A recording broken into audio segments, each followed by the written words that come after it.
Tantor Audio, a division of Recorded Books, presents Hunting Season by Shelley Lawrenston, narrated by Alexandra Shawnee.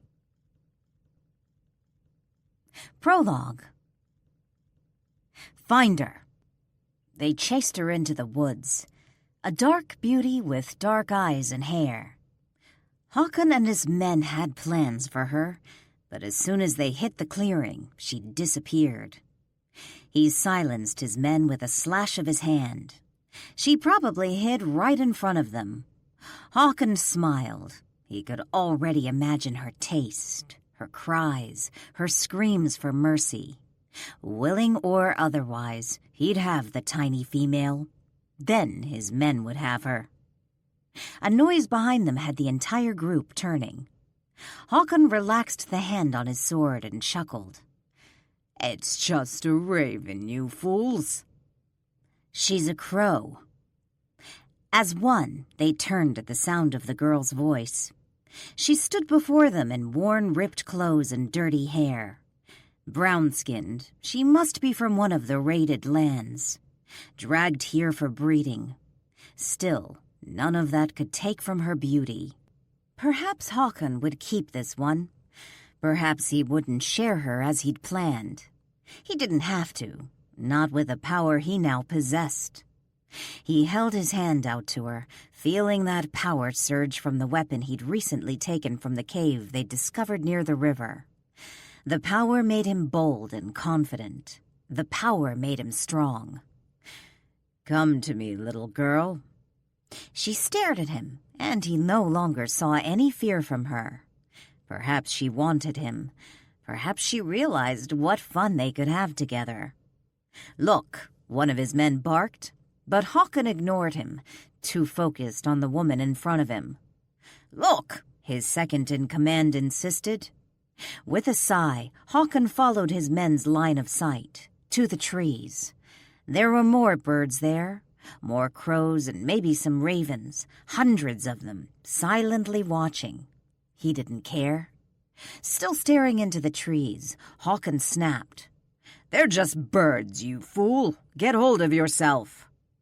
He heard the men gasp, and his gaze dropped to them and then to the woman.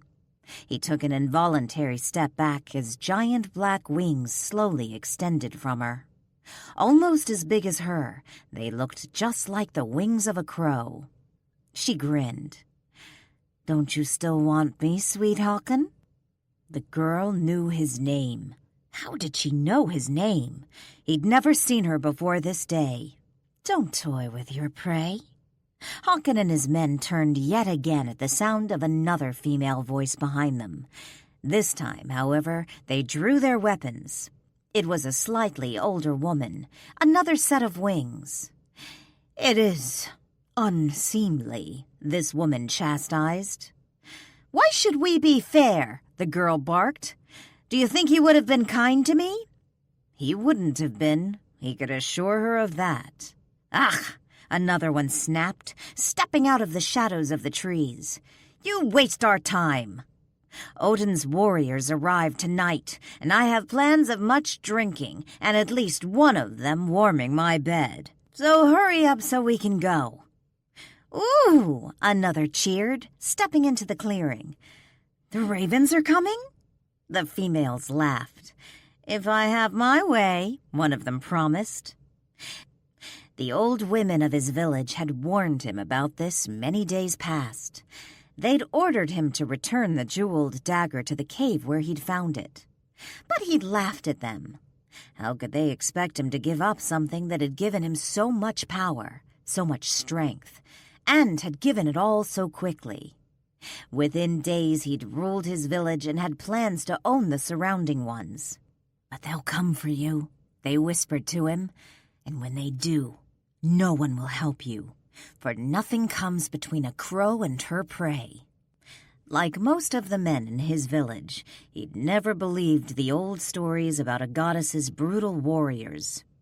True, the bloodthirsty Valkyries were frightening, but they were the daughters of gods and fought on this side of the mighty Odin.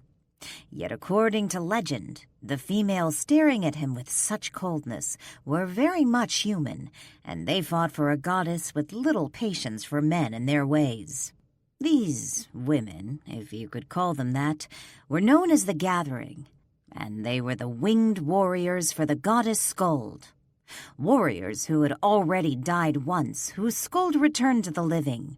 They were still human, although slightly changed. As he stared at their mighty wings, the small one he'd chased struck first, slamming her small fist into his face. Håkon quickly realized her tiny size hid a mighty strength as he grabbed his shattered nose. Before he could recover, she had him on the ground, her kicks and fists having much more impact than any male he'd fought. The dying screams of his men filled his ears, but he was unable to help them, unable to stop the Gathering from ripping them apart. It didn't take them long to wipe out his men, hard men who'd fought many wars for many years. Some he even considered friends, and these relatively young women killed them all in mere seconds. Yet they kept him for last. The one he chased had her tiny bare foot shoved against his throat. One of them pulled the magically charged dagger from the sheath at his side.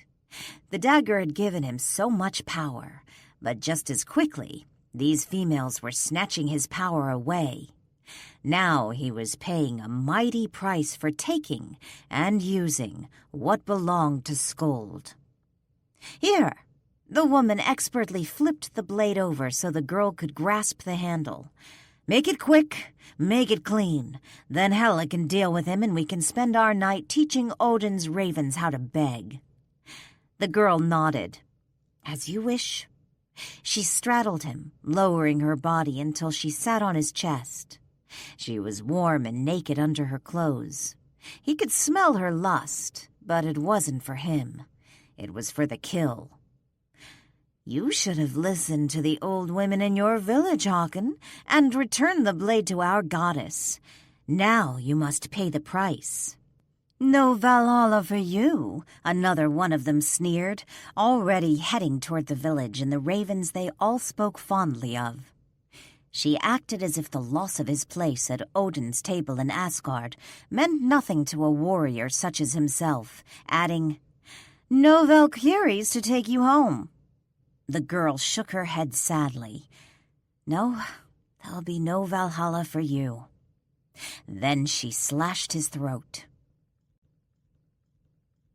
Chapter 1. New Jersey, 1,000 years later. Glass shattered as a grown man threw himself out of a fifth-story window.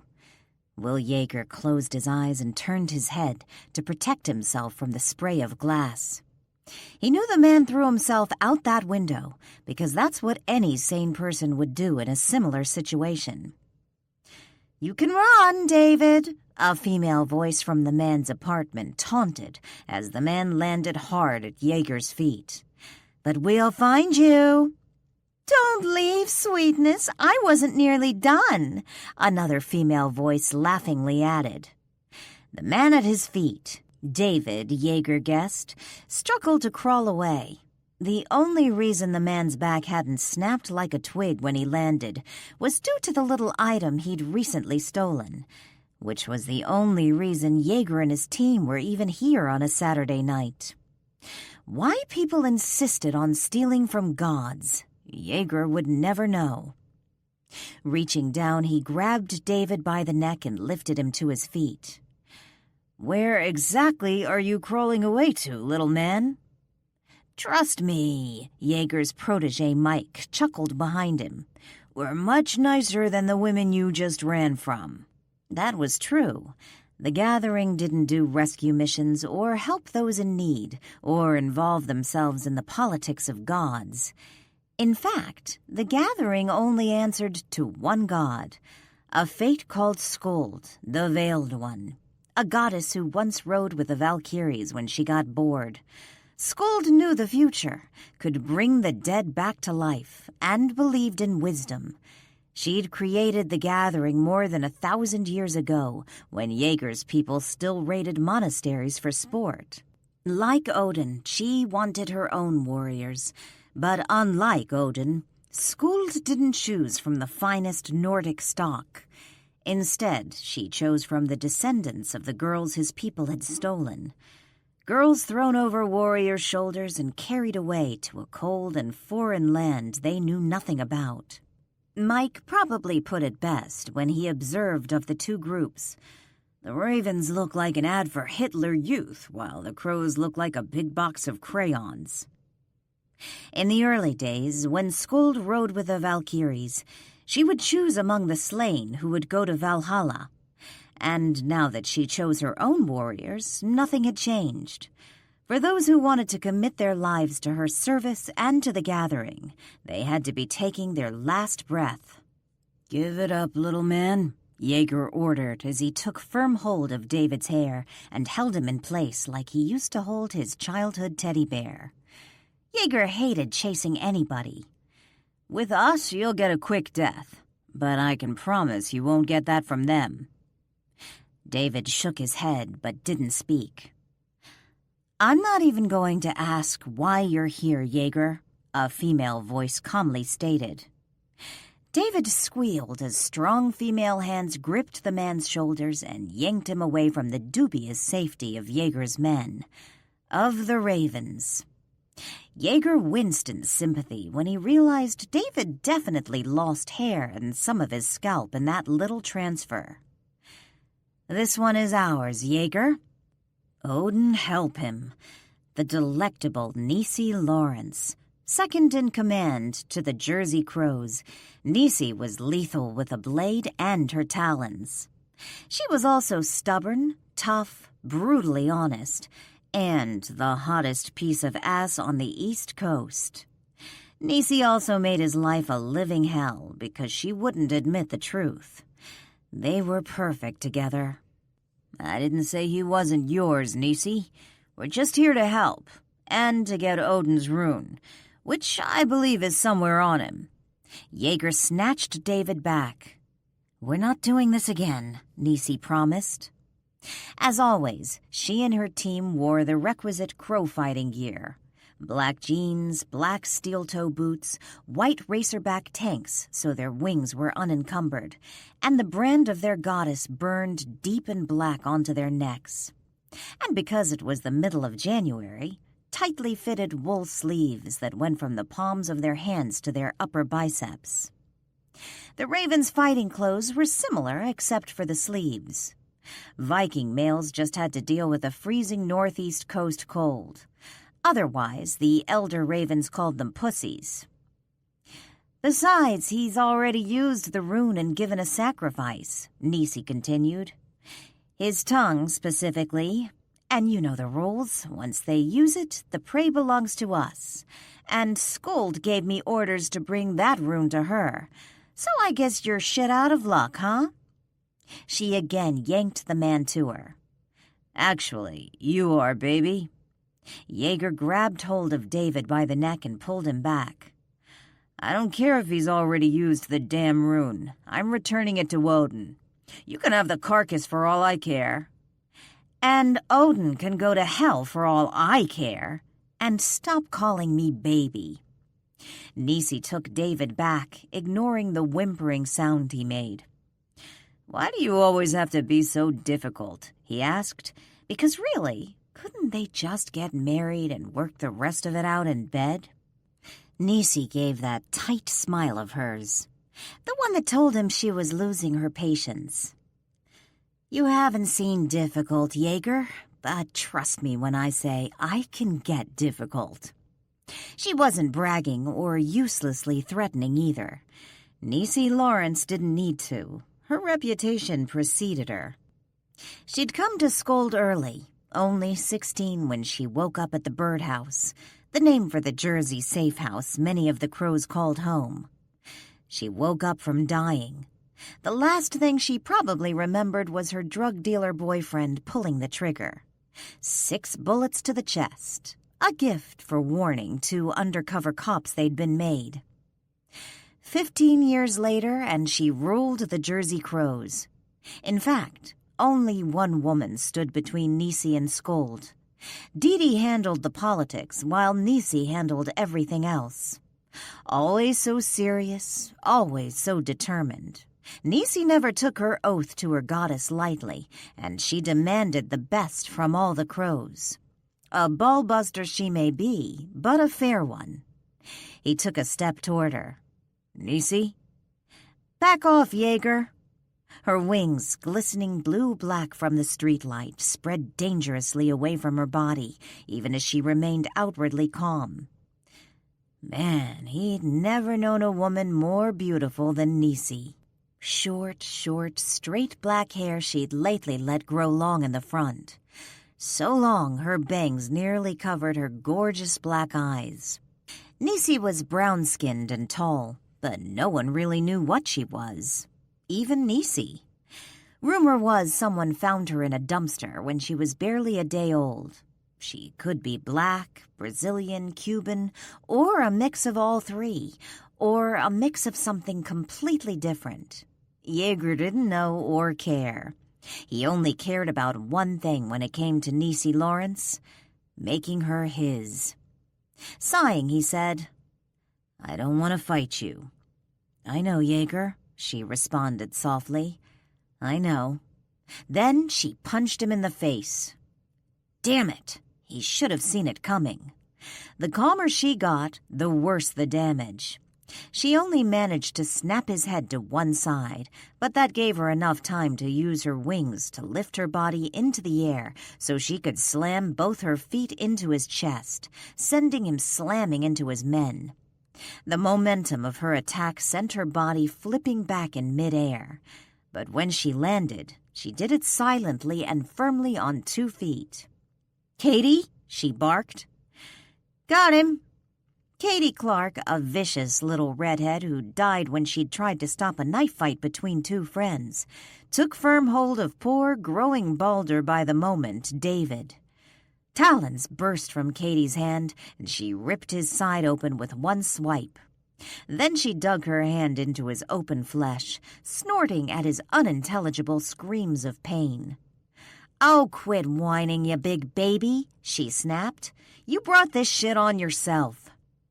She pulled her hand out of his body, the rune he'd given up parts of himself for held tightly in her bloody fist. Katie dropped him to the ground like old garbage.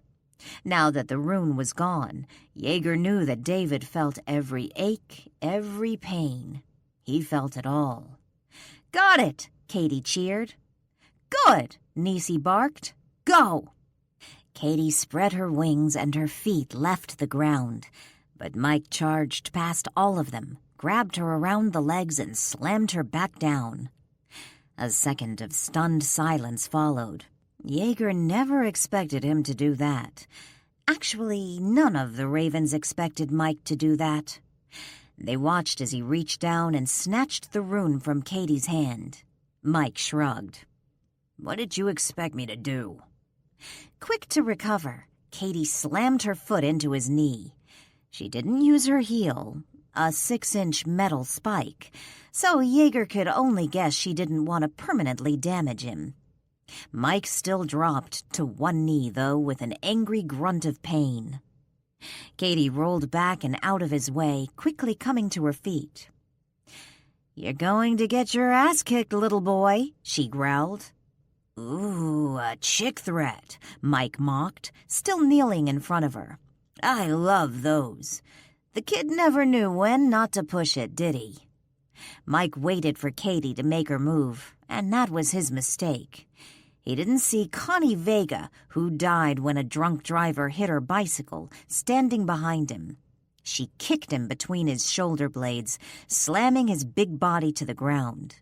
She put her knee against his back while she wrapped a chain around his neck and pulled. Mike gritted his teeth and tossed the rune to Jaeger, who caught it easily and stared down at Nisi. She held her hand out. "Give it, Jaeger." "Nope." "I'll let Connie have fun with him if you don't give it to me now." He rolled his eyes. "You wouldn't hurt Mike, and we both know it." Believe it or not, the ravens and the crows were on the same side. That's where you're wrong. I wouldn't kill Mike, but I wouldn't think twice about hurting him. He couldn't help but smile. Mike drove everyone crazy, but the crows still treated the 27-year-old like their baby brother. Nisi, come on.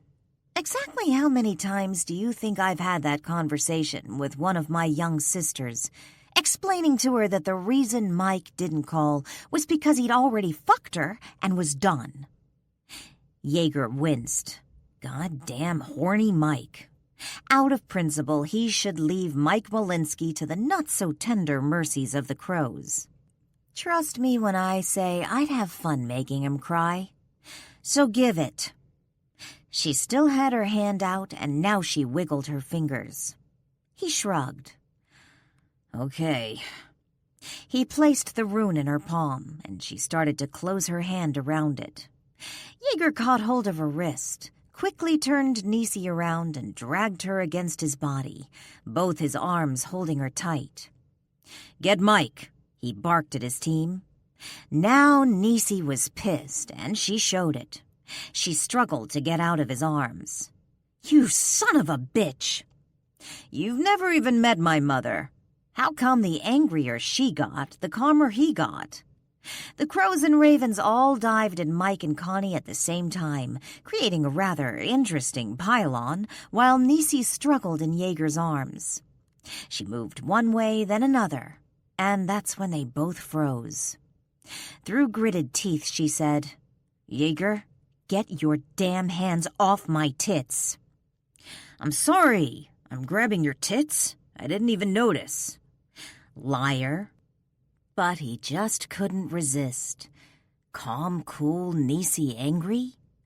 A rare moment, and one he planned to savor. What he didn't love, her slamming her booted foot against his instep while yanking her arm away and bringing her elbow back to his chin hard. Jaeger's head snapped back as she turned to face him. Nisi's wings lifted her a bit, and she brought her leg up to kick him in the chest.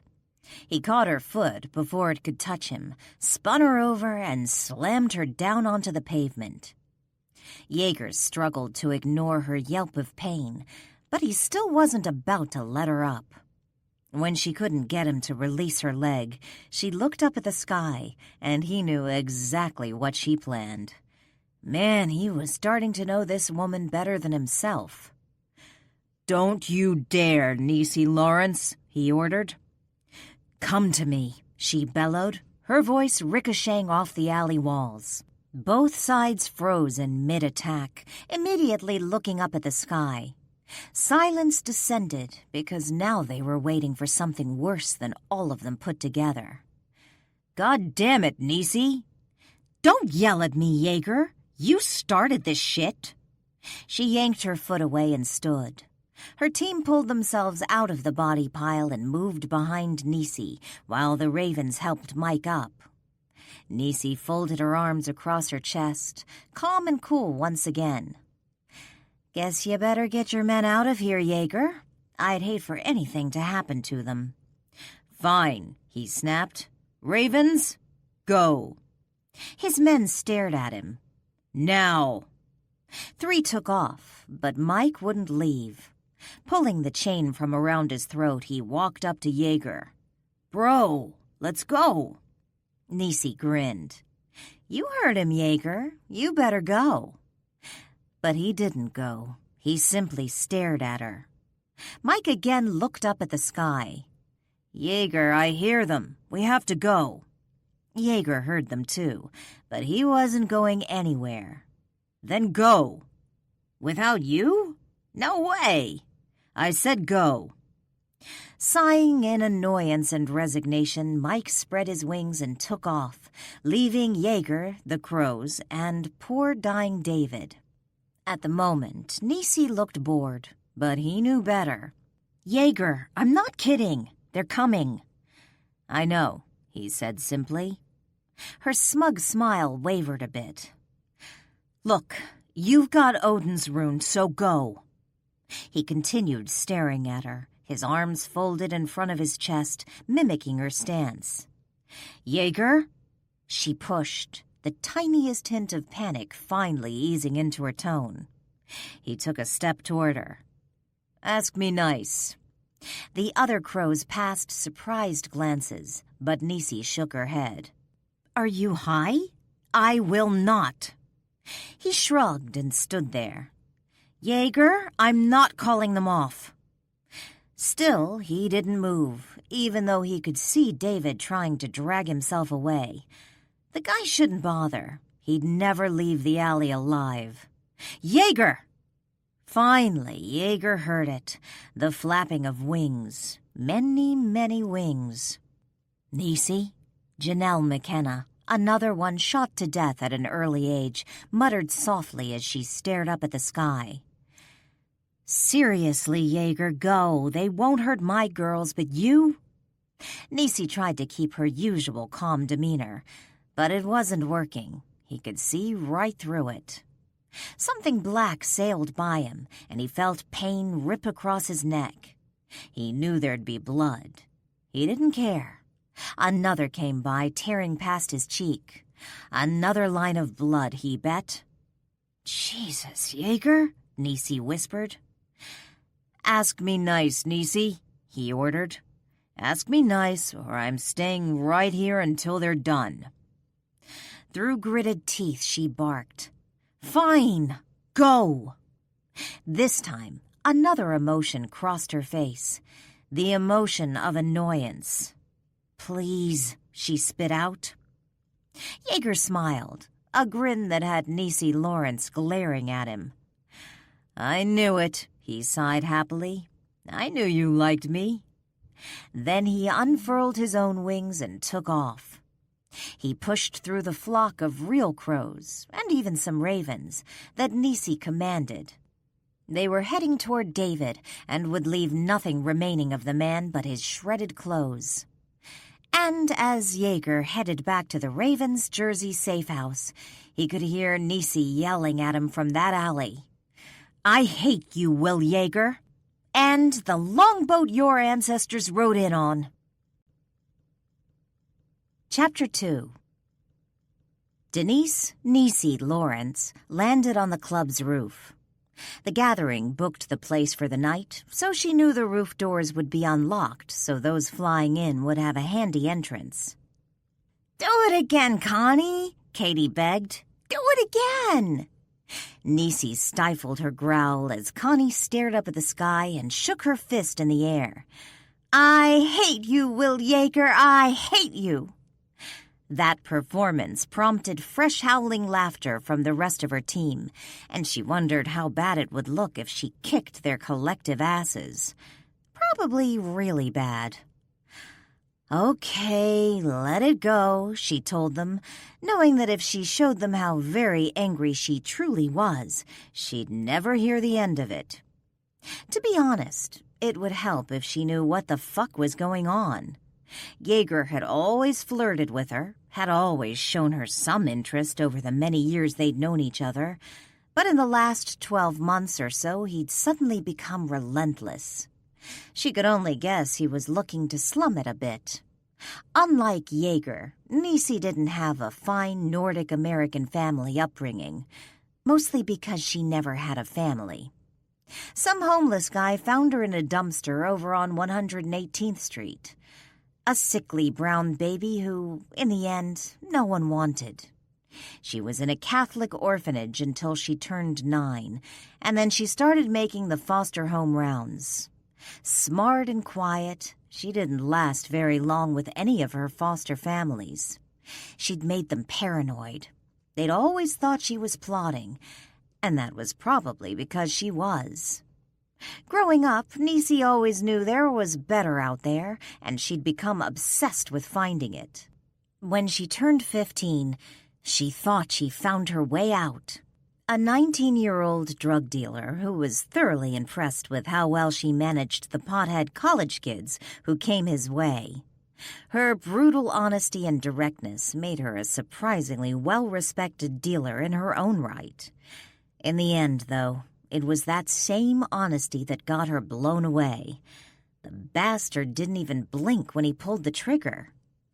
And she didn't blink when she testified against him in court. The best part was when he first saw her alive. He knew he'd killed her. With the tiny tank top she'd been wearing that day, she couldn't have been wearing a vest. Plus all that blood spouting from her arteries and chest had been kind of a giveaway too. And yet there she was, turning state's evidence against his evil ass. He'd really wanted her dead then. From Rikers, he sent his boys on the outside to take her down. They had found out she was living in Jersey with some women. Not hard to discover, since she'd refused protective custody, to the utter bewilderment of the cops. The night before she would finish her testimony, 20 of her old boyfriend's guides showed up, armed to the teeth and ready to shoot, gut, and rape everything and anything they'd found in that house with Nisi. That was also the night Nisi called on her crows for the first time, but only for the remains. His screams in court the next day were like music to her ears as she calmly walked up to the stand.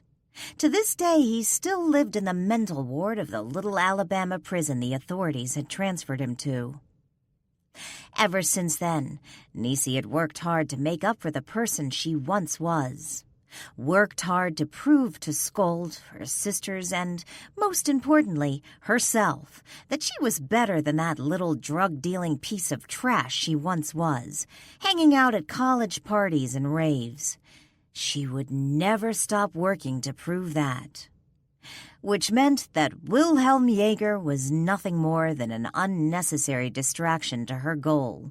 Because the one thing Nisi could say about all her second-life boyfriends, they always knew better than to get in her way, and they always knew she'd never love them.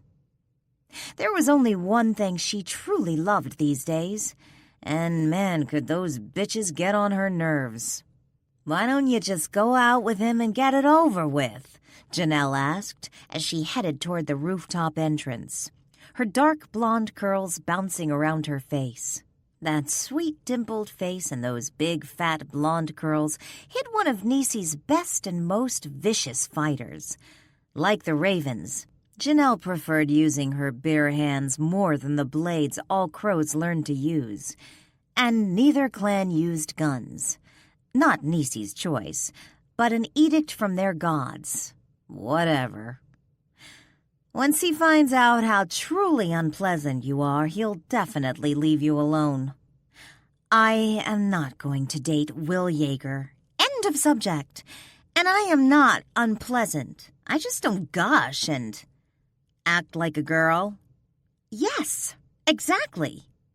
Well, it may be end of subject for you, maybe, but definitely not for him. Nisi pushed past Janelle and pulled open the roof door. I am not talking about this anymore. Let it go, or I'll make you wish you'd let it go, she promised, calmly. Nisi didn't yell.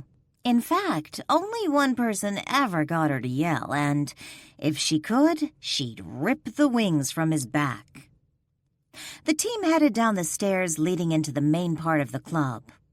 This was one of the gathering's favorite hangouts, owned by shifters, beings that could change from human to animal in a heartbeat. It was the one place the crows could go and unfurl their wings in peace. Still, they didn't come here unless they rented out the place. The shifters hated them.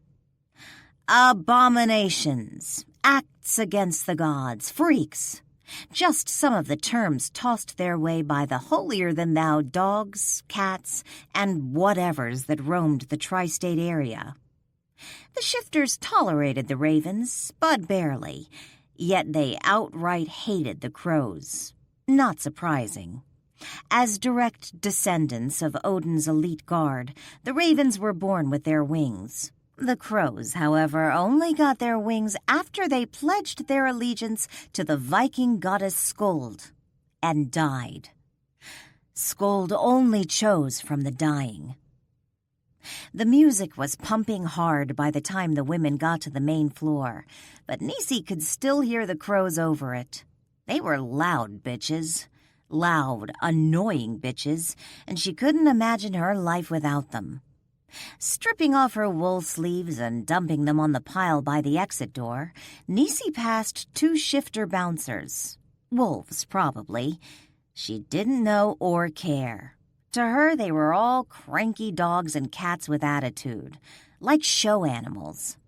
She patted them on their big chests as she walked by, loving how they flinched. Janelle wasn't as kind.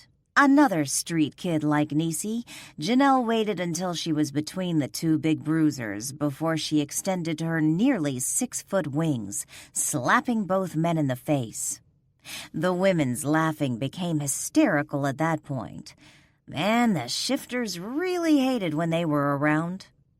Nisi walked out into the main area, and the entire room exploded into cheers. It wasn't just the Jersey crows present tonight. The Alabama crows were passing through town, heading toward Philly, hence the party. Although crows didn't actually need a reason to party, they loved coming up with them. Once they'd thrown a party for Nisi when she got a B in geometry, math being her worst subject, it seemed only right.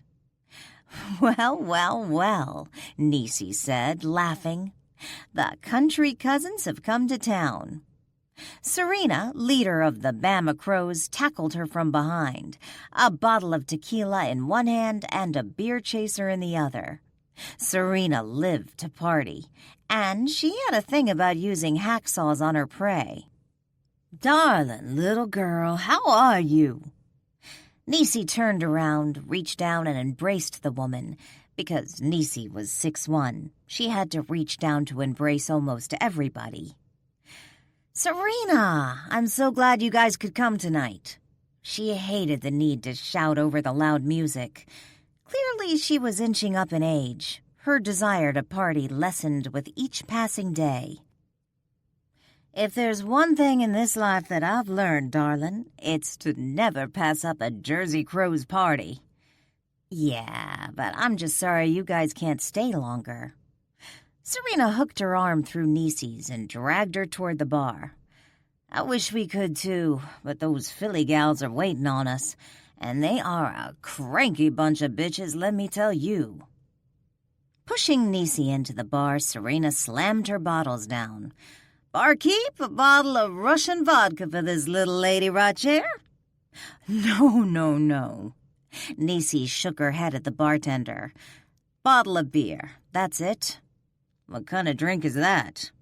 "One that will hopefully keep me out of the gutter, unlike the last time you guys came to town."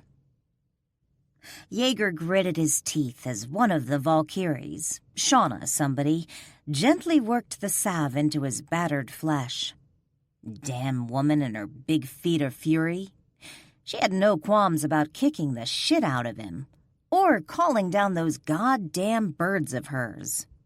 According to legend, Skuld endowed all her warriors with several things: strength, speed, wings, and talons. But some of them received a special skill on top of all that, which belonged only to them. For Nisi, it was the ability to call flocks of real crows and ravens to do her bidding. Feared throughout the tri-state area by the Norse clans, her birds were relentless, brutal, and loyal to her beyond anything Jaeger had ever seen.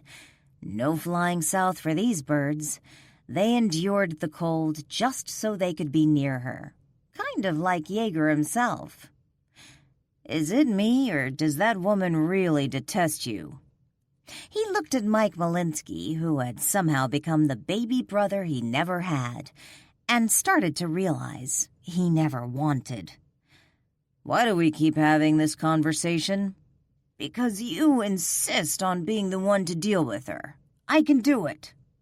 No way would he let Mike anywhere near her. One, because Nisi really would squash the idiot into the ground. Mike was still learning it wasn't all about strength. He may be stronger than most crows, but the gathering, and Nisi in particular, went beyond strength with downright craftiness and evil. And the second reason? Well, he didn't want anybody else touching her. At least anybody with an actual penis.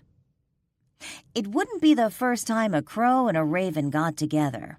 Some did it for fun, one-night stands or light dating. Others married, had kids. It wasn't that big a deal. In fact, it made sense. Both groups had big black wings. Both groups were the warriors of Norse gods. True, Odin didn't like it much. He liked his warriors undiluted, pure Norse blood. His god could be as bad as the Sicilian mafia. I can handle her. Not unless you really start hurting her. I don't see her pulling any punches, unlike you. He did pull punches. He couldn't help himself. Besides, the gathering wasn't their enemy. Every once in a while they may end up at opposite sides, but that was down to the gods. Releasing his aggression on Nisi would only have her responding in kind, which meant all bets would be off. That would be an ugly and brutal fight he'd like to avoid, especially when fighting was the last thing he had in mind when it came to her. Tussling maybe, but never fighting. Chuckling to himself, Jaeger pushed the woman's hands off his ribs. What's-her-name had stopped handling his wounds and now simply handled him, but he had no interest in her. Lately, he had very little interest in any woman but Nisi Lawrence. Jaeger remembered when he first saw her. They were both 16, and Skuld had just called Nisi to the gathering. He'd accompanied one of the elder ravens to the birdhouse to meet with their leader at the time, a strange little woman called Mitzi. When the conversation touched on things they believed Jaeger too young for, they sent him off to explore the house. He stumbled upon Nisi in the backyard. Since Nisi wasn't born with wings, she had absolutely no idea what to do with them. He watched her jump up over and over again, trying to take off, getting more and more frustrated in the process. Then she sneezed, her wings extended and caught a breeze, and the next thing he knew, she had trapped herself on the roof. When he went up there to get her, Jaeger thought for sure she'd be grateful for his help. She wasn't. He made the mistake of suddenly appearing on the roof beside her. The ravens could sometimes move so fast, people often didn't even see them until they were right in front of them. That's what happened with Nisi. All he got out was "hi" when she screamed and kicked him in the face. She broke his nose and sent him right off the roof. He landed in front of the elder he'd accompanied, bleeding and trying hard not to cry. Unless you really wanted to suffer, you never cried in front of the elders. Since then, Jaeger had never stopped thinking about her. But with him going off to Caltech and MIT for his degrees, he only saw her a few times a year at joint Ravencrow Valkyrie functions. But to be honest, she never seemed too interested, and he was too young to care. Yet it wasn't until he'd moved into his position as head of the New York, New Jersey Ravens, when his mentor and leader died suddenly, that everything had changed. Because it was around that time that Nisi Lawrence went from the occasional wet dream to full-on sex goddess. Receiving the mantle of Raven Leader meant receiving Odin's rune branded to the back of his neck in front of an audience filled with ravens from all over the world, as well as Valkyries and crows. The branding wasn't pleasant, but Jaeger showed no signs of pain. He didn't even flinch. If he were to lead the ravens, he needed to show them and Odin he could take pain, that he, in fact, welcomed it. It was the typical Viking bullshit, and it hadn't changed over the last 1,000 years. Once they completed his branding, one of the original 7, the original immortal Valkyries who called Odin Dad, presented Jaeger to the audience as the new leader of the Tri-State Ravens. He'd been standing before the warrior representatives of all 3 tri-state clans, giving a speech that had taken him hours to craft and even more hours to rehearse, when he saw her, leaning against a wall, staring out over the crowd, and bored beyond tears. Nisi wore a little black dress with 3-inch heel sandals. In the middle of his speech about the changing face of the Odin warrior, Jaeger stopped talking. He couldn't take his eyes off her. It became so bad, Mike had to slam him with his wing to get Jaeger to focus on the rest of his speech. He couldn't help himself, though. A vision came to him, as clear as anything he'd seen before. A vision of Nisi Lawrence, naked and tangled up in the white sheets on his bed. Well-fucked and beautiful, she sighed his name in her sleep. That simple vision was, by far, the most erotic thing he'd ever seen in his life, and he was determined to make it his reality as well as hers. The only problem? Nisi treated him like some rich white trash she couldn't get away from fast enough. It drove him crazy. She drove him crazy. Those small, pale hands returned to now rub his shoulders. Jaeger gently removed them. Thanks, Shauna. Or whatever. Anytime. She gave an alluring smile and walked out of the room. Mike shook his head. And what's wrong with her? Nothing. She's perfect. Exquisite. Not surprising, Odin, known for his lusty ways, never picked ugly mortal valkyries. He liked his women beautiful and big-chested. But since that bad night a bunch of them took Odin to a local strip club, Mountain Creek, the Ravens' tri-state safe house, had turned into the set of a Russ Meyer film. Still, Jaeger could care less about Shauna's big tits. Not when he could still feel Nisi's adorable breasts in the palm of his hands. An accidental grab he'd fully enjoyed. He stood, allowing his wings to once again unfurl. He stretched them out, shook them, and pulled them back into his body. For now they'd sit hidden behind flesh and muscle. The only telltale sign his wings were there at all were the 2 long scars racing down his back next to his spine. I'm going home. Mike watched him pull on a fresh t-shirt. Look, if you're trying to slum it a little, I can hook you up with some very accommodating girls from my old neighborhood. Jaeger sighed. It's like you want me to hurt you. No, but I'm the only one who will be honest with you. You've got Valkyries falling all over themselves to get to you, and you're concentrating on a crow, the same bird used in the Omen movies. Actually, those were ravens, you idiot.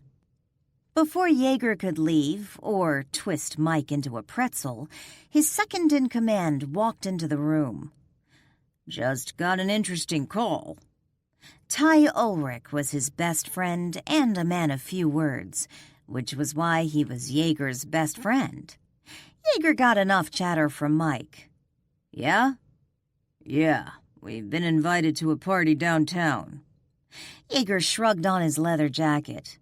Not in the mood. What the fuck are these? He pulled the condoms from his jacket pocket, then looked at Mike. What? I'm being a good friend and hoping you get laid before the end of the next millennium. Sighing, Jaeger shoved the condoms back in his pocket. Ty raised an eyebrow. If I toss them away, he'll just put more back in. Mike nodded. He's right. Whatever. Ty crossed his arms over his massive chest. Anyway, seems the Bama Crows are in town and our girls are throwing them a party at some shifter club. Jaeger's head snapped up as Mike let out a moan of annoyance. And I was thinking, Ty continued, that we really shouldn't let our country cousins come to town and not give them a nice raven greeting. Shrugging, a huge grin on his face, Jaeger quickly agreed. It would be downright rude. Exactly. Nisi sat at the bar and looked out over her girls. One thing would always be true. Crows could throw a mean party. Glancing to her left, Nisi spotted two 17-year-old crows order a beer. The stupid shifter bastard didn't even card them. She slammed her fist down on the bar, causing the two girls to jump. "Don't even think about it, ladies." Rolling their eyes and groaning, they headed back to the dance floor. She motioned to one of the older crows heading out for the night. "Take them home." Chuckling, "You got it." The few young ones that came to the gathering soon learned Nisi kept a tight leash on them until they turned 18, but no drinking until 21, and no drugs ever. Since there was no leaving the crows except by death, the other alternative when the young ones got out of hand was one of those brutal Raven Elder-type beatings. Since the crows hated even the thought of something like that happening, they followed orders or hid their antics real well. "Okay, niece, talk to me." Nisi turned around to find Janelle sitting next to her. "Ari Chang." "What about her?" "Explain to me again why I'm wasting my time trying to train that pipsqueak." "Because I told you to." If Janelle was lucky, she may become second in command one day, but she'd never lead the crows.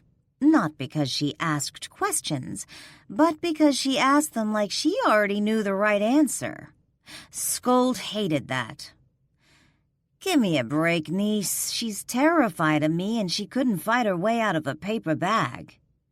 "She's not terrified of you. She hides from me. When I do finally track her down and take her to the training room, she cowers." Janelle sighed, her blonde curls falling in her face. "It's starting to give me a complex. I feel like this giant ogre." Janelle wasn't quite as tall as Nisi, but she was bigger and stronger. She was a lot of woman, and Nisi knew it made her self-conscious. "You're not a giant ogre. She's just new." "She's been with us for 2 years now." Nisi winced. Janelle was right, and she didn't even know the whole story yet. Things were about to get much stranger because of Ari. That, however, was not a discussion to have during a crow party. "Look, I'm not talking about this tonight. Now you can sit here and freak out." Nisi slid off her stool. "Or you can try and live in that fantasy world of yours where you outdance me." Janelle stood up slowly. "I know you didn't just issue a direct challenge to me." "Bring it on, baby." Nisi could always hold her own on a dance floor, but Janelle used to street dance for money before Scold took her. In fact, in some old rap and reggae videos, you could see Janelle in the background. Sometimes she was the only white girl in the entire video. Still, it was fun to fuck with her about it. "Oh, that's it, Lawrence. Your ass is mine." Katie sauntered up, a drink with an umbrella in it gripped in her hand. "What's going on?" "Niece just challenged me."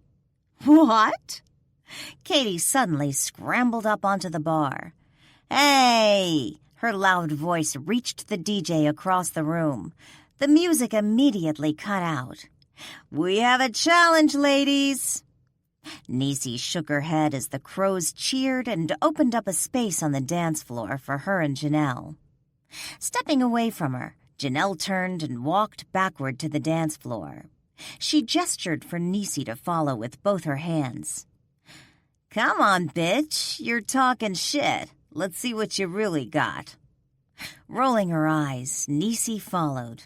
Honestly, the shit she endured in order to distract her team from the potential nightmare of Ari Chang. Derek hated working crow parties. These bitches creeped him out. They creeped out all the shifters. These women died and some goddess brought them back. And she brought them back altered. Shifters and even the freaky ravens were born the way they were. Although the ravens couldn't shift into shit, they did have those stupid wings. The crows, however, weren't born with their wings. Instead, they woke up from dying and suddenly had them. They weren't immortal or the undead or anything. They were just a bunch of broads with wings, enhanced strength and immune systems, and a really unhealthy bloodlust. Like shifters, the crows were still human. Sort of. They could breed, get old, and die, but none of that made them right. Still, the tips were good, and some of them weren't bad to look at. One of the cuter ones waved a 20 in his face. "Another one of these." She held up the bottle of pricey imported beer. Derek went to grab one from the fridge behind the bar, but found it empty. Less than 5 minutes ago, he'd had at least 30 bottles in there because the crows really liked it. He sniffed the air, but all he smelled were humans. Another reason shifters didn't like the crows and the ravens. They didn't smell any different from normal humans. They simply smelled like humans who slept on down pillows. He looked out over the dance floor, but the crows were still grooving to another disco favorite. Then his eyes caught movement, and Derek's head snapped up. That's when he spotted them, on the balcony that ringed the dance floor. The ravens, their purple-black wings shimmering in the club's strobe lights, silently watched the crows, each male holding one of the missing beers. How the ravens got past Derek to get the damn beers, he'd never know. And to be honest, he never wanted to know. "I do love watching women dance." In surprise, Jaeger and Ty looked at Mike, who stood between them. It was such a nice, clean thing for him to say, until he added, "It makes their tits shake." Rolling their eyes, Jaeger and Ty looked back at the dancing females. Yup, Jaeger liked watching Nisi dance. He also liked how she acted when alone with the gathering. She actually smiled and laughed. She let herself go with her sisters. He wanted to see that side of her. He wanted her to smile at him the way she smiled at her friends. "So, are we going to go down there and dance with them, or just sit here and watch like a bunch of stalkers?" Mike asked. Ty shrugged. "I like watching." "Yeah, he's got a thing for that big girl," Mike offered. Jaeger raised an eyebrow in surprise. "Which girl?" Mike answered for Ty. "My fellow hood rat, Janelle." As long as it wasn't Nisi, Jaeger really didn't give a shit. "I find her interesting." Ty didn't say much, and often what he did say sounded innocuous. But Jaeger knew the man long enough to know interesting was simply another way to say, a piece of ass I can't wait to hit. "I understand that, especially after seeing her dance. She's amazing." "Yeah, dancing, whatever." Mike sighed. "I don't get you two. There are much better-looking women out there, and if not better-looking, then definitely less mean. I saw Janelle rip out a man's heart once, and that didn't seem to bother her." Mike put his arms around both men. "Gentlemen, you guys should hang with me some night. I'd get you hooked up with some very hot and extremely accommodating supermodels." Even though Mike was about 6'2", both Jaeger and Ty still towered over him as they towered over pretty much everybody. They looked at each other, smiled, and slammed the man with their wings, flipping him over the balcony. The crows, like the birds whose wings they possessed, sensed the kid and quickly moved out of the way as Mike hit the floor. The women looked down at him, and then their gazes drifted up. For several long seconds, they merely stared at the ravens, who merely stared back. After they got bored with that, the crows went back to dancing. Except Nisi. She glared up at Jaeger, her hands on her hips. He smiled down at her and winked. Snarling, she strode off the dance floor. "All right, which one of you dumb bitches invited the ravens tonight?" Janelle, Connie, and Katie looked at each other and shrugged. "I asked you a question. We didn't invite anybody." "Did you tell someone to invite them?" Their responding smirk said it all. "And this is why you bitches piss me off." Katie held up her hands in mock fear. "Geez, niece, control the rage." Connie laughed and Janelle shrugged, adding, "So the ravens are here. It's always a good idea to keep them on our side." "Which isn't easy when you keep trying to kill their leader," Connie muttered. Katie giggled. "I couldn't believe you called those goddamn birds of yours." Nisi walked away from the three women before she really did lose her temper. She'd already put in a couple of hours at the party and had kept her drinking down to 2 beers and a tequila shot, so clearly it was time to go. Plus, she needed to check in with Dee Dee and let her know they'd lost the rune to the idiot brigade. Coming around the corner, she slammed into a solid slab of concrete, also known as Jaeger's chest. "Hey, Nisi." Nisi looked up at Jaeger and kept looking up. There were very few men on the planet that made her feel small, but Jaeger was definitely one of them. And he was looking at her again. Not like people always looked at her, including her past boyfriends, with that little bit of fear mixed in with awe. No, he looked at her like he'd never seen anything so beautiful or amazing before. She hated that look. It completely confused her and made her all sweaty. And Nisi Lawrence didn't sweat. "Jaeger." She moved to step around him, but he stepped too. A small one, but the man was so huge he easily blocked her. "So, what are you up to tonight?" Sometimes the man asked her the dumbest questions. "Nothing." Christ, Jaeger was gorgeous. Really, just plain gorgeous. His light brown hair reached past his shoulders and looked as if he never combed it. Ever. His searing gray eyes made her seriously uncomfortable and horny. Those stark Nordic features blended well with his chiseled cheekbones and painfully hard jaw, as her fists could attest to. His shoulders completely dwarfed her, but he needed them that size to support his long, thick neck. His entire body was one sheet of pure, rippling muscle, and he had to be at least 6'7". For once, a man actually taller than her. "Want a drink?" Nisi sucked in a breath, about to tell him no, she didn't want a drink, and get those goddamn gorgeous eyes off me, when she heard giggling behind her. She knew it was her team.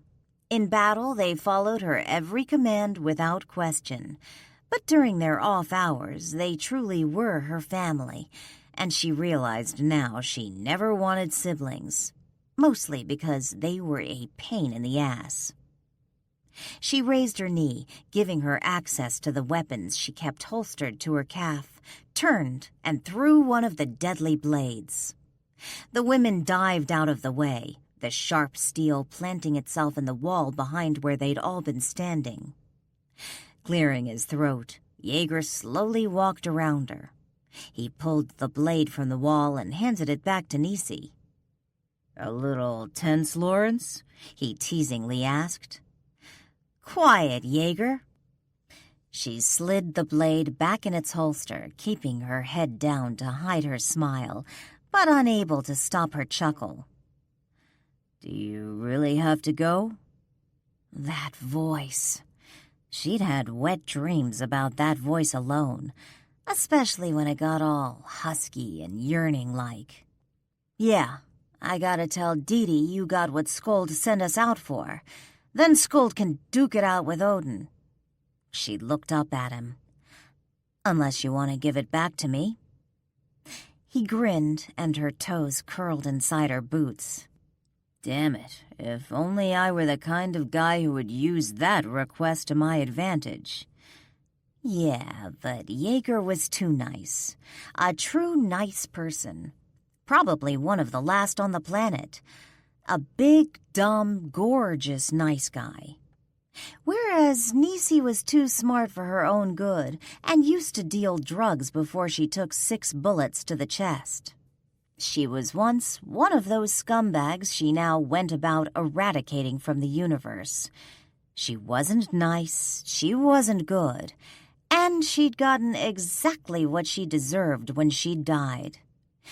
Yet she thanked Scold every day for giving her a second chance to make it right.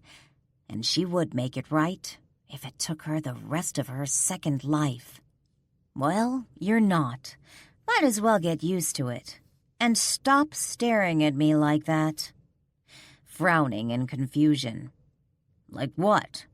Nisi shook her head. Forget it. She walked around him and headed to the roof and home. Chapter 3. Many people were lucky enough to find themselves gently awakened on Sunday mornings by a sweet kiss on the cheek or a soft pat on the shoulder. Nisi, however, got her ass rolled out of bed by the leader of the Jersey gathering. "Wakey, wakey, sunshine." Nisi knew she should have returned to her own apartment last night instead of the birdhouse. But stupidly, she'd hoped to catch Dee Dee before she went to bed.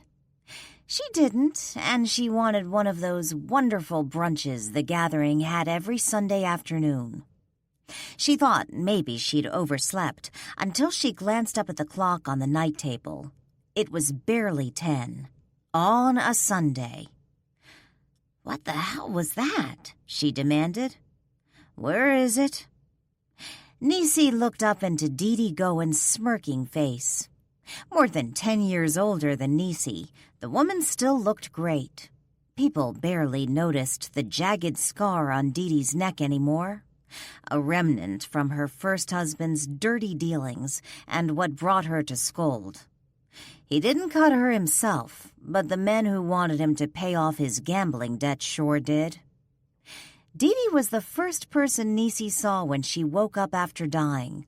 It wasn't often a person finds a black woman with black crow's wings extending from her back, standing at the end of her bed. "Welcome to the party, kid," she'd said with a smile.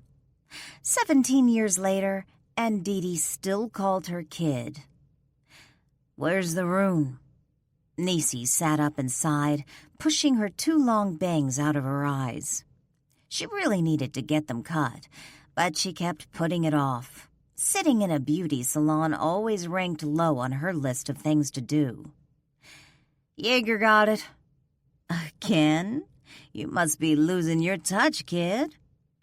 "I am not." She was losing her mind. At least that was how it felt every time she was around Wilhelm pain-in-her-ass Jaeger. Dee Dee walked to a straight-back chair, spun it around, and sat down. She was in her requisite all-black jeans and T-shirt. That ensemble and her second husband, Harry, were the only New York things Dee Dee allowed herself. Everybody knew Dee Dee hated the East Coast. She was born in one of those states Nisi would never go to because she was sure there weren't enough minorities to make her feel comfortable. Dee Dee only came to New York because of the first husband. But since she died here, she ended up with a Jersey gathering. Although Dee Dee didn't mind, everyone knew that with her attitude, the Southern and Midwestern crows would have run her ass out of town. She could be a mouthy little thing. "Okay," Dee Dee said. "Tell me what happened." "What's there to tell? We were dealing with our prey and the ravens showed up." "And?" "There is no and." Nisi stood up and flopped back on her bed. "One second I had it and the next second I didn't. End of story. You let Jaeger get between you and your prey? No, I let Jaeger get between me and that stupid rune. I got my prey. Nisi always got her prey. Always. Did Jaeger say why he wanted it? No, he only said Odin sent him to get it, which is becoming pretty common. What do you mean? I mean, ravens keep showing up, and none of us know why. Sometimes they want whatever we came for, but mostly they're just there to help. She made air quotes around the word. It's been going on for like a year now. Interesting. Didi was quiet for a moment, and Nisi allowed her eyes to close. She almost fell back to sleep when Didi's next statement nearly had her falling out of bed again. I think it's time for you to have a conversation with Jaeger about what's going on. Nisi forced herself to remain her usual calm self outside, even though her inside screamed bloody murder. Excuse me? Did I start speaking in tongues? Exactly what part of that sentence did you not grasp? Was there any time in their relationship when sarcasm didn't play some part? Nisi didn't think so. Why should I talk to Jaeger? Isn't he more your level politically? That's an inventive load of crap, Lawrence. Well, she was desperate.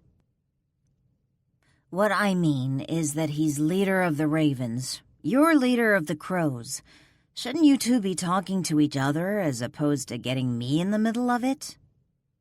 Didi stared at her for a long moment, and Nisi thought for sure she'd say something mighty profound. Instead, she shook her head. Get the fuck over it, Lawrence. You need to start dealing with him. Frustrated, but without any room to argue. Fine. Just write down his office address for me. I'll go there tomorrow after my morning class. He doesn't have an office. Well, he does, but it's in his apartment. Nisi sat up so fast, Didi's entire body reared back and almost fell off the chair. His apartment? Have you lost your goddamn mind? Nisi didn't yell. She didn't scream. She didn't lose her temper. She didn't do anything but hunt and destroy her prey. But lately, when it came to Jaeger, she'd been feeling something she hadn't felt in a very long time. Rage. And Didi's shrewd ass didn't miss a second of it. Little tense, aren't you, niece? Nisi cleared her throat. I'm not sure it's a good idea to go to his apartment. Afraid you'll fuck him right there in the hallway, Lawrence? No! Didi smiled as Nisi dropped back on the bed. Then deal with it. I need you to step up to the plate a little, niece. Didi had been looking tired lately, and Nisi didn't relish the idea of being second in command for anyone else. Even Serena, who loved her but would most likely turn Nisi into a raging alcoholic. Nisi nodded. Fine, whatever. Not now, Lawrence. Don't blow me away with your enthusiasm. Wakey, wakey, sunshines. Jaeger forced his eyes open only to realize the heavy weight on his face was afoot. Ties, specifically. Never again would he drink with the Bama Crows. Those were some hardcore ladies. Pushing Ty's big foot off his face, Jaeger sat up and looked out over the living room floor of the Mountain Creek house. Safe house and property of the Tri-State Ravens. 30 hungover ravens littered the floor, all except Mike. Malinsky's father was a raging alcoholic, so Mike never touched the stuff, but he took great delight in making sure to remind those who did drink of all the stupid shit they did the night before. Morning, my brothers, Mike cheerily announced. Guess what I did? Uh-oh. Made breakfast. Eggs Benedict and bacon and hash browns and fried eggs. The runny kind. Before he could finish, 3 of the ravens were up and running from the room, heading for the bathrooms. Some of the others moaned and turned over or buried their heads into couch cushions. "Stop it, Mike," Jaeger ordered quietly. "I'm just trying to feed my brothers." "You're an asshole," Ty muttered and turned over. "Bro, that's harsh." Mike ducked as pillows and couch cushions flew at him. Jaeger slowly shook his head. What an idiot. Of course, Mike didn't drink at the party, and Jaeger drank. A lot. He barely remembered the drunken flight home. But it worked out in the end. He got to see Nisi move that gorgeous-ass to music and spend time with the rest of the gathering. Getting them on his side was half the battle as far as he was concerned. But apparently a battle he'd already won. As soon as Nisi bailed, 5 of the crows dragged him off to a corner.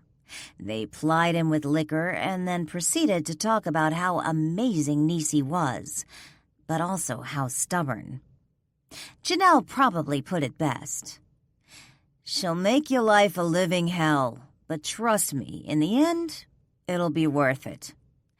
Then she gave him her number and told him to use it if he had any problems. If a Valkyrie had done that, she would have been hitting on him. He knew better with the crows. Their loyalty to one another was legendary among the clans. When he only smiled at Janelle's pronouncement about Nisi being worth it, 'cause that's all he really heard, the other crows seemed impressed. They wanted what was best for Nisi, and like him, they all thought Jaeger was best for Nisi. Of course, now he only had to convince Nisi of that fact, but a more stubborn female he'd never met. Even if he couldn't see the Viking in her blood merely from looking at her, it was obvious to Jaeger it was there. The woman could have been captain of her own war party. Oh, wait, she was. Mike walked over to the big picture windows and threw the curtains back. The groans and blood oaths for his death were loud and vicious. "Come on, guys, look at this beautiful day. Let's enjoy it." Jaeger dropped back to the floor. "Take him down, gentlemen." Using his forearm to cover his eyes against the bright light, he smiled as he heard Mike tackled to the floor. He was willing to bet there were some brutal kicks thrown in for good measure, too.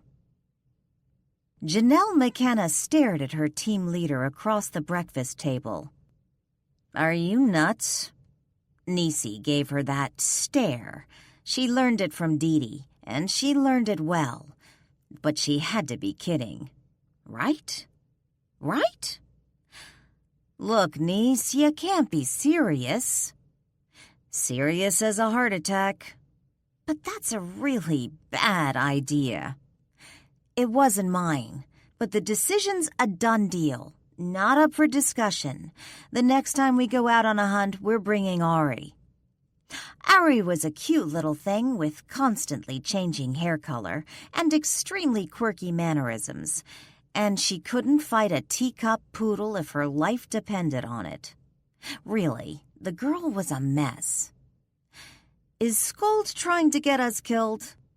Nisi glared at Janelle over her orange juice glass. Unlike Janelle, Nisi didn't question Scold's orders, which could be why she was second in command and Janelle wasn't. Katie walked into the kitchen. "Morning, ladies." Janelle loved the fact that if you didn't know Katie at all, you'd have no idea the woman lived with 2 big cops who did whatever she told them to. She was into that dominant sub thing and hid it well. Personally, Janelle found the whole thing a little bit creepy, but the threesome had an 8-year relationship that seemed to keep them all happy, which was more than Janelle had. Most men couldn't handle a woman who could probably kick their ass, and the ones who thought of her as a challenge were usually criminals or bikers. She'd already dealt with the criminal side of life. Her father was an Irish mobster, a Westie specifically. His career choices got her entire family gunned down, including her. But Skuld came for her, and although she often missed her parents, and especially her 2 older brothers, she refused to wallow in the past. Did you hear this? Katie filled a mug with coffee and walked over to the table. Hear what? She asked as she pulled out a chair and daintily sat down. Well, it seemed daintily to Janelle because she was never dainty about shit. Her father used to call her his little baby Mack truck. Next hunt, Ari comes. Katie blinked and turned those big blue eyes to Nisi. Oh? Yeah, so get over it. Does Connie know? Yeah, I told her this morning before she went out with Fran. Another solid couple. Connie and Fran had been together since they were both 16. Even the lesbians had Janelle beat. And we're sure that's wise? Skuld does. And we're all here because of her blessing. She has faith in Ari, so we give Ari a chance. Katie sighed. Look, don't get us wrong. We all think Ari is very sweet in a weird sort of way. But the girl can't fight for shit. Poor Nisi. Janelle knew she wanted to argue that point, but she couldn't. Ari was a cream puff in comparison to most of the gathering. They all knew it. And at 25, the woman had never been out on a hunt for anything but good coffee cake for Sunday brunch, whereas Janelle started hunting 6 months after she arrived. Nisi started after 3. Neither one had even turned 17 yet. Janelle pushed her empty plate away from her. And if she can't fight, we'll spend most of our time trying to protect her. Because crows always protected their own, even the messes. Nisi took a deep breath. Look, we'll take her out and we'll see how it goes. That's all we have to do, but she'll be my responsibility. Janelle almost said, just like always, but stopped herself. Nisi had taken little Ari under her wing from the time the girl arrived. Pretty much what she did with Janelle, even though Nisi was barely a year older than her. Her team leader sure did love the underdogs. Okay? She stared intently at both women. I've already got Connie's buy-in on this, but I want yours. Janelle and Katie glanced at each other. They knew they could argue this point until the cows came home, but why bother? Skuld was loyal to her warriors, but you fucked with her at your own risk. Their goddess could be mean. Really, really mean. Okay, Janelle sighed. I'm in. Katie shrugged. Yeah, okay. Nisi pushed herself away from the table. Great. Thanks, you guys. I have to head back to the city.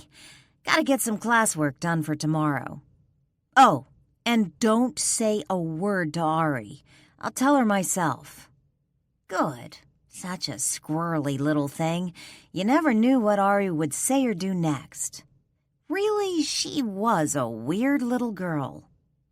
Once they were alone, Janelle turned to Katie. So, what do you really think? Katie shook her head. We are so fucked. Carl Waldgrave felt the power of his goddess flow through him, felt it like a caress, like a loving lick across his cock. She'd come for him a year ago, invaded his dreams. She knew what he was, and she spoke his language, the language of the hunter. She'd given him a target, a hunt to make him proud, a hunt he could tell his grandchildren about. He accepted her offer without hesitation. She liked that. She gave him whatever he needed. He already had money, so she gave him disciples, hunters like himself, the best of the best. "You are ready," she whispered seductively in his ear. "You will make me proud." He felt her hand slide over his cock, squeeze his balls. He gasped. "Don't stop until you kill them all, but bring me the one I want alive." "I will, and I won't stop. I won't." Her lips kissed his neck. Her sharp teeth nipped his ear. "Make it easy on yourself. Go for the one they took to as leader. Kill her, and the rest will be so easy." He nodded as her hand stroked his cock over and over again. "But don't underestimate them. They have loyalty to only one, and she has chosen them well. Understand?" He nodded again as she brought him closer to orgasm. "Good. Now, make me proud." He came hard at her words, like he always did, and seconds later he awoke on the altar, still crouching over the sacrifice. Its blood covered him, as did his own cum, his hand still gripping his cock. He looked at the disciples surrounding him. "It's time." Chapter 4. Jaeger snatched up the phone, knowing it was the doorman. Without waiting to hear what he had to say, he barked into the phone. "Send him up." He slammed the receiver down and went back to the bathroom to grab a towel. Mike wasn't normally early for anything, especially on a Monday, but Jaeger always knew there could be a first time. He wrapped the towel around his waist and finished shaving. When the doorbell rang, he frowned. Mike had a key. Bonehead probably lost it, again. He wiped off the rest of the shaving cream and walked to his front door. "I can't believe you lost that goddamn key again, Malinsky." He yanked the door open and froze.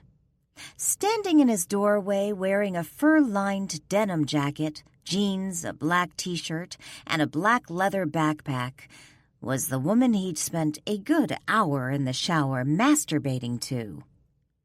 "Nisi?" She stared at him, her mouth slightly open. Then her eyes slid down his body, and as soon as they got to his towel, she bolted. "I'll come back later." It took him at least 30 seconds before he realized he hadn't been hallucinating. That was Nisi Lawrence at his front door. He ran after her, catching up with her at the elevator, pummeling the poor call button. "Nisi, wait."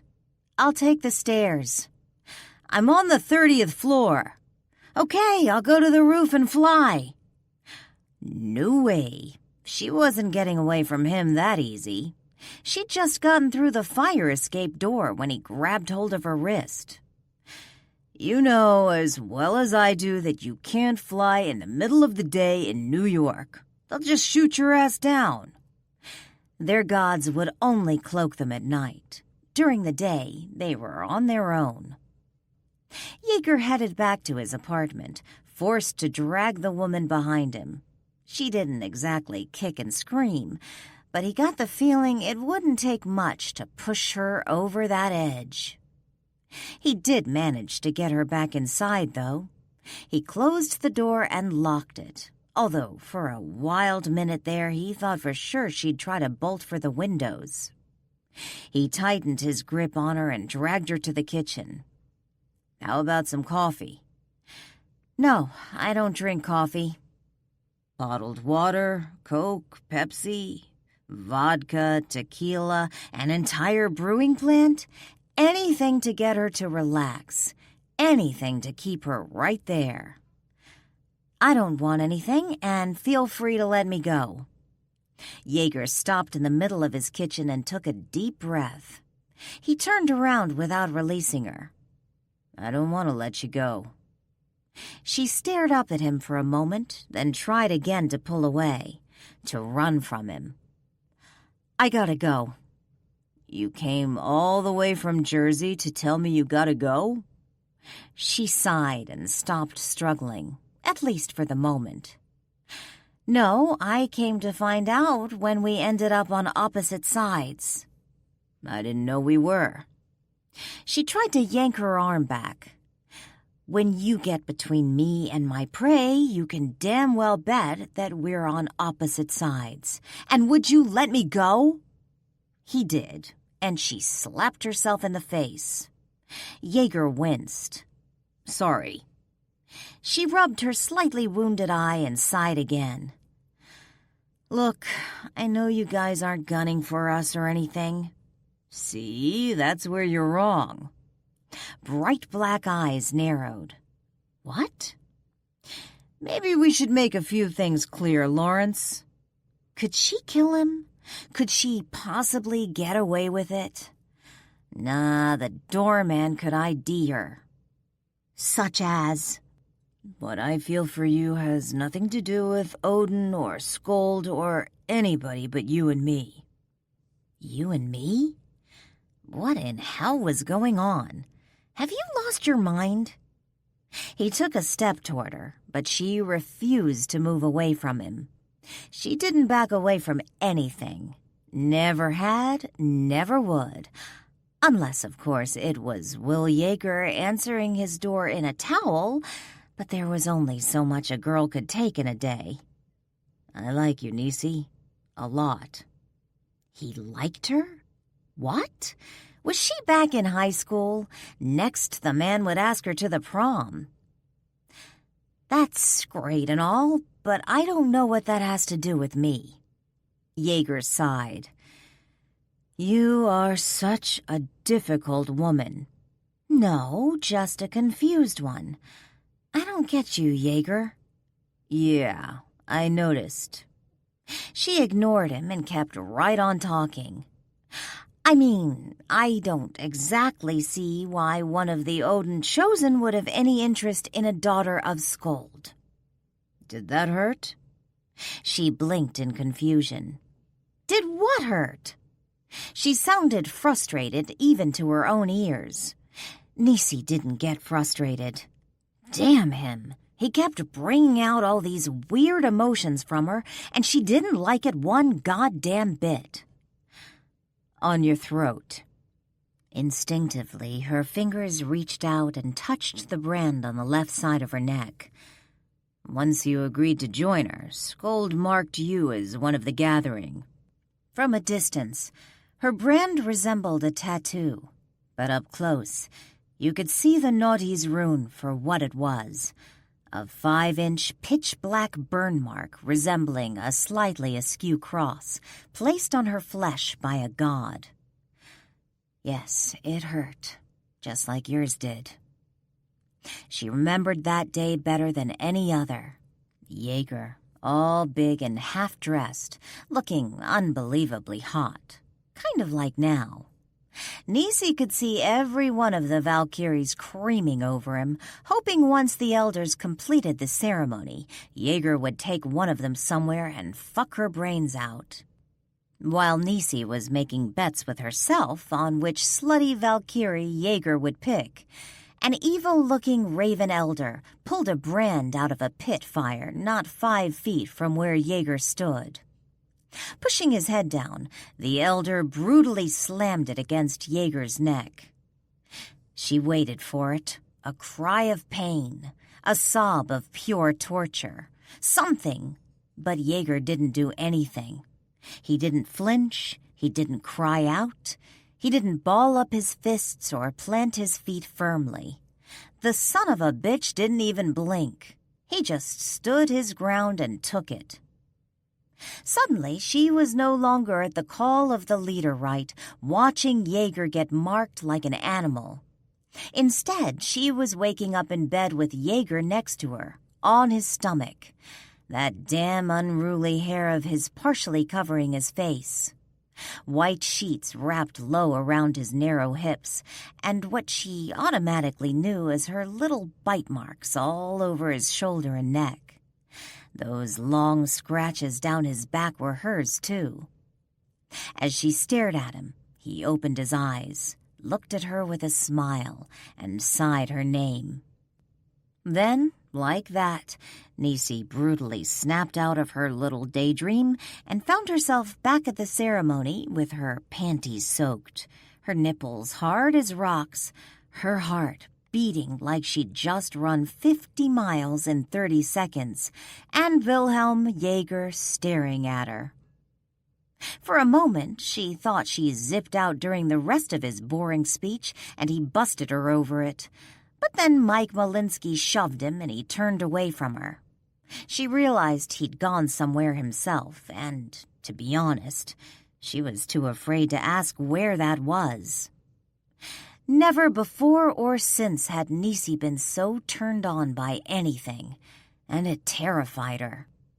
A year later, and Nisi now watched Jaeger's hand reach out, his big fingers sliding across her jaw, settling on her cheek, his thumb dragging across her bottom lip. He did it so casually, like they'd been lovers for years. Christ, what is with you? She wished she'd put more force behind that statement.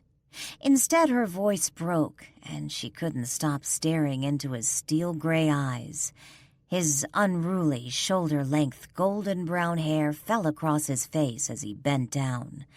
She always wanted to comb that hair and never understood why he didn't. Especially since his out-of-control hair made her absolutely insane. She saw it and her nipples got hard. Staring, mesmerized, Nisi watched as those delicious lips of his came nearer, finally settling across her mouth. Her body jerked at the contact. She'd kissed quite a few guys, but no one had ever kissed her like this. Slow, sure, like he had all the time in the world. Jaeger's tongue swept across her top lip, then her bottom. Nisi opened her mouth just a bit, and in usual Norse fashion, he grabbed the advantage, his tongue sliding in between her teeth. She stared straight ahead, debating how much his kitchen cabinets cost, as the tip of Jaeger's tongue rubbed the roof of her mouth. She really had no idea what to do with the man. When she came here today, she had it all planned out. She'd mentally prepared herself to deal with him like she would deal with any raven. She would be in charge, confident and determined. She wouldn't let him put her off by calling her baby or asking her out on another goddamn date. She'd been so ready to deal with him and his bullshit. But she never expected to see him in his way too small white towel, all wet and delicious from the shower. Damn. Both his hands framed her jaw as he tipped his head to the other side, his lips slowly taking her, claiming her. She held her tongue back, but he didn't seem to care. Instead, he used it as an excuse to delve farther. She knew she could pull away. She knew she should. He wouldn't stop her. Not slow-witted, nice guy Jaeger with his amazing sense of honor. But the man really knew what he was doing. His tongue curled around hers, coaxing it to join in. That's when it all changed. They both groaned at the contact, and her eyes slid closed as his grip tightened on her jaw, pulling her closer. Part of her knew she should be ripping herself away from this man, ripping herself away and beating the living hell out of him with his very fine Calphalon pots and pans. Instead, one hand grabbed his shoulder while the other wrapped around his waist. The man felt so good under her hands, all hard muscle and smooth skin. She slid her hand across his ribs, her fingers brushing against the ridges where her talons once tore and ripped into his flesh during a fight. A complete accident, but she couldn't help but feel Jaeger somehow now belonged to her. She had to stop this. He had to let her go. She had to let him go, but damn it, she wasn't made of stone. Her last boyfriend had ended their relationship 4 months ago. He turned to her one day and suddenly announced, "You don't love me at all, do you?" She'd shaken her head and replied, "No." Of course, it wasn't that big a loss. The entire Jersey gathering didn't call him Mr. Tiny Penis Man for nothing.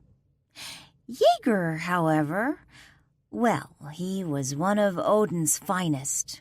Every Valkyrie in the tri-state area would give their left tit to be in this man's bed. Jaeger was a true warrior, and Nisi had seen him grind men into dust at his feet. She'd also seen him save those who couldn't fight for themselves. Now, here she stood, in his really nice kitchen, letting him kiss her. And Jesus Christ, what a kiss. Jaeger leaned into her body as he sucked her tongue into his mouth. As soon as he'd seen her at his front door, he'd been fighting a mighty hard-on, but now he couldn't hold it back any longer, not with her soft and pliant in his arms. Her tongue slid around the tip of his, then rubbed under it. He thought about her doing that to his cock, and he almost exploded. He pulled his mouth away from her, but kept his hands on her face. Christ, he never wanted to let this woman go. "Stay with me, Nisi." "What? When?" He smiled. Nisi Lawrence was a stone-cold killer, and yet she could be such a bubblehead at times. "Now, woman." "I can't." "Why?" She glared at him. "Because I can't. I got shit to do." "Oh, really? Besides me, what else have you got to do?" Nisi turned her head, but not fast enough to hide her smile. "I hate you, Jaeger." "Liar." He let his hand slip down to her neck, then down her body to her hips. He leaned in and kissed her throat, bit the same spot. She moaned, and his cock hardened even more at the sound. "Stay, Nisi. Stay with me." "Not on your life, Jaeger." Rubbing his nose against her neck. "Why?" "You know why? Because it will be messy and complicated, and I don't do messy and complicated. I've got priorities, and they don't involve you." A more brutally honest female he'd never met. Still, she made that little speech while grinding her hips against his. Yeah, Nisi Lawrence was a difficult woman, but the woman he wanted. He'd have to play this very differently from anything he'd done in the past. Because he knew what he wanted. Maybe what he'd always wanted. He straightened up and growled. 24 hours. Frowning, she asked, 24 hours? What? I want you for 24 hours. He pulled her hips tight against his. Otherwise, her constant grinding would have him coming all over her. I want your adorable body under me, over me, whatever way I can think of, for the next 24 hours. Just you and me. Anything I want. Maybe, just maybe, if he could come a few thousand times in the next few hours, he could actually focus on something other than those scrumptious tits and that luscious mouth. He'd actually be able to figure out how to keep this woman. Still, he absolutely had to get this out of the way first, or both his heads would explode. She tried to step away from him, but he held her tight. He didn't want her to bolt again. Besides, he wasn't sure he'd closed the window in his bedroom. Anything you want, huh? That must be nice, she sneered. And what do I get? Anything you want. Anything. She looked away, an expression of intense thought on her face. It suddenly hit him that he'd actually gotten her to consider it. He worked hard not to let his surprise show. He didn't want anything spooking her at this point, so he waited and prayed. Finally, she looked up at him, her eyes clear and determined. 24 hours, just to get it out of our systems, nothing else. Then I go. Holy shit. Okay, breathe, Jaeger, breathe. Jaeger offered his hand to shake. Deal. She stared at his hand, and Jaeger feared she may have changed her mind, but instead she grabbed hold and gave a firm, determined handshake. Deal. He released her hand, and she continued. So after this, we never discuss this again. I want you never to look at me the way you're looking at me right now again. This ends here. Now. That wasn't the agreement they just shook on, but why bog down the moment with little details? He shrugged, hoping she wouldn't push for a verbal yes. He never gave his word unless he meant it, and as far as he was concerned, this wasn't the end of anything. It was just the beginning. Chapter 5. Christ, what did she just get herself into? What bargain with the devil did she just make?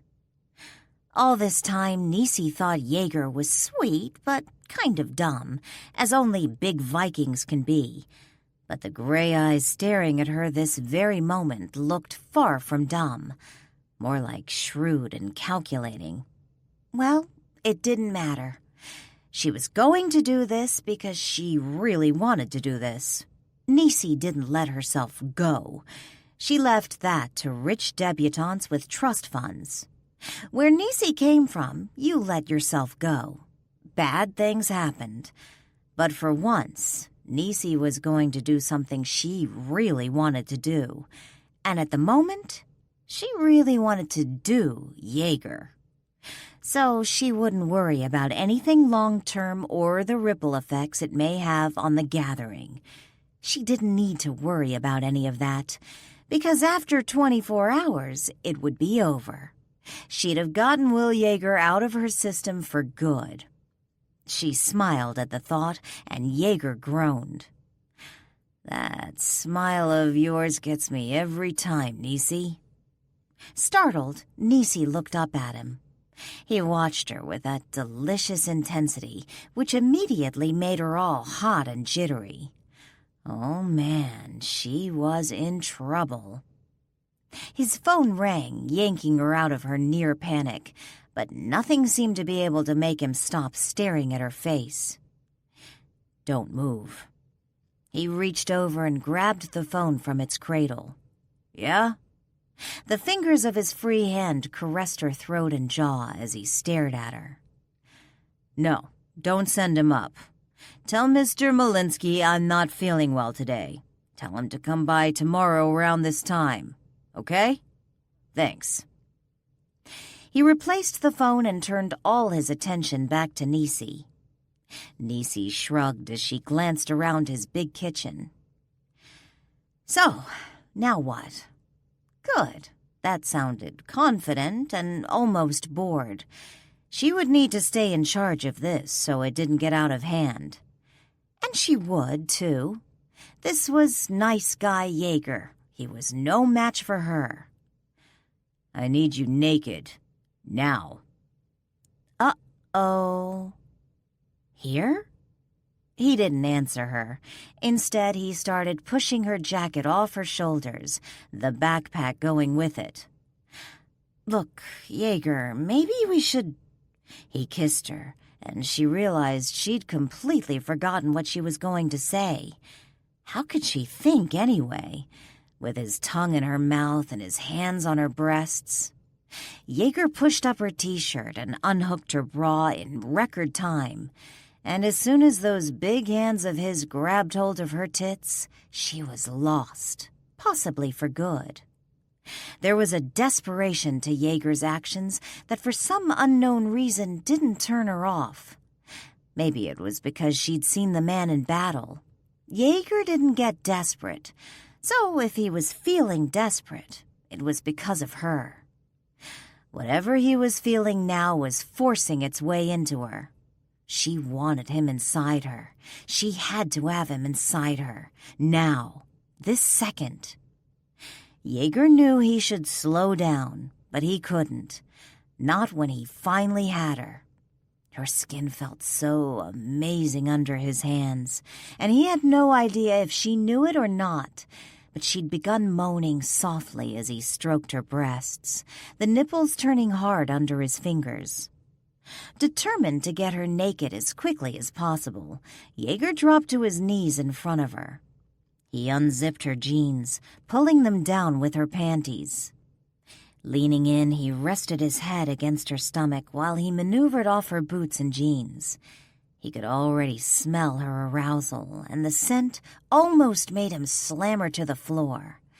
He wanted it inside her so bad, he didn't know what to do. Glancing around his kitchen, he realized she stood in front of his butcher block. He easily lifted her up and laid her out on the cold marble. "Jaeger! Jaeger, wait!" He closed his eyes. God damn it, she was bailing on him. "Get this fucking t-shirt off me. It's strangling me to death." Jaeger's eyes popped open, and he saw that her t-shirt had somehow twisted tightly around her neck. Leaning over, he pulled it up and off. That's when he felt her mouth against his neck. She leaned up, her teeth grazing his throat as she kissed him. Her hands desperately clutching his shoulders, her legs wrapped around his chest, holding him tightly in place. And that's when he knew. All these months, he hadn't been wrong. The vision that rocked his world hadn't been wrong either. Nisi Lawrence wanted him. Based on the way her short nails cut deep into his shoulder, she wanted him bad. Growling, he pulled away from her only to settle his face comfortably between her legs. He'd spent so many lonely nights dreaming about this. Of course, in his dreams, they were on satin sheets in a bed at the Ritz-Carlton. But hell, his mighty butcher block would do. Jaeger slid his tongue into her hot pussy. She was already so wet, he was shocked he didn't drown. As soon as he started licking her, her hands grasped his head, her fingers digging into his scalp. He licked the lips of her pussy, teasing them with the tip of his tongue. Her back arched, so he flicked her clit, and she almost shot off the butcher block. A lot of the ravens figured Nisi was an unresponsive, cold bitch, taking bets on whether she simply lay there during sex, waiting for it to be over, or if she did her best to get the guy off and out so she could sleep or go hunt. Well, he was going to let them keep those delusions, because all of this, all of her, was his, not anyone else's. This woman whose hips continued to surge against his face as she responded to his exploring tongue would always belong to him. He went lower, pushing his tongue deep inside her, and she groaned, deep and low, making him shudder. Did she even know what she was doing to him? Did she care? God, Jaeger. No, that wouldn't do. He pulled away, replacing his tongue with a finger. It's Will. Wah! She stopped to grunt as a second finger joined the first, her eyes closed and her head thrown back. What? My name's Will, he told her as he steadily fucked her with his fingers. People I work with call me Jaeger. For the next 24 hours, you call me Will. Her hips surged forward again, now riding his fingers as they'd ridden his tongue. Whatever, she gasped out. No, not whatever. With his other hand, he grasped her clit between thumb and forefinger. Will, say it. Nisi tightened her fingers in his hair, unwilling to let him go. Will, fine, Will. Just don't stop, God. Please don't stop. He didn't. Instead, he returned his tongue to her clit as he kept his fingers pumping away inside her. Her groans became louder and louder as her body began to shake. When he knew she was close, he gently grasped her clit between his lips and sucked hard. Her soft groans became a hoarse shout as she came on his face, every muscle in her body tight. Leaning away from Nisi long enough to reach into the pocket of his bomber jacket, thrown over the back of one of the kitchen chairs, he pulled out a long line of condom packets. Nisi focused on them and turned questioning eyes to Jaeger. He shrugged. Mike. Oh. For many, that was really the only explanation they ever needed. In seconds, he'd sheathed his cock and yanked Nisi off the butcher block. Once again, not exactly how he'd dreamed their first time together would be, but he'd run out of patience months ago. The only thing the Norse male in him knew was that she was wet, willing, and whimpering. Up to this point, Nisi really hadn't had a chance to look at Jaeger's cock. He'd kept the towel on and, although she felt his hard-on through the thick cotton, actual dimensions were lost on her, and once he threw her up on his butcher block, she'd forgotten everything with that damn tongue of his getting her to make noises she didn't think possible. Still, she didn't get a chance to get a good look at it as Jaeger quickly pulled her down, immediately shoving his cock inside her. And holy shit, but the man was huge. Nisi yelped as he settled himself inside her. As wet as she truly was, he still stretched her. And don't forget, last boyfriend, Mr. Tiny Penis Man. Jaeger turned and pushed her up against the much sturdier, nailed-to-the-floor island that stood proud and stainless steel, like in his kitchen. "Are you okay?" he panted desperately in her ear. It took her a moment, but Nisi suddenly realized Jaeger wasn't moving. He was waiting for her, making sure she was okay. She knew it was killing him. Every muscle on his body was rigid, and sweat dripped from every pore. Still, as much as it hurt him, he didn't want to hurt her. Nisi wrapped her arms around Jaeger's neck, while one leg wrapped around his waist and the other around his calf. She leaned in and growled into his ear. "Fuck me, Will. Fuck me." She winced as his hands tightened around her body, his big fingers digging into her back. Then he pinned her to the island and fucked her like he'd just been let out of prison, holding her tight as he mercilessly powered into her. She couldn't move, even if she wanted to. Even the trace of pain only enhanced the pleasure. So she held on tight to Will Jaeger and let him fuck her. And she may never say it out loud, but Jesus Christ, it was the best fuck she'd ever had. Each hard thrust pushed her closer to the edge. Each rough pant made her hold him tighter. But when he whispered her name like he was praying at church and not coming like an out-of-control bus, she lost it, flying over that edge with him.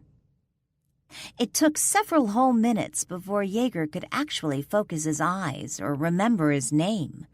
And the entire time, he never let Nisi go. Nor did she pull away. How he got her to come, though, he'd never know.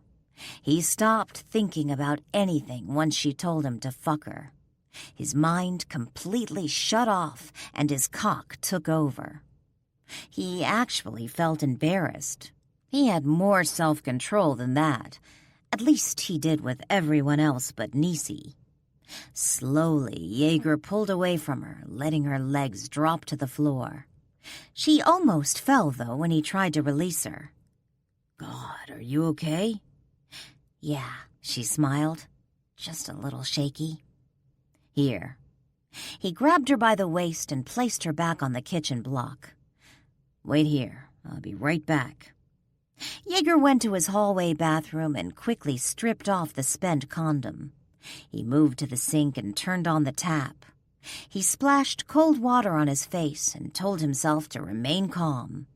True, he had Niecy Lawrence sitting in his kitchen. A naked Niecy Lawrence whom he'd just had the most amazing sex he'd ever had in his entire lifetime with. And now he had 24 hours to do that over and over and over again.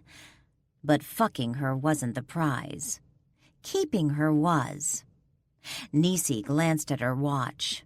Damn, it wasn't even 11 yet. She came from her 8 a.m. class to here and never expected to do more than to again tell Jaeger she would not go out with him. Somehow, though, she'd ended up naked on his butcher block. Taking a deep breath, Niecy glanced around Jaeger's kitchen. Clearly, the man had money. You didn't get an apartment like this in Manhattan without a few million to your name. He also seemed to have a thing about stainless steel and marble, at least in his kitchen. Niecy glanced down at herself. She had 2 Japanese sleeve tats on both her shoulders and upper biceps, plus one on her right forearm. She got them to cover up her gang tattoos. She still had scars from the gunshots to her chest, since Skuld liked to leave little reminders to her, daughters of where they'd come from. And she still had bruises from a brutal fight she'd had several days earlier with some idiot who'd sacrificed his own sister to activate one of Odin's swords. Christ, what the hell am I doing here? Thirsty? Her head snapped up to find Jaeger standing in front of her. She never even heard him come back in the room. For a very large man, he was awfully stealthy. A little. Bottled water okay? Perfect. She should tell him she wanted to go. She should tell him this was a mistake. Before she had a chance, Jaeger slipped one big arm around her waist and easily lifted her off his defiled butcher block. He held her next to his body. Wrap your legs around my waist. She did. Arms on neck, Lawrence. She did that, too. He walked them over to his stainless steel fridge and pulled open the door. Can you get the water? She could, and she did, grabbing the neck of 2 water bottles in between the fingers of one hand. Once she had them secure, Jaeger closed the fridge door and headed out of the kitchen. Where are we going? The bedroom. We can't stay in the kitchen for the next 24 hours now, can we? 23 hours. What? The next 23 hours and 10 minutes, to be exact. You crows are such sticklers for the details. We sure are, but you should know that by now. Jaeger walked down the very long hallway of his very big apartment until he reached the master bedroom. Like the rest of the place, it was enormous. Had to be, though, so it could fit that bed. Slowly he put her down on the bed and grasped one of the waters she held out to him. In silence, they opened the bottles and drank. While doing so, Niecy, feeling a little bit insecure suddenly, examined Jaeger's room. Very little steel here except for the bed frame. Instead, he had lots of manly wood furniture, mahogany being the wood of choice, plus a couple of plush leather chairs scattered around the room, both filled with piles of clothes Jaeger must have tossed off before heading to the shower. He also had a laptop on the dresser and what looked like a PC game paused on screen. He had only a couple of pictures of his Raven buddies and his old mentor, no other family shots or girlfriend pictures she could see, and 5 framed posters on his walls, 3 from the first Star Wars movies, 1 from War Games, and 1 from the original heavy metal movie. She didn't know what she expected to find in Jaeger's apartment, but for some reason these posters weren't it. They seemed kind of, well, geeky. She never thought of Jaeger as geeky. Of course, a few hours ago, she did think of him as dumb. Quickly, however, she was realizing Jaeger wasn't stupid at all. "You gonna look at me, baby?" Nisi sighed. "You really have to stop calling me that." She brought the bottle back to her lips and took a healthy drink, turning to face him. Bad move, since she almost choked on her water. Jaeger stood in front of her, completely naked and completely gorgeous. No towel or anything else for that matter between them. And to her surprise, he'd gotten hard again. Seriously, take down a door with that thing hard. Her last couple of boyfriends were lucky to bang it out twice in a night, and that was usually only after some liquor and porn were involved. She'd heard Odin endowed his ravens with his sexual resilience, but she thought that was a myth. Lowering the bottle of water, she slowly licked her lips. "Ah, Lawrence, my eyes are up here." "So?" Jaeger laughed. "God, I love your honesty." "Well, why bother lying? When a man sports a cock that big and it was all yours for the next 23 hours, why waste time with bullshit?" Stretching out her hand, Nisi grasped Jaeger's cock tight. He took in a startled breath as she gently pulled him toward her. "When you took off the condom, did you wipe yourself off?" She heard him swallow before he answered, "Yeah." "Good. I hate the taste of spermicide." Then she wrapped her lips around him and sucked. As soon as her mouth glided over his cock, Jaeger realized how far gone he really was. He could spend the rest of his life with his cock trapped in this woman's mouth and be so okay with that. And she took her time. He didn't sense for a second that she was trying to get him off just so she could get it over with. Instead, it seemed like she enjoyed running her tongue over every vein, every ridge, exploring him, tasting him, testing how much he could take. Not much.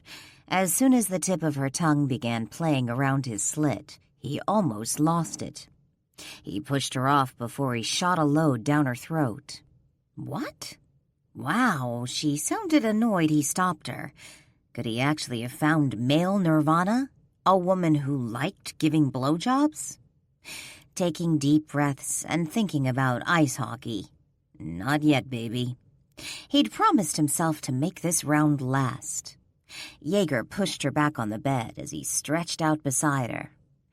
"Trust me when I say we'll get back to that. But right now, I wanna..." Using one arm to prop his head up, he slid the fingers of his free hand across her stomach and around her breasts. "Savor." Frowning in confusion, she asked, "Savor what?" "You, Nisi." "Why?" "I find it amazing you even have to ask that." "We're on a schedule here, Jaeger." She slapped the back of one hand into the palm of the other several times to emphasize her point. "So don't start fucking it up with savoring and meaningful looks. We don't have time for that." Jaeger laughed so hard he almost fell off the bed. After about 2 minutes, he heard Nisi growl. He grabbed hold of her arm before she could take 2 steps away from the bed. He yanked her back down and stretched out on top of her, holding her still with his weight. "Don't even think about leaving, Lawrence." "Well, you seem to be having so much fun without me," she snapped. "I just really irritate the living shit out of you sometimes, don't I?" "As a matter of fact, yes, you do." "Now that doesn't seem right, does it?" He nuzzled her under the chin. "I really should make up for that." He licked the skin between her breasts and brushed the sides with the tip of his nose. Her breathing changed, becoming deeper. Her body trembled slightly as he used the tip of his tongue to lightly tease her nipples. Long fingers dug into his hair as even longer legs wrapped tight around him. Pulling himself up a bit, he spoke softly against her ear. But don't forget, Niecy Lawrence, slowly thrusting his hips so his hard cock rubbed against her. He heard her moan. You're mine until tomorrow. That means I can savor, pamper, spoil, or play with this body until our time is up. He thrust again, and Niecy moaned. And you're gonna let me, aren't you, baby? He thrust against her, harder this time, making sure to hit her clit in the process. Aren't you? Yes, she hissed, gripping him tighter, burying her face in his neck. God, yes. Jaeger smiled, feeling like one of the triumphant warriors he was a descendant of. Good, baby.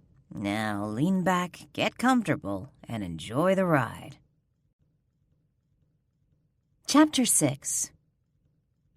Will pushed her hair out of her face, but her eyes didn't open. You okay, baby? She yanked the covers over her head.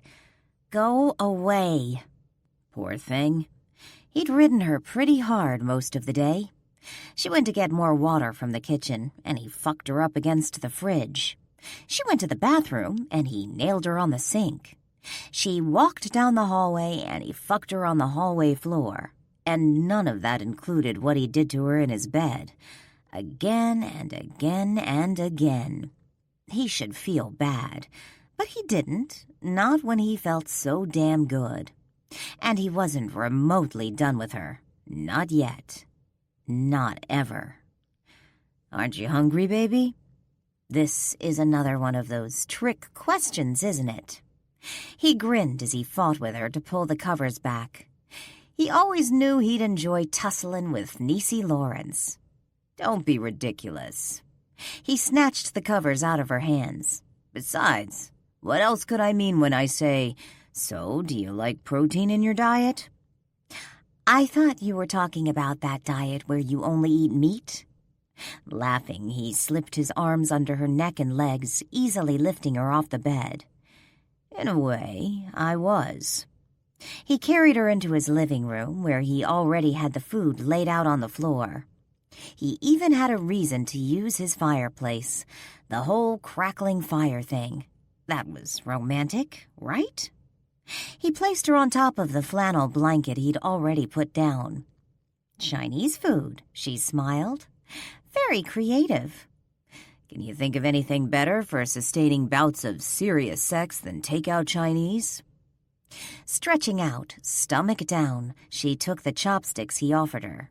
Good point. He stretched out next to her. I didn't know what you liked, so I got a little bit of everything. I'm not finicky about food. She snagged a piece of barbecue pork and popped it into her mouth, especially when I'm actually allowed to eat.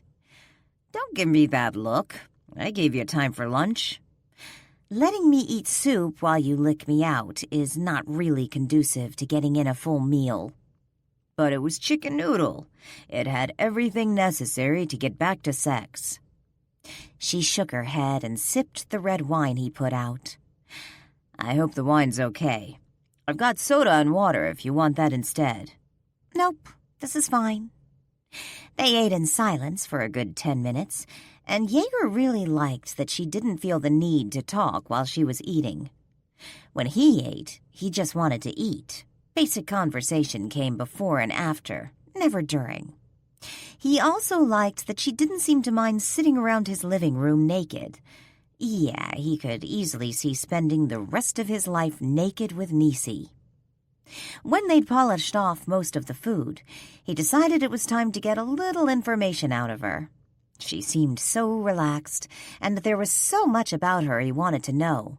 For once, she didn't seem closed off to him, and she was actually letting him be nice to her. Can I ask you a question? Niecy took a bamboo shoot out of his nearly empty bowl. How did I die, right? Jaeger shook his head. He didn't need to ask about her death. He already knew it. It was the first question every raven asked when they brought in a new crow to the gathering. So, bro, how'd this one buy it? Actually, I was going to ask about your tattoos. Oh. She glanced down at the tattoos covering both of her biceps and one on her forearm. They were amazing workmanship, and something about them seemed to fit Nisi perfectly. I got these from Okinawa Crow. She's also a tattoo artist and came to the States to visit for a couple of weeks. Dee Dee knew I wanted to cover up my old tats, so she asked the woman to swing by and meet with me. I thought for sure I wouldn't be able to afford her. I mean, she's world famous, but she did get these for free. Why? Jaeger didn't know much about tattoos. He went through his life avoiding needles as much as possible. His doctor cringed every time he realized he had to give him a shot for something. Still, Jaeger knew tattoos could be expensive based on what Mike told him. The better the artist, the more expensive the tat. Nisi gave a small smile. She talked to me for hours the first night she was here. When she was about to go back to her hotel, she said she'd do my cover-ups. She'd be back in a couple of days. Just like that? I think she felt sorry for me, and she knew I wanted to get rid of the gang tats. Felt sorry for you or admired you? There is a difference. He ran his finger down one of her tats, tracing the soaring black crow within the intricate design. This isn't the tat of someone I should feel sorry for. It's about power and strength. She finished off her wine and shrugged self-consciously. Yeah, I guess. Maybe. Quickly, Nisi moved on from the topic of herself. Seemed she didn't feel too comfortable with that. Can I ask you a question? Anything. She blinked at that before barreling ahead. When did Odin come for you? When I was 13. Wow, you were young. It's the standard age for the ravens. Crows don't have a standard age. He knew that. Crows came whenever their deaths came. So how did that work? What do you mean? How did Odin come for you? I mean, Scold waits until you're on that last breath before she makes an appearance. Then she offers you fruit, although none of us figured out why yet. Anyway, I wondered how Odin handled it. Will took his fist and lightly tapped Nisi on her forehead. Knock, knock, knock, Mrs. Jaeger. We're Raven Elders, and we're here for your son. Nisi frowned. Just like that? Yep, just like that, and no Odin. I met him by accident 3 years later. I ran over his foot with one of the Elders' Ferraris. That's when I learned drinking and driving. Very bad. Nisi's head was down, but her entire body shook from laughter. Oh, sure, laugh. But let me tell ya, for a god, he was awfully assholey about the whole thing. Clearing her throat, Nisi continued with her questions. And your parents didn't freak out about any of this? Not at all. I come from a very long line of Vikings, and a few from our line had been called by Odin before. So they just handed you over to some strangers? Yup, they were honored. And you? Me? He shrugged. I'm good at what I do. Nisi nodded in agreement. Yeah, me too. They both stared into the fire crackling in his fireplace. Both of them had started down these paths so early in life, but he couldn't say that if anything had been different, their lives would have necessarily been better. He found himself damn grateful to Scold. If she hadn't taken Nisi, she wouldn't be here now, right where she belonged as far as Jaeger was concerned. Her soft lips brushed against his throat, and he closed his eyes, enjoying the feel of her mouth on his body. As the day wore on, Nisi became more and more affectionate, and he loved every minute of it. She kissed her way up his neck. Her arms stretched across his shoulders as she breathed into his ear. Fuck me, Will. You feel so good inside me. He melted at her words, leaning down to kiss her. The woman had no idea what she did to him, how much she made him want to chain her to the bed so that she could never leave him. She had no idea when he unfurled his wings, but nothing felt as cool as having those wings sweep across her naked back. She pulled out of their kiss, gasping in surprise. Oh my God. She twisted her body a bit so she could watch the feathers glide along her skin. That feels amazing. You've never done this before? A mischievous grin spread across his face. even with the other crows? Smirking. You guys have a whole lesbian fantasy thing going on over there at that mountain ridge, mountain creek, mountain cock, whatever you call it. Just a little one. All those tough women alone, wearing leather. There's gotta be some wrestling going on that involves oil, right? She bumped her shoulder into his. I find that such a sad, pitiful all-male statement. Even the warriors of Odin have their sad, pitiful all-male moments. She stretched her back, arching as the tip of his wing kept up its steady movement against her flesh. She especially loved when the feathers swept across the scar tissue that hid her own wings. They'd always been kind of sensitive, but this was mind-blowing. Who knew she'd enjoy spending time around Wilhelm Jaeger? Up to now, she just thought he was another dumb rich guy looking to slum it a bit with the crows. She'd quickly found out he was anything but dumb, and not once the entire day had Jaeger made her feel different or low-class or less than anything else in the world. He actually made her feel, well, kinda special. Nisi's body jolted as Will's feathers slipped between her legs, her head dropping to rest on her folded arms. "What are you doing?" "Amusing myself." His wings stroked her pussy lips. "Mine for 24 hours, remember?" How the hell could she forget? She was already dreading the end of this, but it would end. It's not like she could live like this forever, right? "Spread your legs, baby." She looked up at his smiling face through her too long tangled bangs. She really needed to get them cut. "Must you call me that?" "I like calling you that. Now spread 'em." She did, and he glided the tip of his wing against her clit, flicking it with a twist of his feathers. Nisi's body jerked again. She'd heard about getting a feather tease, but this was ridiculous and delicious. You have got to be kidding me. No way would she let him get her off with his wing, but she seemed unable to stop him. It felt too good. He felt too good. "Nice, huh?" She nodded and moaned, but kept her head down. For some reason, she felt acute embarrassment the man could get her off so easily and had been doing it all day. It didn't take her long to realize there would be no controlling Wilhelm Jaeger, in bed or out. "You want me to stop?" She shook her head. "Are you avoiding me, baby?" She nodded. "Why?" "I'm embarrassed by my weakness." "Why? Because I can make you come whenever I want?" Her head snapped up. An angry glare etched across her beautiful face. But before she could start ripping the feathers off his wings, he flicked her clit again. Her body stiffened, her eyes slammed shut, then her entire body clenched and she came hard and fast. He kept the pressure up, enjoying just watching her body writhe and release. After a few moments, it seemed she couldn't take it anymore. "Stop, stop, stop!" She pulled away, panting hard, and rolled onto her side. "Well, that was freaking amazing." "Thank you." She rolled onto her back and stared up at him. "Can I ask you something else?" "What part of ask me anything are we not grasping here?" She rolled her eyes at his tone as her cheeks turned red. It took him a second to realize she was embarrassed, and not by what he'd said either. "I can't believe I'm asking this, but..." She took a huge breath. "Could you really not tell you were holding on to my tits the other night?" He snorted. "Of course I knew."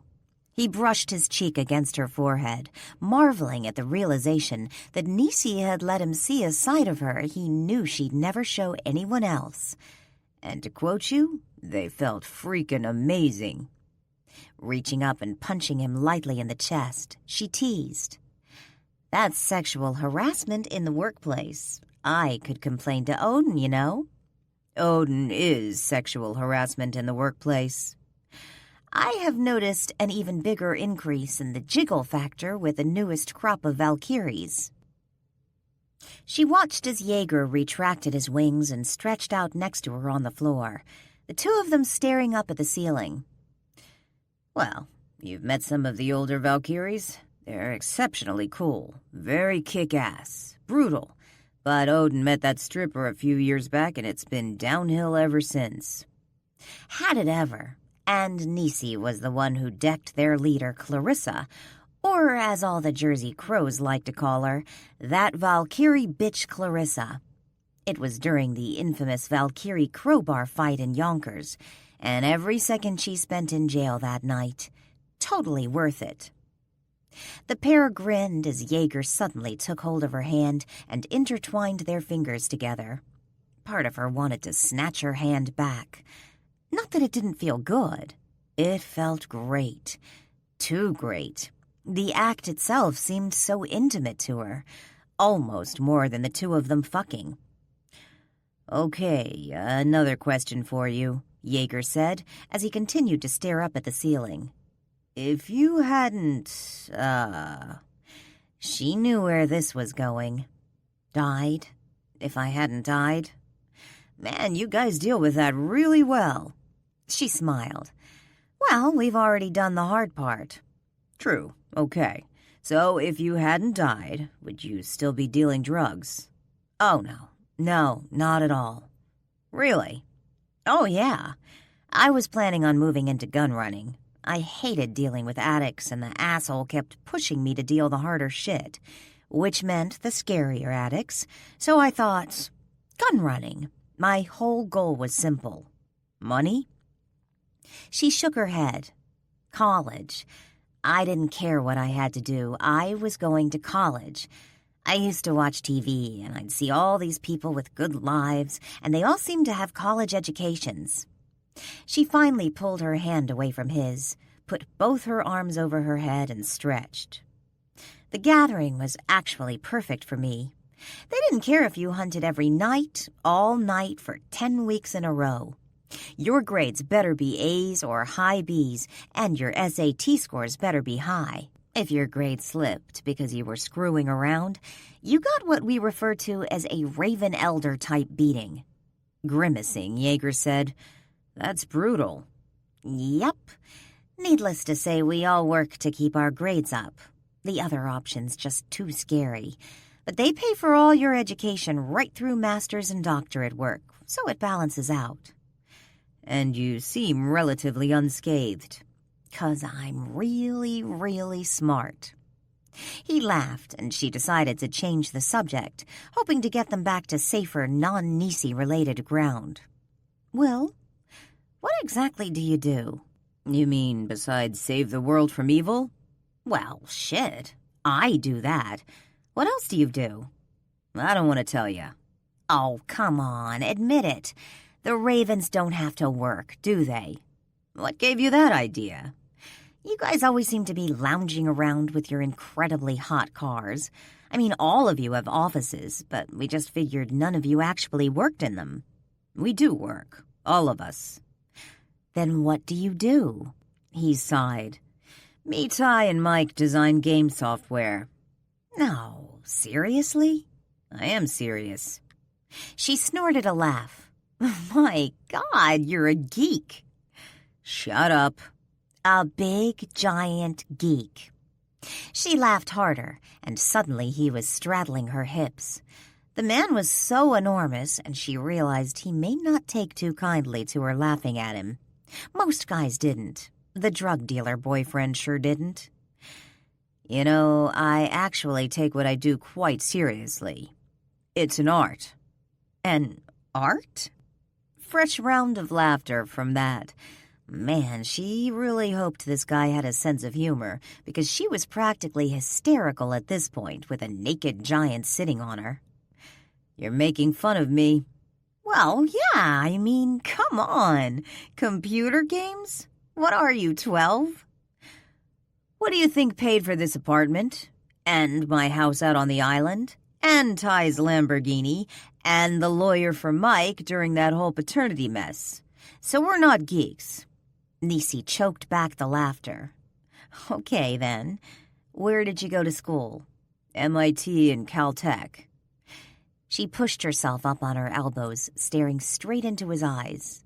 Geek, geek, geek, with some nerd thrown in for flavor. Jaeger leaned down, their faces inches apart. Yeah, and this geek has been getting you to scream his name all day long. Damn right he had, and she'd been enjoying every goddamn minute of it. Pure luck, she smirked, but I bet you can't do it again. Niecy Lawrence, you know a raven can never turn down a direct challenge. Really? She asked in mock innocence. I've never heard that before. It must be a Viking thing. You know, with my girl brain, I'd never understand any of that. You know, Lawrence, he began, as he settled himself comfortably against her hips, his naked ass rubbing against her pelvis, his big hands framing her face. For such a big guy, he knew how to handle his size well, and nothing was more delicious than having Will Yeager's hard body at her disposal. You really do talk some shit. Oh? Yeah, and I think it's time we find something else for your mouth to do. Rachel lost sight of her prey as he went over a fence. She spread her wings and followed. As she moved, something flashed past her, slamming into her wing and yanking her back, nailing her to a wall. Screeching in rage, Rachel stared at the all-metal spear jutting from her body. Covered in Nordic runes and infused with powerful magic, it pinned her to the red brick. Her feet didn't even touch the ground. Again, she screeched in pain and rage. She reached for the spear as men stepped out from the shadows. Human men. Hunters. They were dressed like they were hunting deer in the mountains. She didn't understand. How the hell did they see her? It was dark, cloaking time. Once her wings came out at night, only her prey, some Norse descendant shifters, and other clans could see crows when they were on the hunt. But these men were looking straight at her. Bastards, she spat in Russian. She only used her father's language when she was really pissed off. I've already been killed by better than you. Is it her? No, waste her. One of the men raised a rifle and aimed it at her, so focused on her, they never saw her sisters coming. Crows never fought alone. They'd been moving toward her from her first screech. Now her team leader, Delia, landed behind the one with the gun. Snatching his head back, she dragged her blade over his throat while another sister grabbed the gun from his hands before he could fire. They both moved so fast, the man didn't even have a chance to whimper. The other hunters realized females surrounded them, so they went for their weapons, but they'd never be fast enough. Not against crows. Rachel gritted her teeth and yanked the spear out of her wing. She dropped to the ground and gutted the first hunter who crossed her path. She liked this spear. She planned to keep it and use it for future hunts. You gonna stand there bleeding, or you gonna kick a little ass, Rach? Rachel looked up at her team leader and smiled. Carl Waldegrave watched as the team of women ripped apart his men. He knew when he sent them out, they wouldn't come back alive. They were necessary sacrifices to give him and the other hunters an idea of how these females fought. And even Waldegrave had to admit, as legendary a hunter as he was, his goddess had given him a true challenge. He offered up a silent thanks to her as he planned his next move. Chapter 7. Niecy picked up her crumpled jeans from off the floor and dug her cell phone out of the back pocket. She flipped it open. Yeah? She cringed at the croak she wanted to pass off as a voice. Am I interrupting anything? What is it, Dee Dee? Get your ass back to the house, but feel free to stop at your place and shower first. It's not that big a rush. Dee Dee hung up. Flipping the phone closed, Niecy slid it back into her jeans. She shook her head, trying to clear her brain. She couldn't remember the last time she was this exhausted. Her entire body sore and sticky. A big hand gripped her jeans and pulled them away, dropping them back to the floor. Jaeger, I gotta go. I've got an hour left. He kissed her neck, his lips sliding down to her breasts. Didi wants me back at the house, and I need to go home and get some clothes, catch a shower. Ah! He sucked her nipple hard into his mouth, and Nisi couldn't help but squirm in response. How did the man keep doing this to her? Damn him! She needed to get out of here or she may never leave. Shower here. I'll give you one of my sweaters. Sweaters? What happened to my... It got dirty on the butcher's block. Yeah, but... No buts. My time. Didi can fucking wait unless she said it was an emergency. True.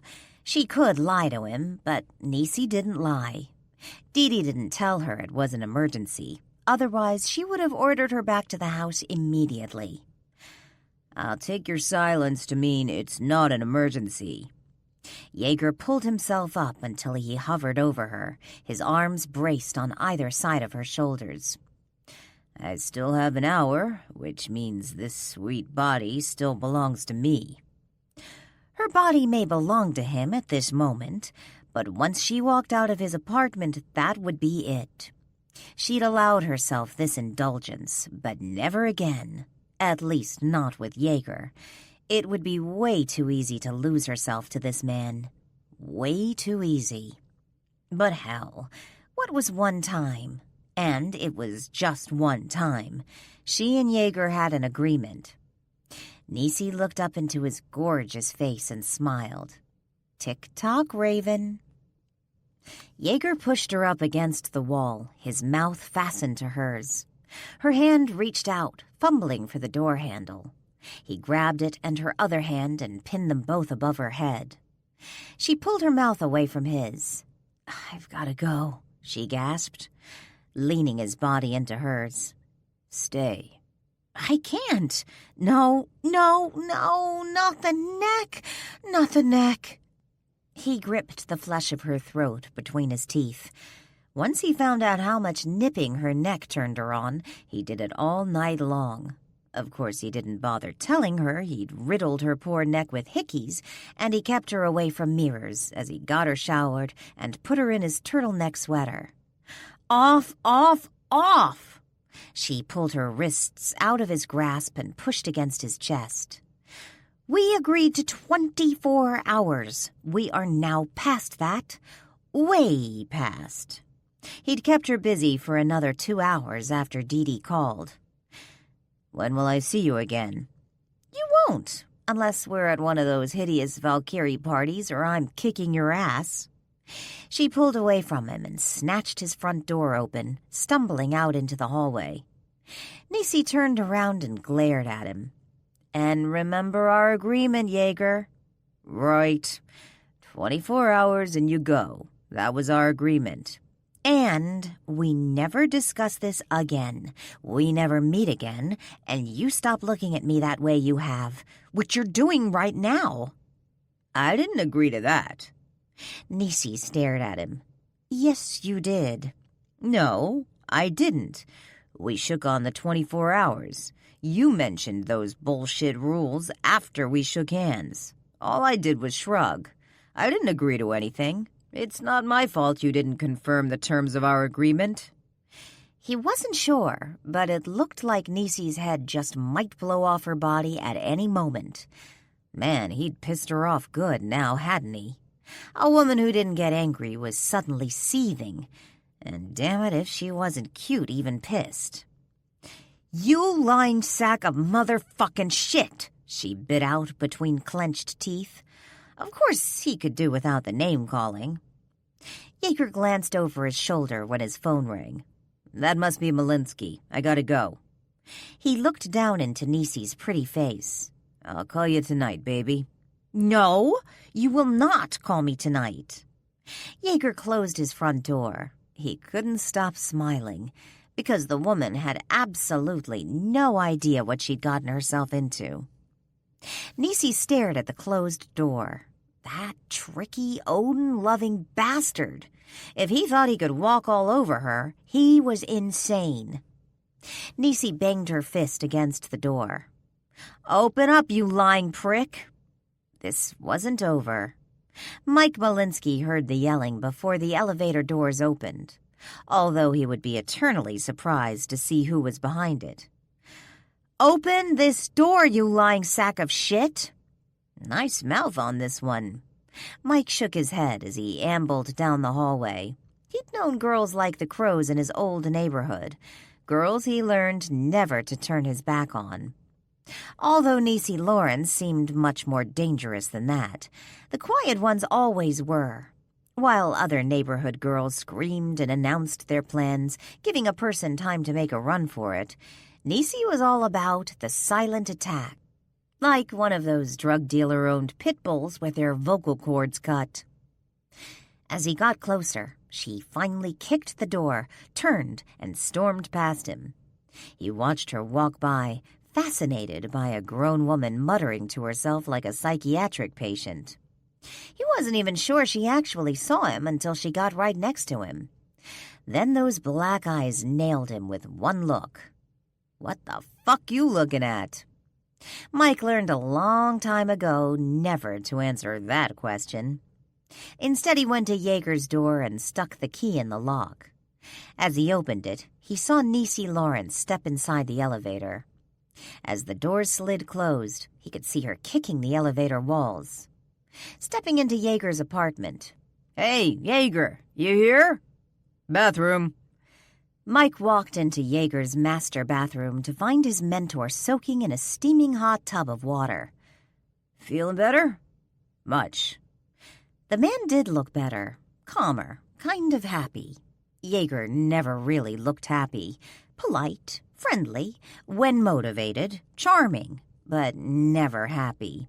Until now. And he definitely looked satisfied. "I see you pissed Niecy Lawrence off." Yeager, his head back against the rim of the enormous tub, shrugged those massive shoulders. "Probably." "That's a major coup, pissing that cold female off." Mike scratched his neck, walking back toward the door. "Of course, that's what I was thinking before I noticed she was wearing the sweater I gave you 2 Christmases ago.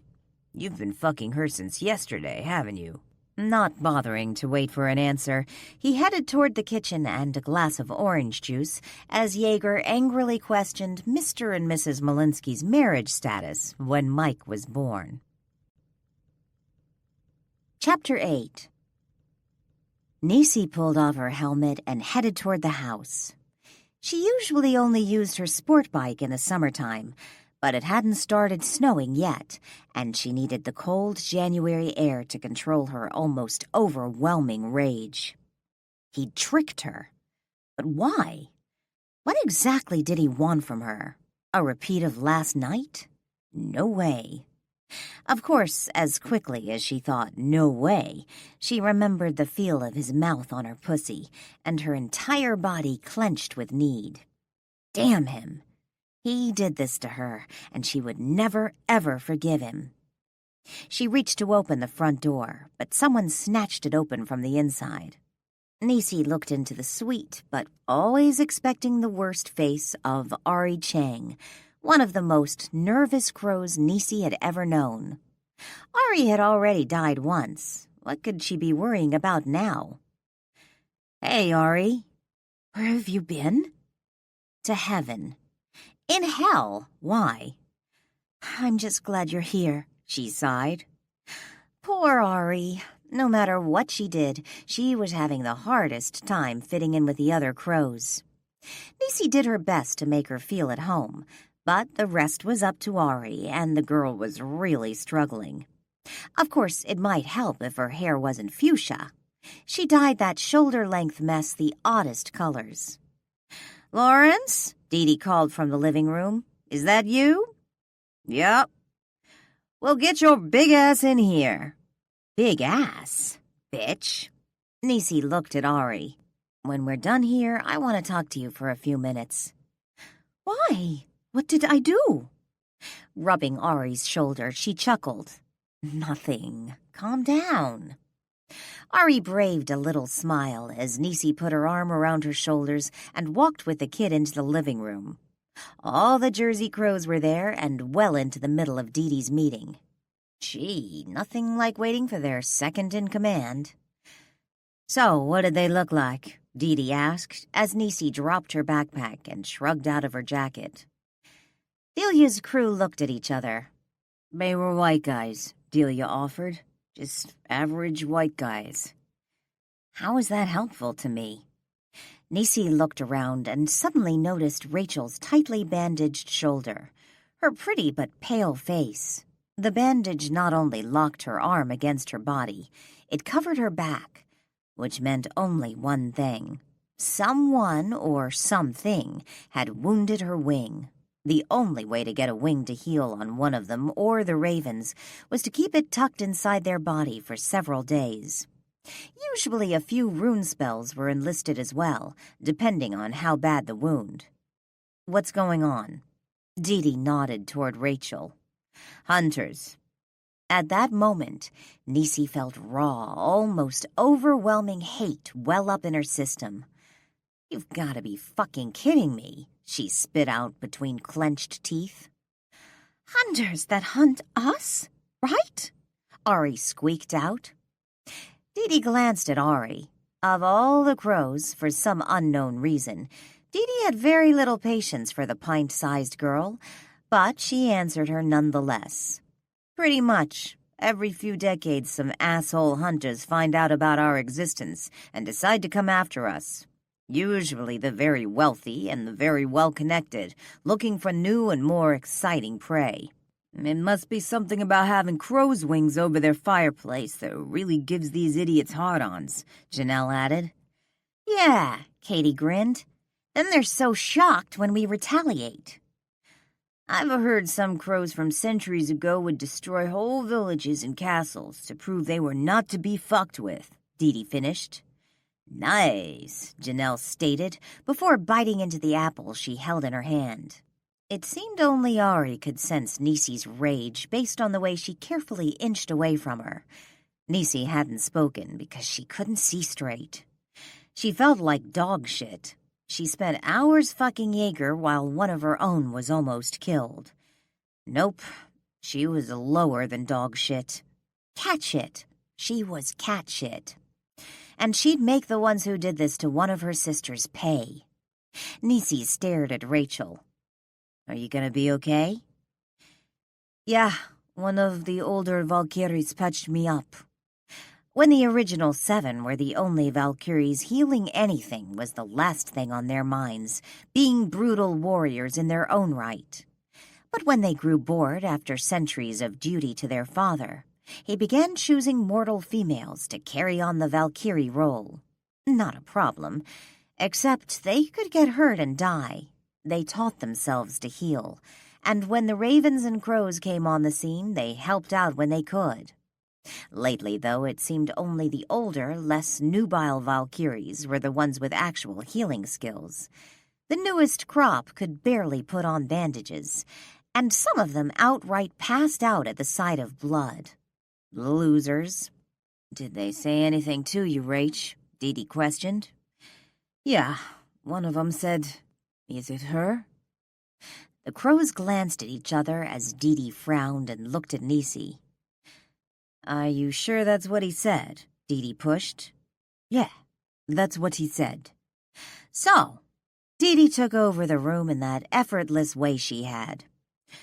"From now on until we find out what's going on, y'all fight in full teams. No pairs, 'cause a few of your teammates are getting a mani-pedi.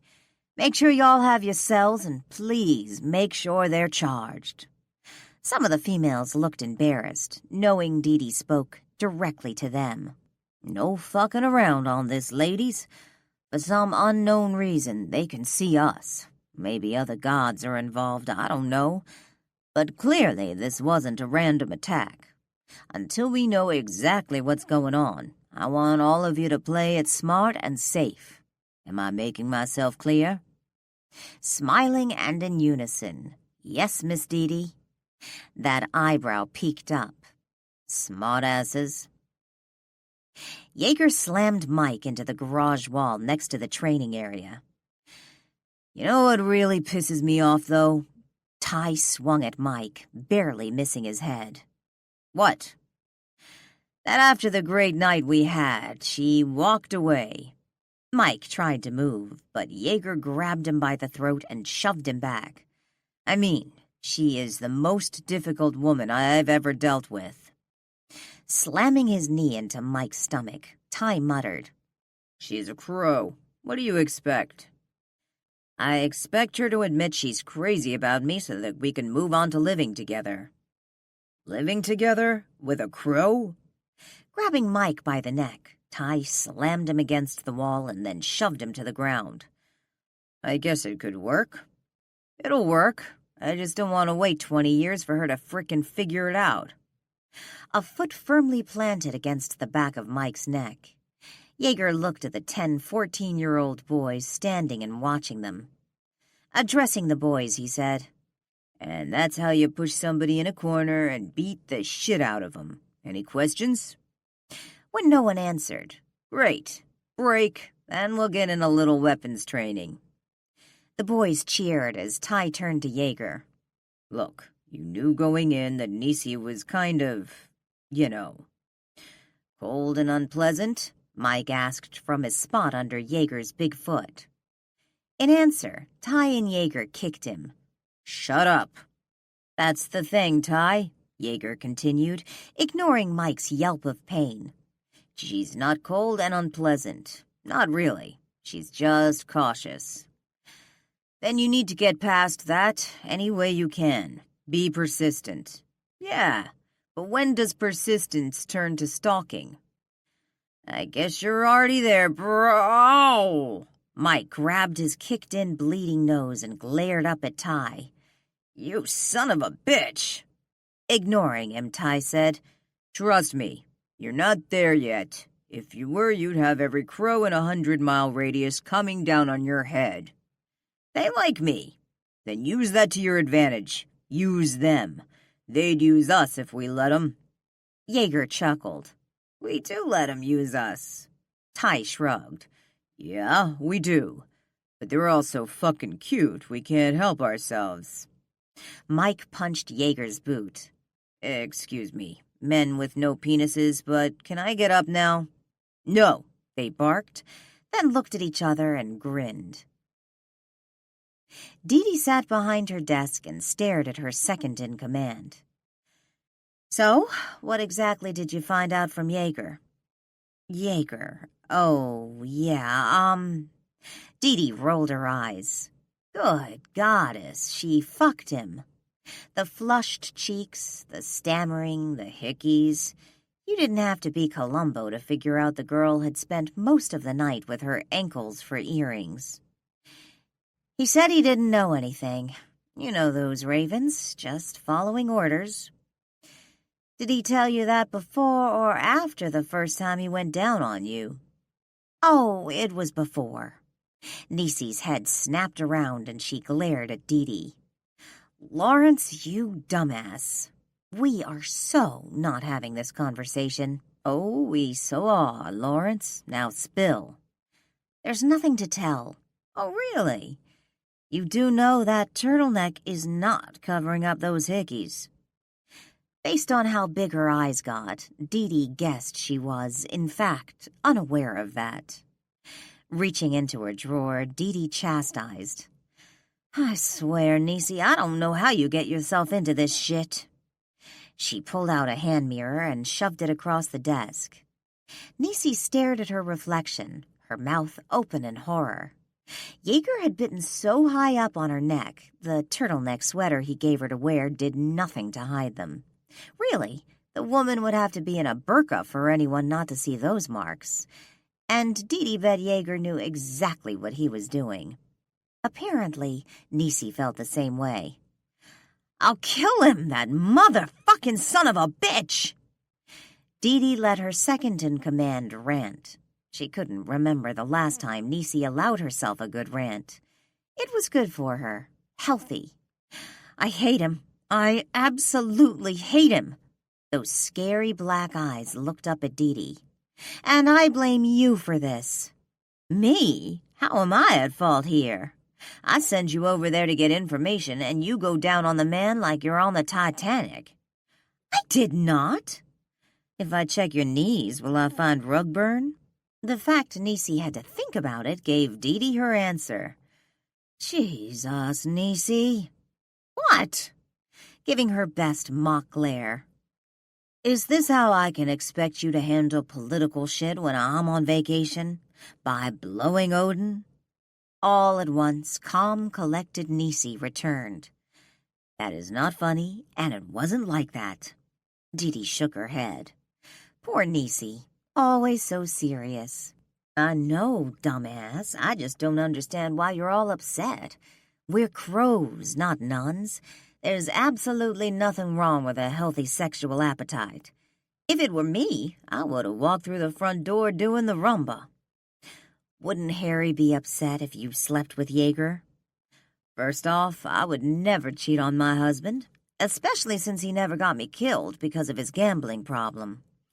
"Ah, well, that's a recommendation." "And second, you uptight heifer, the last thing I would be doing with Wilhelm Jaeger is sleeping. Now let's go. I want details. The more specific, the better." "I'm not giving you any details." Dee Dee leaned back in her chair. "I bet you can suck a golf ball out of a hose." "Oh, that's lovely." Dee Dee just couldn't help herself. Nisi was the most fun of all the crows to torture. Always so serious, always so determined to fulfill her obligation to scold. Dee Dee felt pretty confident the girl never had any fun whatsoever, which wasn't fair. Nisi had been through a lot in her past. It seemed only right she should get a chance to relax and have a good time just like the rest of them. And if that meant her friend needed to spend some quality time with one gorgeous hunk of winged mail, well, damn it, that would just have to be. Nisi's eyes narrowed. "Why are you looking at me that way?" "What way?" "Like you're up to something." "Don't be ridiculous. What the hell would I be up to?" Nisi pushed the chair away from the desk. "I'm out of here. I've got to figure out who the hell is hunting us." "Sit that ass down, missy." Sighing, Nisi sat her ass down. "I'm not in the mood for this, Dee Dee." "Let's make this clear. You will not be dealing with our current hunter situation." "Why the hell not?" "Because I said so." Dee Dee leaned back in her leather chair, putting her bare feet up on the highly polished wood of her desk. "Now," she sighed, putting her hands behind her head, "I want details. Start at the first kiss and work your way to the very last shudder." "I am not having this conversation with you, so let it go." A knock at the office door almost had Nisi breaking out in a jig. "Thank God. Come in." Ari stuck her head in, her eyes locked with Nisi's. "You said you wanted to see me?" "Yeah, come on in, hon." Ari glanced at Dee Dee before moving into the room. Nisi gave Dee Dee her hardest glare, which simply said, "Be nice to Ari or I kick your ass." Dee Dee really had a hard time with anyone that couldn't keep up, and in her mind, poor little Ari couldn't keep up. "Sit." Ari sat down in the chair next to Nisi, glancing between her and Dee Dee. Then out of nowhere, Ari volunteered, "You're throwing me out, aren't you?" Nisi blinked. "What? No, of course not. Not that it hasn't crossed my mind, though." Without taking her eyes off Ari, Nisi grabbed a box of tissues from Dee Dee's desk and chucked it at her. "Hon, it doesn't work that way around here," Nisi explained. "But I don't contribute anything. I've been here 2 years and I'm not sure why, and no one else is either." "Well, that's about to change." "It is?" "It is?" Dee Dee barked. She sounded like a startled poodle. Focusing on Ari, Nisi said, "Scold wants me to take you on our next hunt." Ari's frown was so deep it looked painful. Add in the way she chewed on her bottom lip, and you could almost smell the panic coming off her. Dee, however, was much more verbal. Has she lost her ever-loving mind? Unlike most goddesses, Skuld didn't have a problem with her daughters questioning her. She was the goddess of wisdom, among other things, after all, and she seemed quite happy when questions were asked, concerns raised. However, she didn't appreciate out-and-out rudeness. But for some reason, Dee was one of the few who could get away with it. Skuld liked Dee. No one was quite sure why, though. Other than Dee was naturally charming, but Skuld seemed to hate charming since very few of the women she chose for her army were what one would call friendly, much less charming. Nisi stood up. Come on, Ari. Dee's feet dropped to the floor with a dangerous thud. Wait a minute, we're not done. We are so done. Nisi pushed Ari toward the door. Go out back and meet me outside. I'll be there in 5. Oh, okay. Christ, the girl sounded terrified. Once Ari was gone, Nisi turned back to Dee. Could you at least try and be nice to her? She snapped. I am nice to her. I just don't know why she's here. And I seriously don't know why you're taking her out on a hunt. To be honest, Nisi didn't know either, but Skuld made it clear this was what she wanted. Skuld has asked me to do this. I'm doing it, and you're going to back off and let me. Get yourself killed protecting her? She cut in. Sighing, Nisi headed toward the door. There was no talking to Dee once she'd made her mind up. And what about Jaeger? Dee demanded as Nisi pulled the door open. Nisi glanced at her from the doorway. It was just sex, Dee. You, of all people, should understand that concept. Yelling through the door as Nisi closed it. Just sex my ass, Lawrence. This was bad. Really, really bad. How was she supposed to do this? Everyone knew she was a mess. She could get Nisi killed, and she'd never be able to live with herself if she did. Nisi cared about her. She knew that for a fact. Ari rubbed her arms as Nisi came to stand beside her in the back garden. I don't want you to panic about this, sweetie. It'll be okay. I see auras. Nisi didn't say anything right away. Instead, she scratched her head and stared off into the enormous backyard. Only a small part of the many acres of the gatherings land in the tri-state area. You can do what? I can see auras. Nisi nodded. So... Ari smiled. That's why she loved Nisi, direct and to the point. And a really funky purple she'd love to paint all over her bedroom wall. I'm not making fun of you, Ari, she rushed to add. I know, I just think that's why Skuld brought me here. Why does it matter? So you can see auras, so? Ari had been holding on to this for so long, it seemed only right to tell Nisi first. So she did, in one big rush. I can tell if someone's sick, if they're dying, if they're lying, if they're about to kill, if they already have. I can see if they're plotting to take over the Kremlin. I can tell Dee doesn't like me, but I don't need to see her aura for that. But I knew Misty needed to see a doctor a few months ago, so I convinced her, and they caught that infection before it got really bad. And I knew Olivia was pregnant with a boy the day she conceived. Nisi took a step, and Ari knew it was simply to steady herself. You're serious. Very. Why didn't you say anything before? Ari walked off the patio and onto the hard, ice-covered ground. During the summer, it was a beautiful lawn. It's a thing I've always had. It's why my father...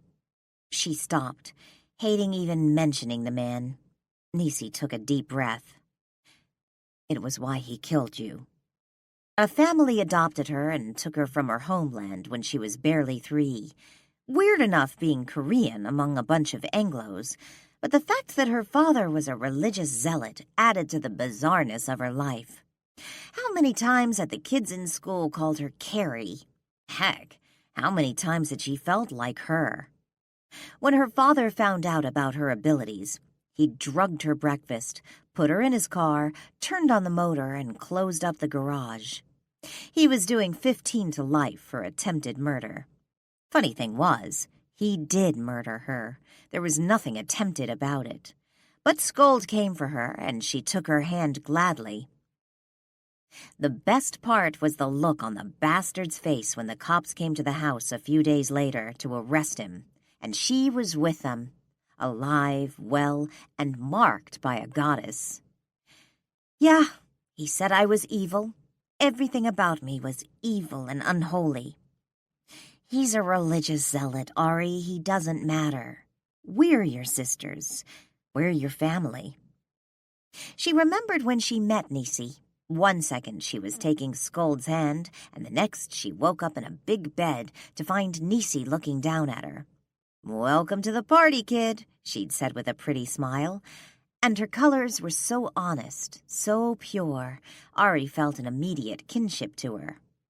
"But you're the only one that's accepted me." "That's not true. And Dee doesn't count." "Yes, she does. She leads the crows. What she feels affects the rest of them." Nisi stood in front of her. "Then prove that you're worth having here. Scold would have never sent you here if we didn't need you. She wouldn't waste her time or ours. We both know that." As always, Nisi was right, and so soothing and calming. She always made Ari feel like she could do anything. "Go on one hunt with me and the team. Just once. If it doesn't work, we'll never go there again, and I'll tell that to Scold myself." Ari chewed her lip, a really bad habit she had, and Nisi picked up on it immediately. Smiling, she teased, "You going to answer me, shithead, or just chew your lip off?" Nisi was the only one who treated her like family. She joked with her, teased her relentlessly, and Ari loved every minute of it. Ari giggled. "Okay, you evil heifer." "Evil heifer, huh?" Nisi laughed. "Those are some mighty fighting words there, Ari." Nisi hugged her, and Ari felt her warmth and caring. It flowed around her like soft rain. She knew those outside the gathering saw Nisi as cold and unapproachable. They were wrong. She was anything but cold and unapproachable. "I want to show you something. Look up." Ari pulled away from her mentor and looked up into the bare trees towering over them. That's where they were, where they always were when Nisi was at the house. There were hundreds, at least. They lurked constantly, always at the ready for Nisi. "They're not going to dive bomb us or anything, are they?" "Don't be silly." Nisi motioned to one, and a huge crow glided down from the trees and landed on her shoulder. The bird rubbed her head against Nisi's cheek, and the incredibly tall woman smiled. "They're my friends. They wouldn't hurt anybody I cared about." Ari hid her smile. She didn't want Nisi to know how much what she said meant to her. "She's beautiful." "Yep." "When did you know?" "Know what?" "That you could call the crows." "About a week after I got here." Nisi grinned at the memory. "I was back here and suddenly looked up and saw all these freaking birds in the trees. There had just been an Alfred Hitchcock marathon on Channel 9 or something the night before, so I freaked out big time. Anyway, I screeched like a banshee, and they suddenly flew at me. I was only 16, so it never occurred to me to run. So I covered my head and screamed, 'Stop!' And they did." "And then you knew?" "Pretty much. It's very cool, your gift." "So is yours." Although Ari's ability to see auras was not the gift from Scold, her ability to read people had been there since birth. The problem was, she had no idea what Scold had given her as a gift, or if she'd given her one at all. Still, she had no intention of telling that to Nisi. Instead, Ari would go out on the hunt, get her Korean ass kicked, and that would be it. Her only concern was not getting any of them killed in the process. If she could manage that, she'd be damn happy. It's just weird, Ari admitted, knowing more about people than I feel comfortable with.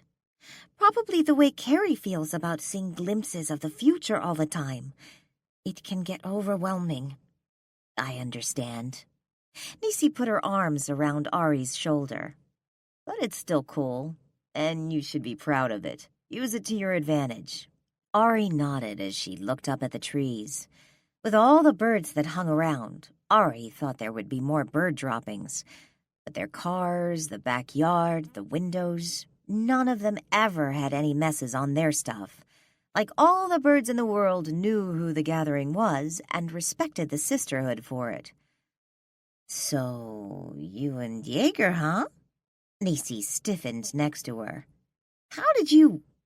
Anytime he's around, you get these big fat swirls of pink in your color, and they're all over you right now. It's really cute. They're all extra swirly, too.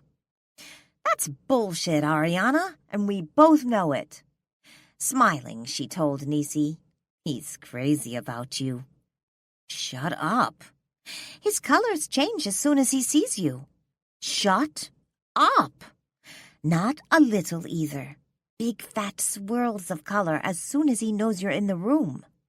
Growling, Nisi yanked her arm off Ari's shoulders, causing her little bird friend to head back to the safety of the trees. Don't worry, Ari yelled at the woman's retreating back. They're pretty colors. Didi handed Delia Kim a beer as she sat beside her on the big couch. Thanks. So what's up? I want you to track down the hunters. Track 'em down so we can wipe 'em out. Delia opened her bottle of beer using the corner of the coffee table. No problem. I'll get started tonight. Good. Although I'm still trying to figure out how they saw us. Has Skold said anything to you? Not lately. Didi sighed. I can ask her. Maybe in the next 20 years I'll actually get an answer.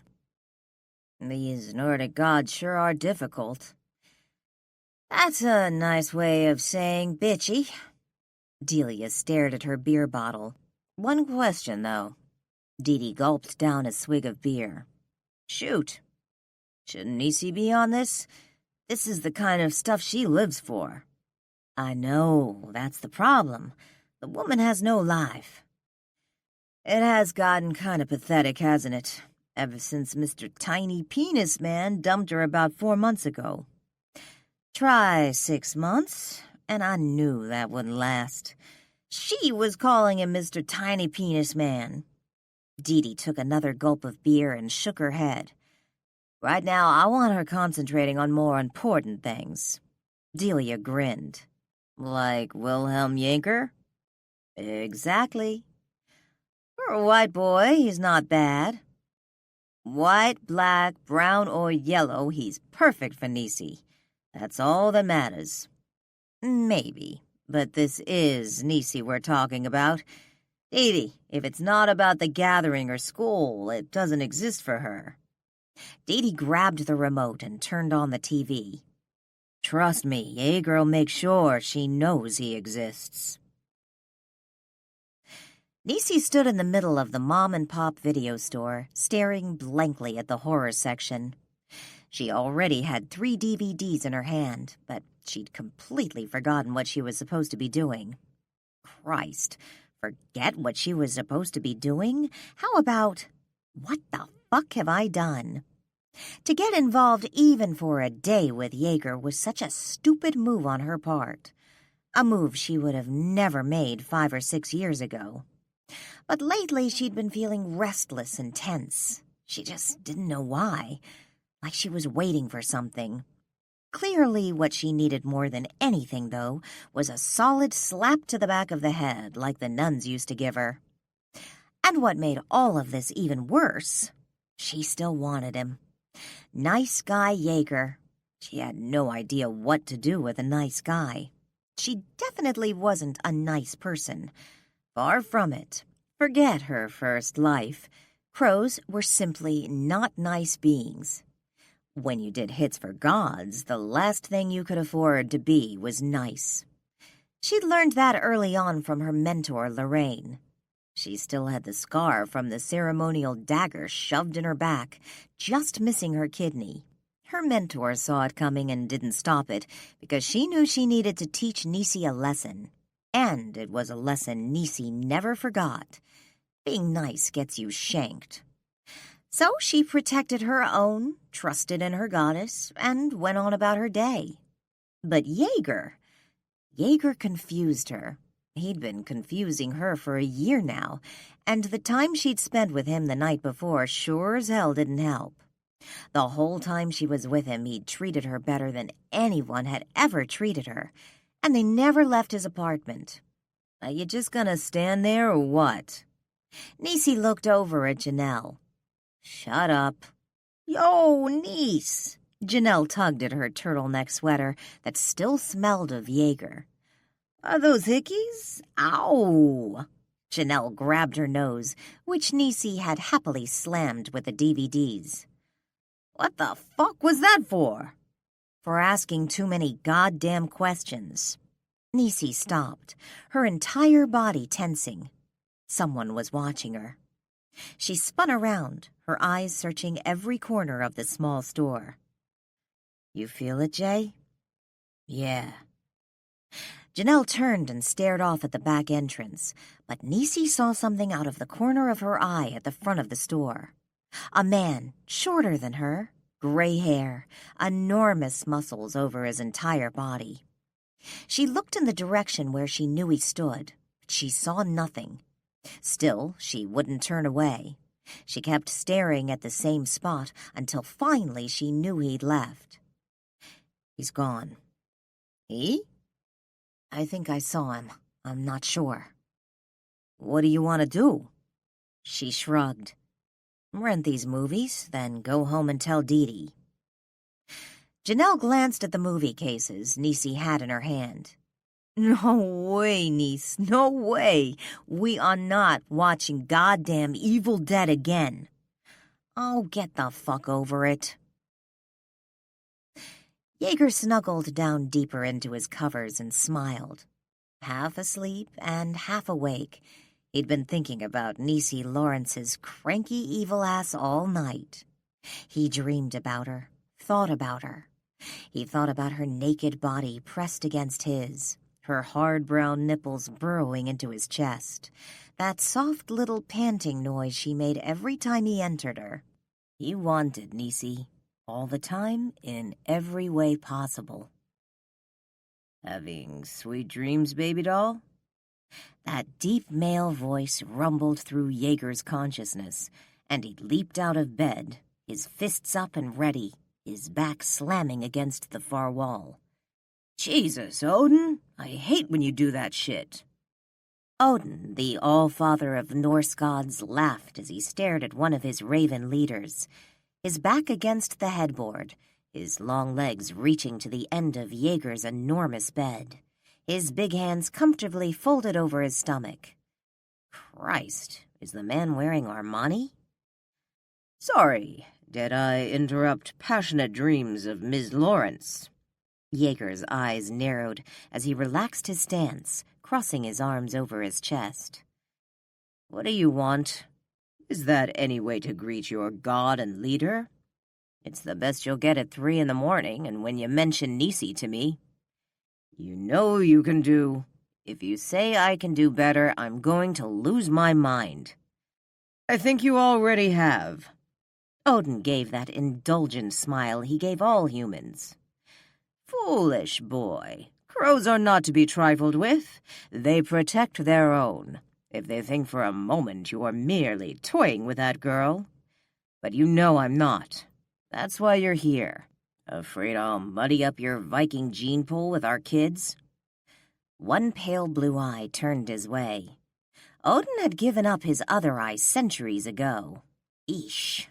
There had to be an easier way to gain wisdom. Jaeger found reading quite beneficial. I have nothing against the crows, per se. But they're not one of us. They're not Vikings. They're mutts. Skuld with her damn sense of humor. They're more Viking than any Valkyrie you've brought in here the last 5 years. Speaking of which, Morgan says she's been trying to get in touch with you. She says you're avoiding her. Morgan was one of the older Valkyries, very old school and very dear to Jaeger. She was the mother he never had once the Raven Elders took him from his own family. She'll simply complain again. You better pray she doesn't call to the original 7. Jaeger smiled. You know they'll make your life hell. The pain a father has to go through. Odin easily pulled himself off the bed and stood.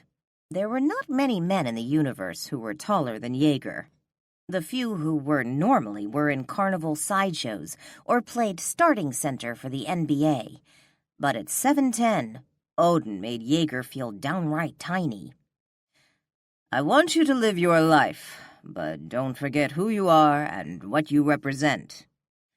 I haven't forgotten anything, and Nisi Lawrence is mine, so you might as well deal with it. Jaeger grinned.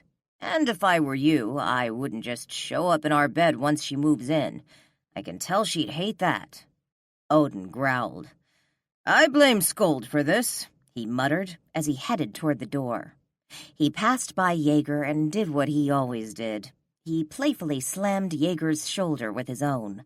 The first blow, like always, knocked Jaeger's shoulder out of joint, but slamming into the wall quickly popped it back into place.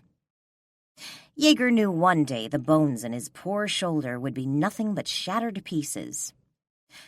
By the way, I've heard rumors that hunting season has begun again. A new hunter this time?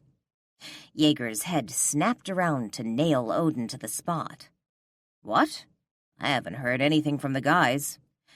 You're not the only one with wings, boy. Rage, pure, simple, and white-hot, welled up in him. He didn't move. He simply stared at Odin. Odin shook his head. Try and protect the crows, and they'll crush you. I'm only telling you about this because once they start with the crows, they usually move on to the ravens, if they can get past the crows, that is. And that's a big if. Jaeger didn't respond. Actually, he was unable to respond. He'd clenched his jaw way too hard. Foolish boy, Odin muttered again. Never get between a crow and her prey. I just hope you know what you're doing, Jaeger. Sometimes you're way too nice. The god who could simply leave the room with a mere thought decided to use the door.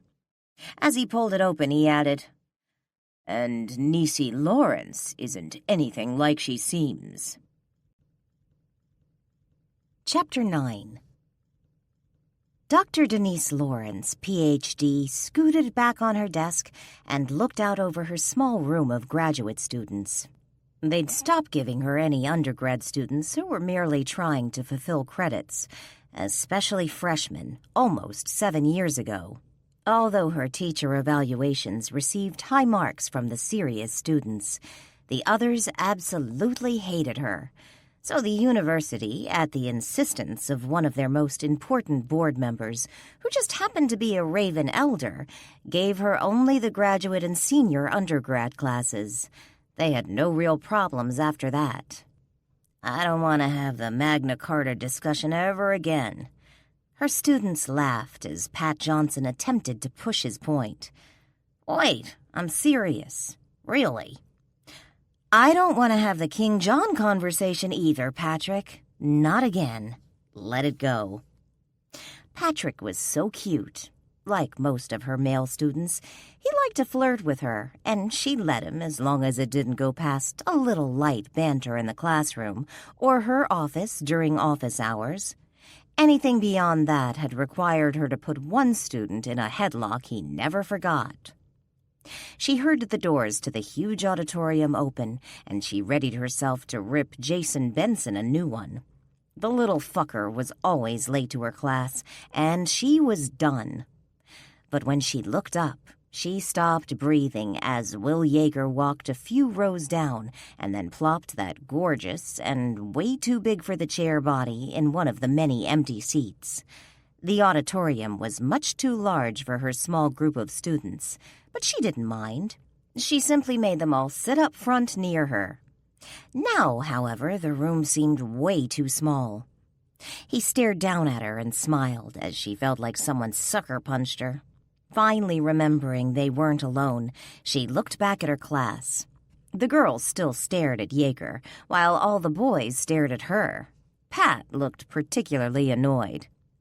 So, Magna Carta? Pat filled in helpfully. And just like that, Niecy snapped back. We were not discussing the Magna Carta, Mr. Johnson. He shrugged. Can't blame a guy for trying. Oh, yes, I can. She crossed her legs at her ankles and pushed her glasses back on the bridge of her nose. She felt unexpectedly silly. Jaeger had never seen her like this. She wore her favorite burgundy plaid skirt, a solid burgundy turtleneck, since she still had those damn hickeys, black leather knee-high boots, and dark thigh-high wool stockings because of the cold. Plus, she'd used a way geeky headband to keep her long bangs off her face, and she knew for a fact Jaeger had never seen her in her glasses. She only wore them when she was reading or teaching, since she often had to refer to books for information. When she needed to look at her students, she just dropped her head and looked over the frames. A scary but effective move. What I'm saying is I want something different from this paper. She slid off the desk and walked over to Cindy Barone. I don't want the obvious. I don't want to read about the Magna Carta, or Prince John, or another debate about whether Robin Hood actually existed. Niecy rapped her knuckles on Cindy's desk, and the girl's head snapped around and away from her obvious adoration of Jaeger. I'm sorry, am I boring you, Ms. Barone? No, Dr. Lawrence. Good. I really do live my life simply to entertain you. She spun on her heel and walked back to her desk. So I want ideas by next Wednesday, and once I've approved those, I'll want outlines the following week. And you better hope I approve them, at least partially. Give me the Magna Carta. She glanced at Pat. At your own risk. The students chuckled again as she motioned for them to leave with a wave of her hand. Out. I'll see you guys on Friday. She walked around the desk and began piling her books together to head back to her office. Without looking directly at him, she could see Jaeger stand, and she could see all her students staring at him as they walked by. The girls looked like they may swoon any second, while the boys looked truly horrified and jealous. Once the last one left, Jaeger walked down the stairs toward her. Are you covering Vikings in this class? Nope, I have a separate class for the Vikings. There's so much there to cover. You know, I might have gone for my doctorate, too, if any of my teachers looked as good as you. Niecy slammed the last book on top of the pile. Why are you here, Jaeger? To see you. I tried calling you last night, but it rolled over to voicemail. Yeah, for a reason. She grabbed hold of the pile of books and lifted them up. I don't want to talk to you. Before she could take a step, Jaeger took the books from her. Hey! I've got 'em. Just go. I'll follow. Christ, it's gonna be like shaking my shadow. He had no idea the woman wore glasses. Nothing fancy. Simple square burgundy frames, perfect for her face. He wanted to fuck her wearing those glasses. Actually, he wanted to fuck her in that outfit, on her desk. He actually pouted a bit when she removed her glasses to leave the classroom. Damn, maybe some other time then. Odin had been right. Niecy Lawrence wasn't anything like she seemed. Who knew this Niecy even existed? He didn't. He knew she taught, but a PhD? A history professor? And the book on top of the pile he carried, written by her and already a 4th edition. There was so much about Niecy he knew nothing about. So much he was dying to learn. He watched her walk toward her office, and he almost drooled all over her books. What an ass on this woman. The best part? He knew about her night job. He knew Nisi the Predator, the woman who could snap a man's neck with just a twist of her hands. He knew more than anybody besides the other crows, and even they didn't know she liked to have her clit nibbled. He followed her down a long hallway and into an alcove. Her office was at the very end. She unlocked the door and pushed it open. It was a small room with books in every corner. Her shelves were filled several rows deep with big tomes.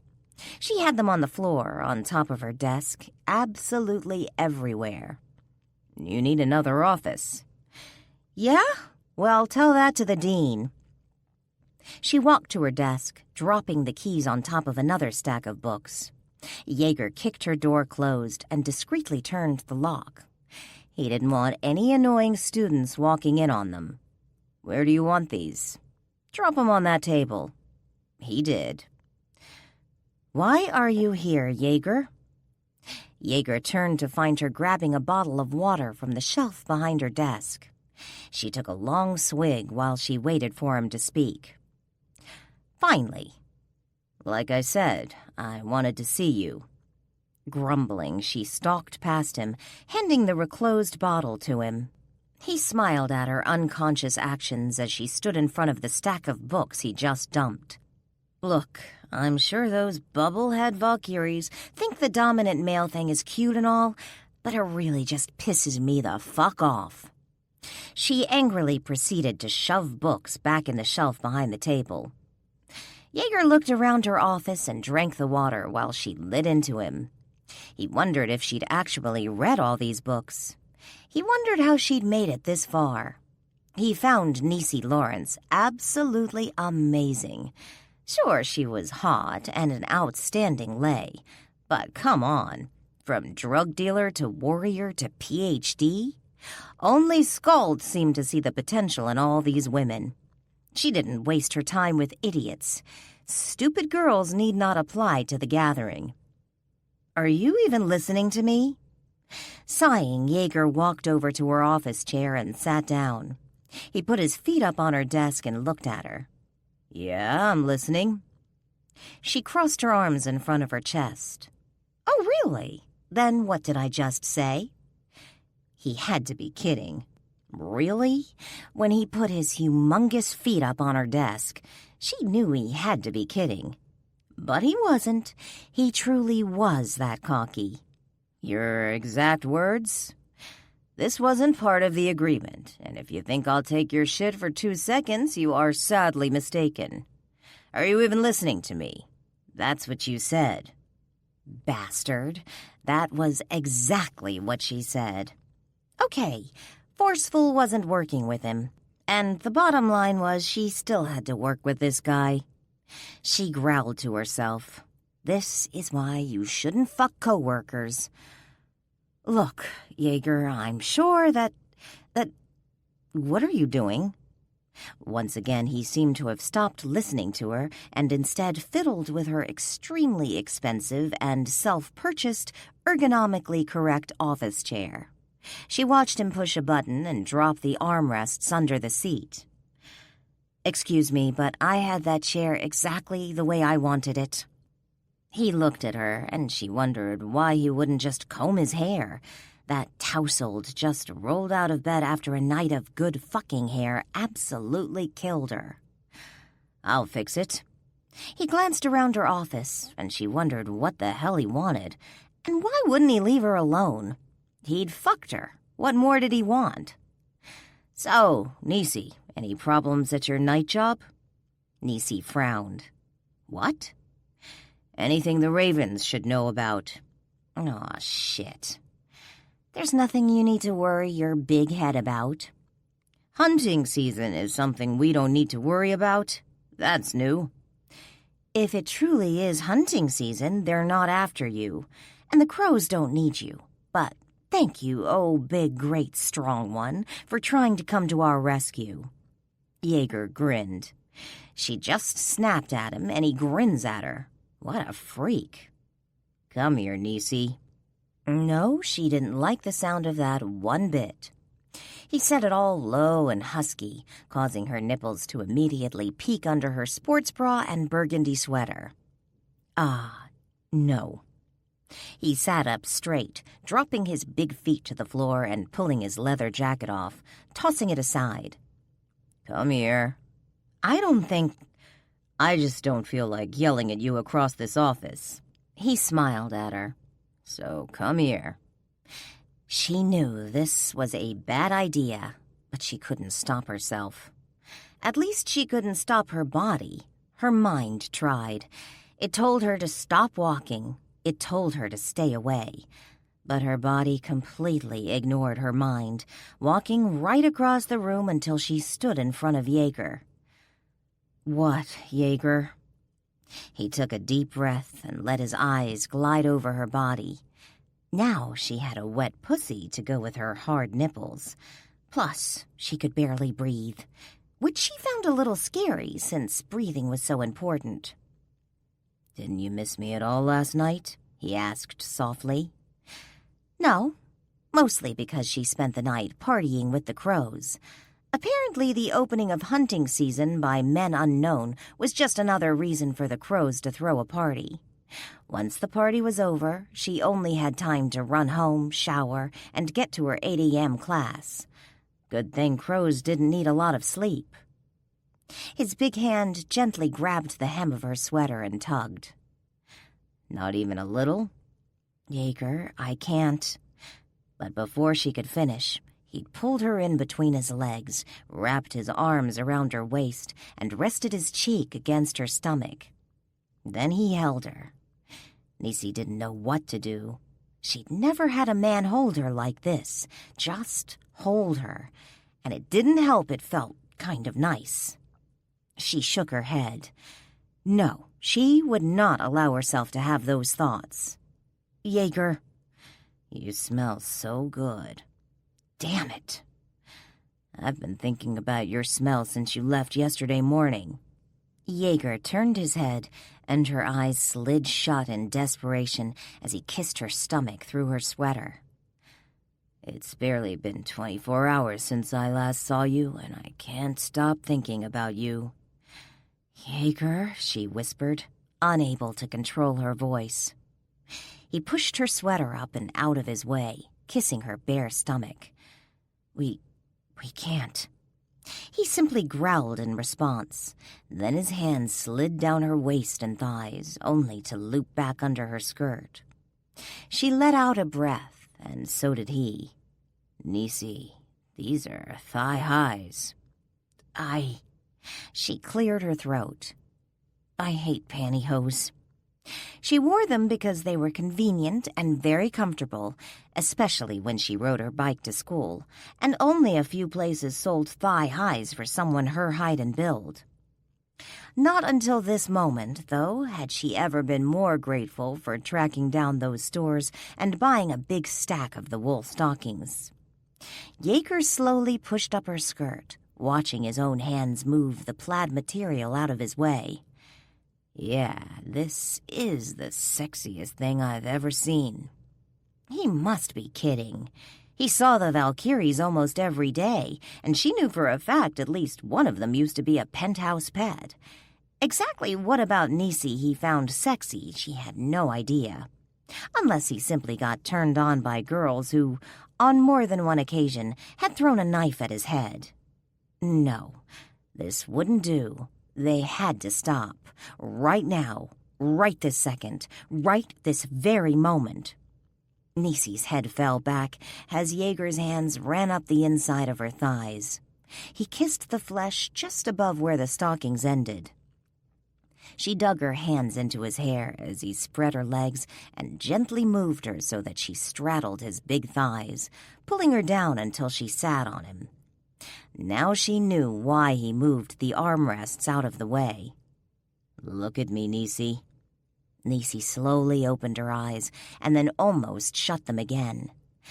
No one should look at her like that. No one. Exactly how was she supposed to think straight when a man as gorgeous as Jaeger looked at her like that?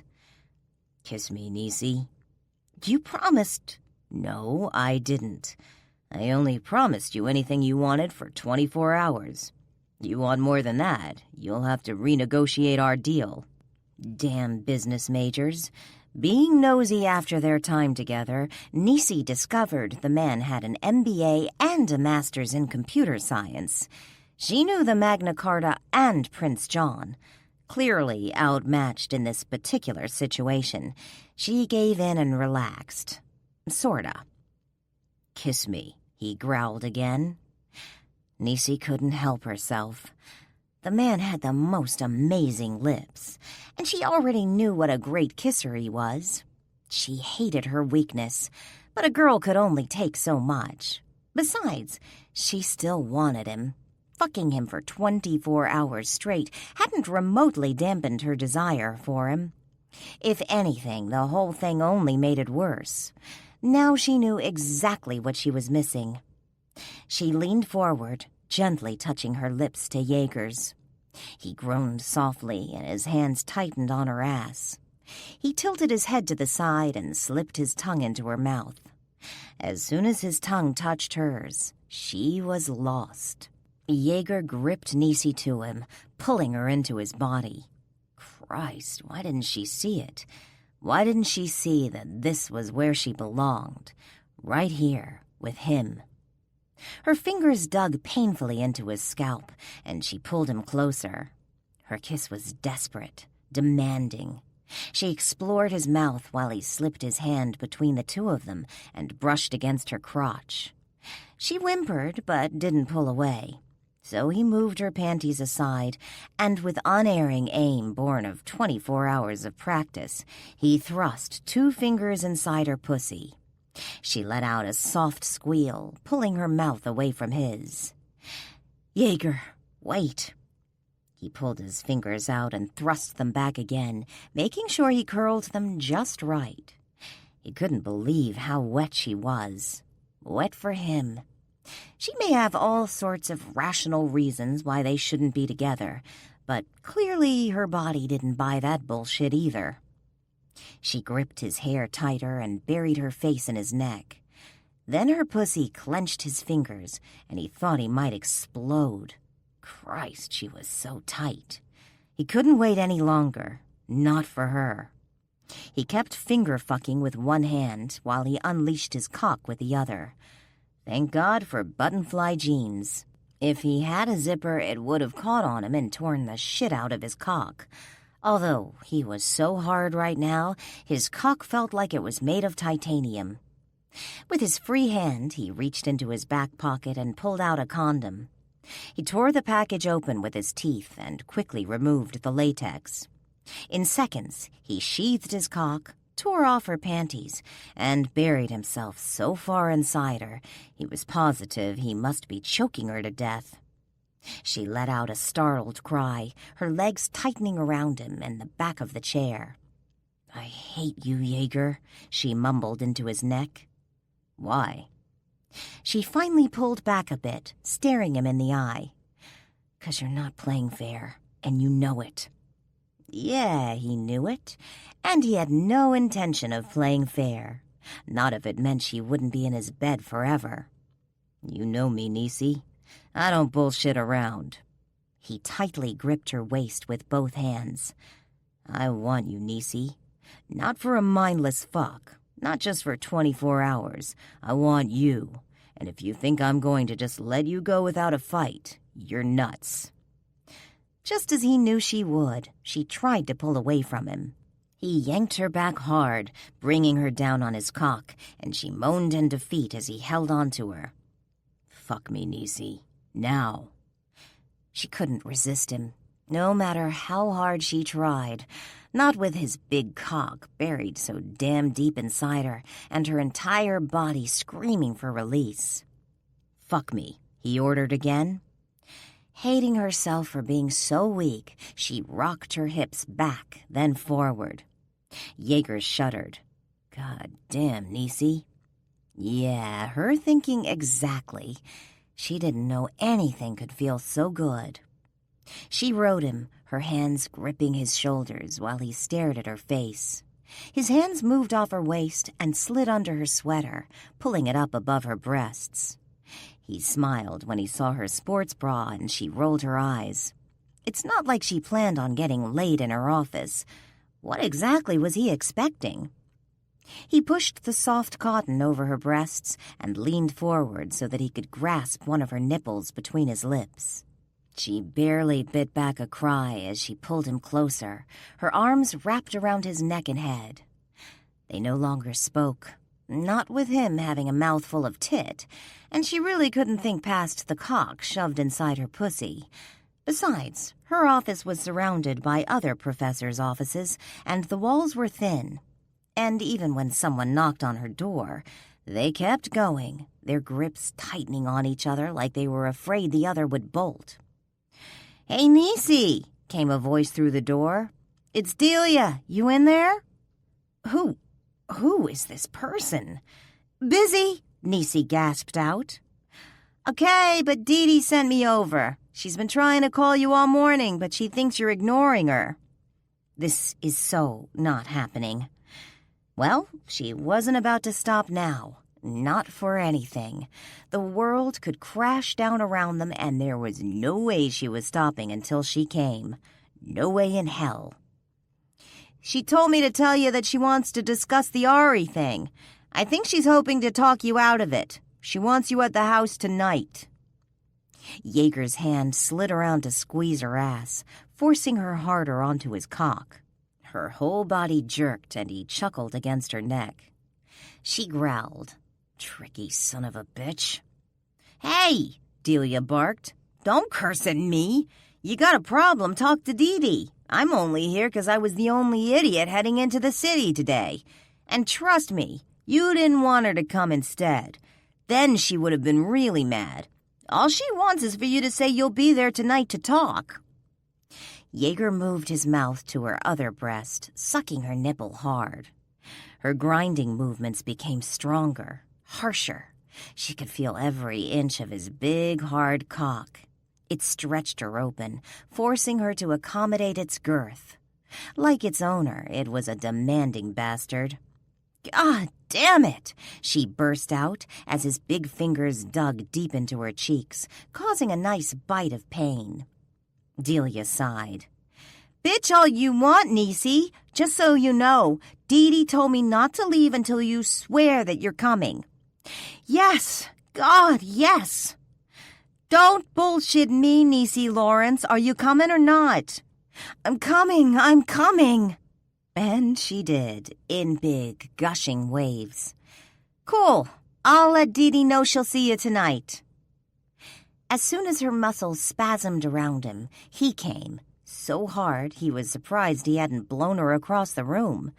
Instead, he held her tight as his cock spurted over and over again. When her pussy finished milking him dry, Jaeger leaned back in the chair as they held on to each other for several minutes. He feared she'd immediately pull away from him, but she didn't. She simply rested her head against his neck while he did the same to her. It had to be one of the most comfortable positions he'd ever been in with a woman. "Did someone knock earlier?" she muttered against his neck. He shrugged. "I have no idea." "Okay, probably wasn't that important." They sat quietly for a few more minutes, and then finally she pulled back. "Christ," she sighed softly. "I've got another class." He reached up to pull her sports bra back down, but she grabbed his wrists. They stared at each other. "You are really starting to piss me off, Jaeger." "If this is your rage, I can't wait to see what you're like when I make you happy." She released his hands and pulled her bra and sweater back into place. "This is bullshit, and we both know it." "Really? Is that what we both know?" She stood up, and he gritted his teeth at the loss of her heat on his cock. He watched her pull down her skirt. "You better go." He disposed of the condom in a tissue, tossing it in the trash. He tucked himself back into his boxers and buttoned up his jeans. "Don't shut me out, Niecy." "Shut you out?" She reached into a cabinet and pulled out a gym bag. "You were never in." Nisi unzipped her emergency clothes bag and dug through it. Christ, she had to have a pair of panties in here somewhere. She kept it in the office just in case she couldn't make it home after one of her long nights. "You want it that way? Fine." "Yeah, I want it that way." "It's just sex, Jaeger. Don't make this into any more than it really is." She found another pair, yanked it from the bag, and quickly tugged it on. As soon as she pulled her skirt down, she realized what an outright bitch she was being. There was no reason to cut the man off at the balls simply because she refused to have a relationship with him, especially when he kept getting her off in such fabulous fashion. To be honest, she wouldn't mind a completely sexual relationship with Jaeger, a regular booty call when they both had an itch that needed a good scratch. Anything more she could never give. Her life belonged to the gathering. It always would. "Look, Jaeger, I'm not trying to hurt your feelings or anything." "I know. You're just scared." Nisi slowly turned around. "Excuse me?" "Want me to spell it out for you, or would you prefer I write it in some ancient text? Maybe then it'll be a little less threatening." "I am not threatened by you. I'm just not having a relationship with you, or anyone." "Fine." He reached down and snatched up his jacket. "Then the war's on." Fuck. She couldn't afford this shit. Dee Dee would have her ass in a sling if she started some major shit between the Crows and the Ravens. What war? He walked to the door, glancing back to smile at her. "The war for your heart. And in case you're wondering, I never lose." At first, Nisi couldn't move. The war for her heart? Was he kidding? She watched him walk out her office door. Then she charged across the room, wrenching the door open. He sauntered down the hallway of her school like he'd just gotten laid. "You know," she yelled after him, "only white people come up with that kind of trite bullshit." He turned, blew her a kiss, and walked off. Nisi growled, turning her head as one of the other professors' doors opened. She nodded. "Dean Eggert?" The elderly man who'd recommended her for tenure years before nodded back. "Dr. Lawrence?" Without another word, she went back into her office and slammed her door shut so hard several books hit the floor. 3 of them she'd written herself. Jesus, Mary, and Joseph. What the fuck did I get myself into now? Chapter 10. Ari met them in the backyard and appeared seriously panicked, if her pacing and hand-wringing were any indications. She did have on the standard crow fighting outfit. White racerback tank top, black jeans, black steel-toe boots, wool sleeves for her arms, and possessed the minimum amount of weapons. Long steel blades shoved in the holster wrapped around her right leg. But Ari, being Ari, had also dyed her hair dark blue for the occasion. It was a good color on her, but still couldn't hide the shaking of her hands or the trembling of her small body. Nisi put her arm around the girl. "It's gonna be okay, Ari. Just remember to stay near me, and if things get really bad, find a corner and stay in it." For 2 hours, Dee Dee had argued with Nisi about this. She didn't want little Ari out with the team. She even tried to call on Scold herself, like that was ever a good idea. But it was too late. Nisi received her orders for a hunt while sitting at a traffic light on her bike. 1 second she was sitting there trying to forget Jaeger and trying to remember who came to her office door earlier in the day, and the next. She knew it was time. That's how it happened for all the team leaders. Scold simply uploaded them with the information they needed and expected them to take care of it. In employer terms, she only hired self-starters. Ari took a deep, shaky breath. "Okay." Nisi winced at Ari's squeak. She hated doing this to the poor kid. She really did. If she had her way, she'd let Ari handle everyday admin stuff for the gathering. There were all sorts of things that needed taking care of that Nisi never had time to handle, and Dee Dee never wanted to bother with. Yet, for some unfathomable reason, Skuld was making Nisi do this instead. Put this poor, defenseless, terrified little girl out in the middle of a hunt. Janelle walked up, her tattooed arms crossed in front of her chest. She stared down at Ari, and Nisi wondered if she was going to again voice her complaint that this was a bad idea. Instead, Janelle said, "Keep your eyes on me and Nisi, okay? You'll be fine." Ari nodded. "Yeah, I will." Nisi was relieved to hear Ari say something other than, "Okay." "Then let's go, ladies." Nisi looked at her team. "The quicker we get this over with, the quicker we can get something to eat." Katie and Connie took off, Janelle right behind them. She turned to Ari. "You're not going to pee on yourself, are you?" Ari snorted a laugh. "What?" "I just wanted to make sure so I'm not flying behind you or under you." "Aw, that's disgusting, Nisi." But she got her to smile. "Disgusting, perhaps, but possibly a little accurate." "No, ew." She slapped Nisi's shoulder. "I'll be fine. Yuck." Ari spread her wings and flew. Nisi blew out a sigh of relief. To be honest, she was kind of worried the girl couldn't even fly. Jaeger wiped blood from his cheek. The little asshole cut his face. Grabbing him around the throat, Jaeger lifted him off the floor. "I love it when you guys make it easy for me." This was what the Ravens did best. Interrupt some weird religious rite usually involving the sacrifice of some poor schlub.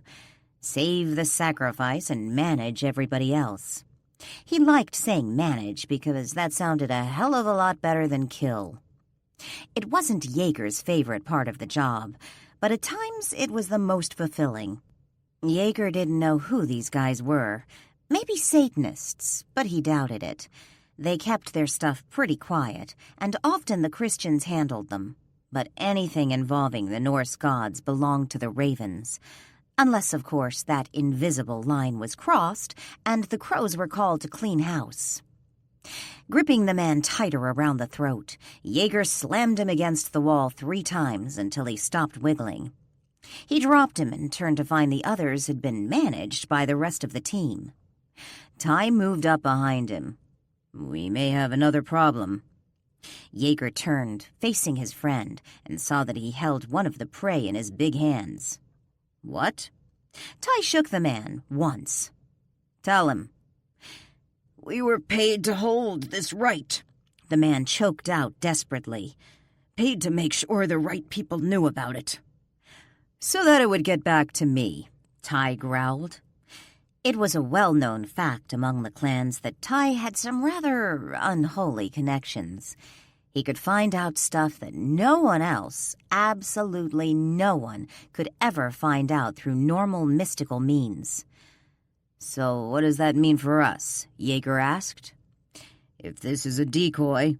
Ty snapped the neck of the man in his hands, and he let his carcass drop to the ground. "Then they've opened up a doorway somewhere else. We need to find that doorway. Bet you money it's already been found." Slamming the door to the Hoboken butcher shop, Janelle pushed her back against it and desperately looked at Nisi. "Portal to hell! We have a portal to hell!" Nisi threw the biker up against the alley wall. "How bad?" she yelled over the fighting and the unholy screams coming from the other side of the door Janelle stood in front of. Straight to the very pits of hell, so we do have a problem here, ladies." As Janelle finished her statement, heavy bodies threw themselves against the door from the other side. Pushing on it harder, Janelle gasped out, "If you're going to do something, do it quick!" Nisi knew how to close mystical doorways leading to alternate dimensions, but portals to hell? That was something different altogether, way beyond her skill set. Yeah, this was getting seriously out of control. "What are you gonna do, little girl?" the scumbag Lewis barked at her with a smile. In response, Nisi slashed him with her talons. Lewis's head snapped to one side, but by the time he turned back to her, the wounds had healed. Uh-oh. Yeah, he'd activated that necklace all right. No wonder Skuld wanted it back so badly. Of course, the necklace had been what they originally came for. This should have been an easy kick-ass and grab, but stumbling into the middle of a human sacrifice in the back of a Hoboken bar? So not on the menu. And what was this idiot doing opening portals to hell? Like that was ever a good idea. Lewis's biker buddies went after the crows, eagerly hoping to get a piece of them. 5 guys against them. Easy, even with Ari. But the portal to hell was a little distracting, especially when her strongest warrior was having a hell of a time keeping the door closed. Then you add in the 9 or 10 really sweet Harleys pulling in beside them, and Nisi was now a little less confident about her team's current situation. Knowing Lewis could experience pain and serious discomfort, Nisi reached into the back of her jeans and pulled out her stun gun. She pushed it against Lewis's neck and sent 100,000 volts through the man. That's when the rest of the bikers moved on them. "Crows, get ready!" They couldn't leave until they got what they came for, and until they closed the doorway. They especially had to close that doorway. Nisi heard a squeal and discovered Ari in a dark corner keeping a scumbag at bay with a well-placed slap to the face. Who knew a bitch slap could be so effective? Then, like a thunderbolt, it suddenly hit her. "Ari, the portal! Close it!" "Me? Are you insane?" Nisi started to tell her to get her butt into action or she'd kill her herself, but Lewis had dragged himself to his big feet, and she became real busy real quick. Ari didn't have much choice, but she also knew she could close that portal. The power tingled in her fingertips. This had been the gift Skuld had given her. Her only problem at the moment? Fear. Mind-numbing, limbs unable to move, head about to explode fear. But Nisi needed her to do something, and at the moment, her mentor had her hands full. No, she couldn't let Nisi down. Not Nisi. Choking back her fear, Ari ran to the door Janelle had placed herself against and dropped to her knees. "Do something, Ari girl, or we are fucked," Janelle ordered as she desperately worked to keep that door closed. Ari raised her hands, a chant on her lips to seal the door, when Janelle bucked forward from the force of the blow behind her. Janelle quickly moved back into place, but she wouldn't be able to hold whatever was on the other side much longer. Then they were surrounding Ari, dropping out of the sky. Ravens, Jaeger's men. She looked up in time to see Liar Mike, as she liked to call him, land beside her. He walked over to Janelle. "Move it, sweet cheeks." With his usual arrogance, he grabbed Janelle's arm and pulled her away from the door, quickly replacing her there. "Go kill something. I'll hold the door." Janelle gave him a look of disgust, and then she was ducking the biker chain aimed at her head. Ari looked up at Mike, his legs on either side of her. "You know, while you're down there," he raised an eyebrow and leered. Biting back her desire to spit in the man's face, Ari went to work calling on the powers of Skuld and the other fates. Nisi and Lewis squared off, moving around each other like 2 wrestlers. Growling, she charged him, but before she got 2 feet, a brick wall dropped in front of her. "Hey, baby." She pulled her blades back just in time. Another few inches, she would have gutted Jaeger. "What are you doing?" she demanded. If Jaeger tried to take Lewis from her, she'd rip out pieces of him he didn't even know existed. "Came to help?" "What?" Helping was one thing, but Jaeger was standing in front of her. He was protecting her. She moved around Jaeger as he tossed a biker against the wall. His usual crew was with him as well, Mike, Ty, and Danny Terleski, as well as a few other ravens. "Jaeger, I don't need you protecting me." Well, at least that much was true. She didn't need Jaeger protecting her. Helping her, however, that was different. I know, but these assholes sent us off on some bullshit hunt. I hate that. Behind you, baby. Nisi spun on her heel, going low, and gutted the biker behind her. Just as quickly, she turned back to Jaeger. Thanks. She motioned to the dying man at her feet. No problem. And your scumbag is getting away. Nisi turned to find Lewis trying to get past Ty. Damn it! She flew at him, literally, her talons out. For a big guy, he moved fast, backhanding her as soon as she was within reach. He was strong, too, knocking Nisi right into the wall. Okay, now she was pissed. Okay, now Nisi was pissed. Jaeger could see it on her face. Man, but watching her slam into that wall hurt. He felt it as surely as if it had been him. Who was this guy anyway? Well, he'd have to die. He'd touched Nisi. No one touched his Nisi. No one but him. Jaeger, growling low, moved on the biker.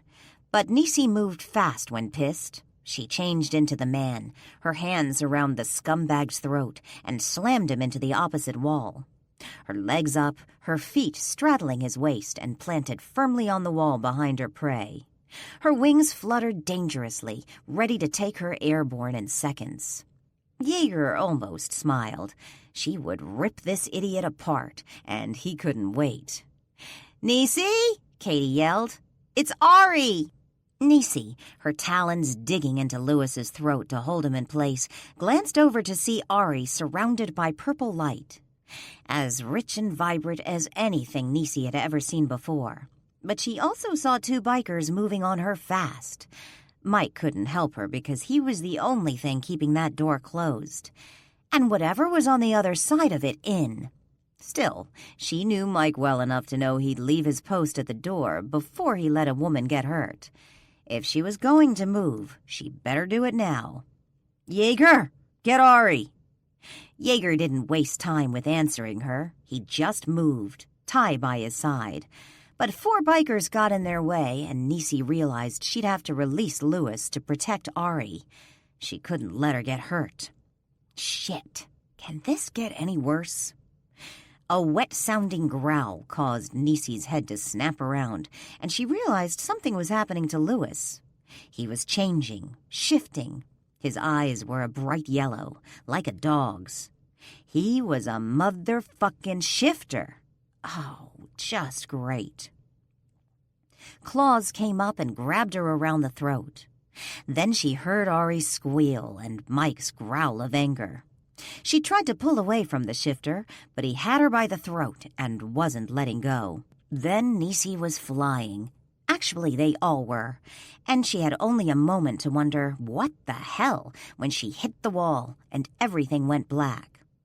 1 second, Ty was busy wrapping a chain around some idiot biker's neck, and the next he was airborne. He slammed into a pole, which killed his back, but luckily didn't touch his head. He watched as one of the crows flew past him and right into ongoing traffic. Shit! He took off after her, diving on her and rolling them both out of the way of a speeding tractor-trailer. He landed on top of her and looked down into her very pretty face. Sharp cheekbones, adorable pug nose, and full lips. Eyelids fluttered open and amazing hazel eyes locked onto Ty's. Whoa. Yeah, he'd been right. Janelle was seriously, blindingly hot. She stared up at him, a slight frown creasing her brows. What are you doing?" He smiled. "Daydreaming." "Huh?" When did it start raining? Snowing, maybe. It was January. But rain? They didn't forecast rain. "Oh, God, Nisi, please don't be dead. God, please." Nisi forced her eyes open as she heard Jaeger's soothing voice. "It's okay, she's okay, just a little stunned." She saw Jaeger with his arm around Ari, and Ari hysterically crying into his neck. For the first time ever, Nisi wanted to rip the throat out of a fellow crow who wasn't Dee Dee. "Oh my God, I'm jealous. Kill me now." Using his free hand, Jaeger ran his hand over Nisi's cheek and smiled when he saw her eyes were open. "Hey, baby." "Stop calling me that." Nisi slowly pushed herself up on her elbows. "What happened?" Jaeger nodded at the sobbing girl in his arms. "You better ask her." And then Nisi understood. Ari did this. It seemed like somehow she'd blown everything within a 2-mile radius away from her. Nisi struggled to a sitting position. "Is everybody okay?" "Yeah, I think so." "I'm so sorry," Ari wailed as she threw herself into Nisi's arms, knocking her back on her ass. Poor Ari. She'd hate herself in the morning over this. Not about what she'd done, but about the crying. Expending that much magic abruptly led to extreme emotions. Some became mean, violent, loving, horny, and some became emotional messes, like Ari. "Check on everybody for me, would you, Jaeger?" "Yeah, sure." Nisi squeezed Ari as Jaeger stood up. "It's okay, kid, really," she soothed. "I thought I killed you guys." "Between you and me, you saved our ass. The one I was fighting was a shifter, which meant all his friends were too. That would have turned real ugly real quick. Speaking of which, where the hell were those bastards? Honey, what happened to the bikers?" Ari cried harder and held on to Nisi tighter. Glancing past the sobbing girl, she saw Janelle. The woman shook her head and made a slashing motion across her throat. Holy shit. Ari had taken them out. All of them, it seemed, since none of the crows or ravens showed any sense of urgency or panic. Let's get you back to the house." Nisi struggled to her feet, her arms still around Ari. All the girl needed was sleep. To get her energy back, she'd feel better and probably a little awkward come morning. "Niece, we need to get out of here." Katie stood next to Janelle, one side of her face swollen from a fist. Yeah, they were lucky the cops hadn't shown up yet, but that wouldn't last, and Skuld and Odin only cloaked them but so much. Motioning to Janelle, Nisi ordered, "Check the door." "Are you insane?" Janelle ran her fingers over her eyebrows. They'd almost been singed off the first time she opened that door. "I'd rather not start drawing these in." With the tiniest of head moves, Janelle motioned to Mike. Nisi shrugged. Why not? "Mike, could you check that door for us?" "Sure." A sudden look of panic streaked across Jaeger's face. "Mike, wait." But it was too late.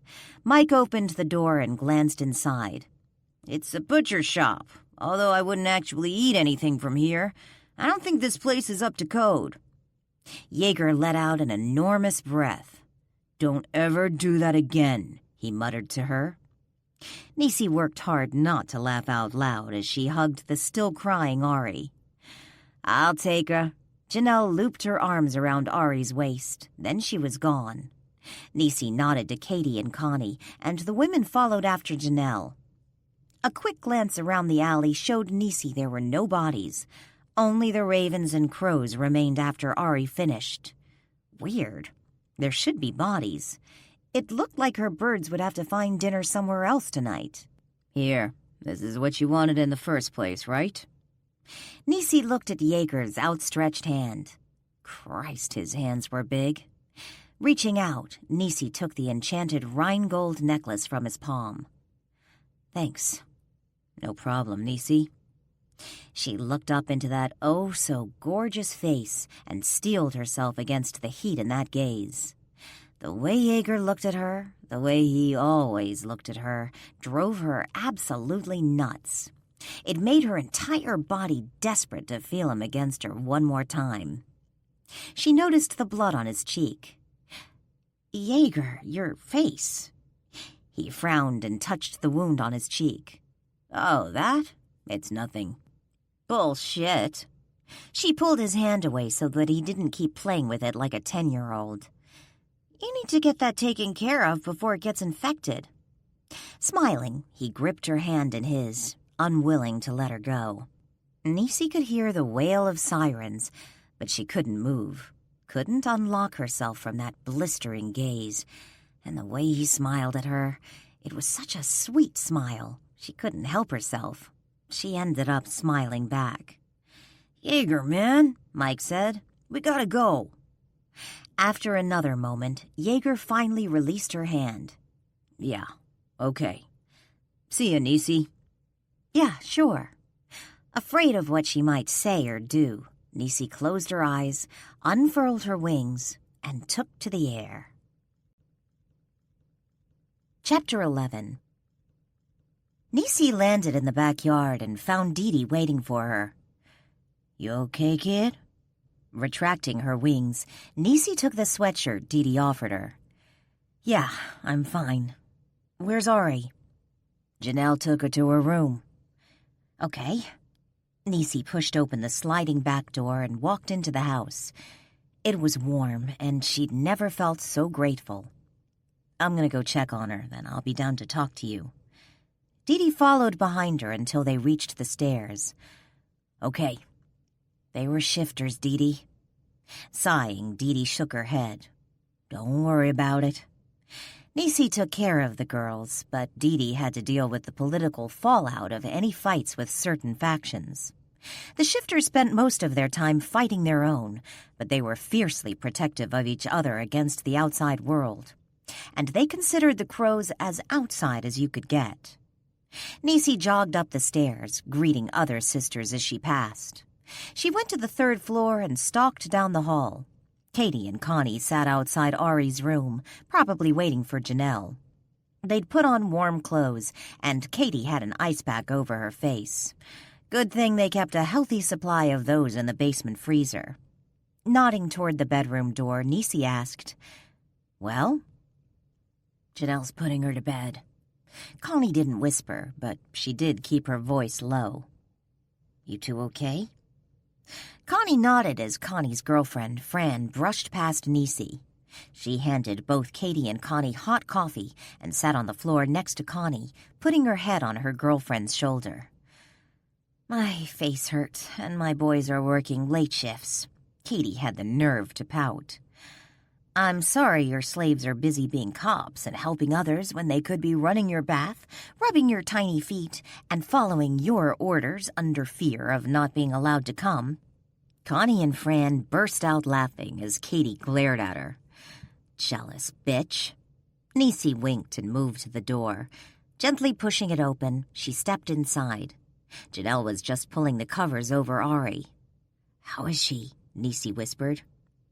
"Don't bother whispering. She's out cold." "Good. She needs the sleep." Janelle came around the bed. "Well, now we know why Scold wanted her out there." "What the fuck happened anyway? I didn't see any bodies." "You want to know what happened?" Janelle gave a short laugh that had absolutely no humor in it. "Our little Ari ripped open a doorway, pushed all the crows and ravens out of the way, and threw all of those bikas in there. Then she sealed up the hole and shut the doorway to hell, and she pretty much did all that at the same goddamn time." Nisi looked at Ari, so small under those covers, and back at Janelle. "What?" "You heard me. I've never seen anything like it, niece. Never." After a moment of pure shock, Nisi grinned. She couldn't help herself. "Still worried about her coming out with us now?" Janelle snorted as she headed toward the door.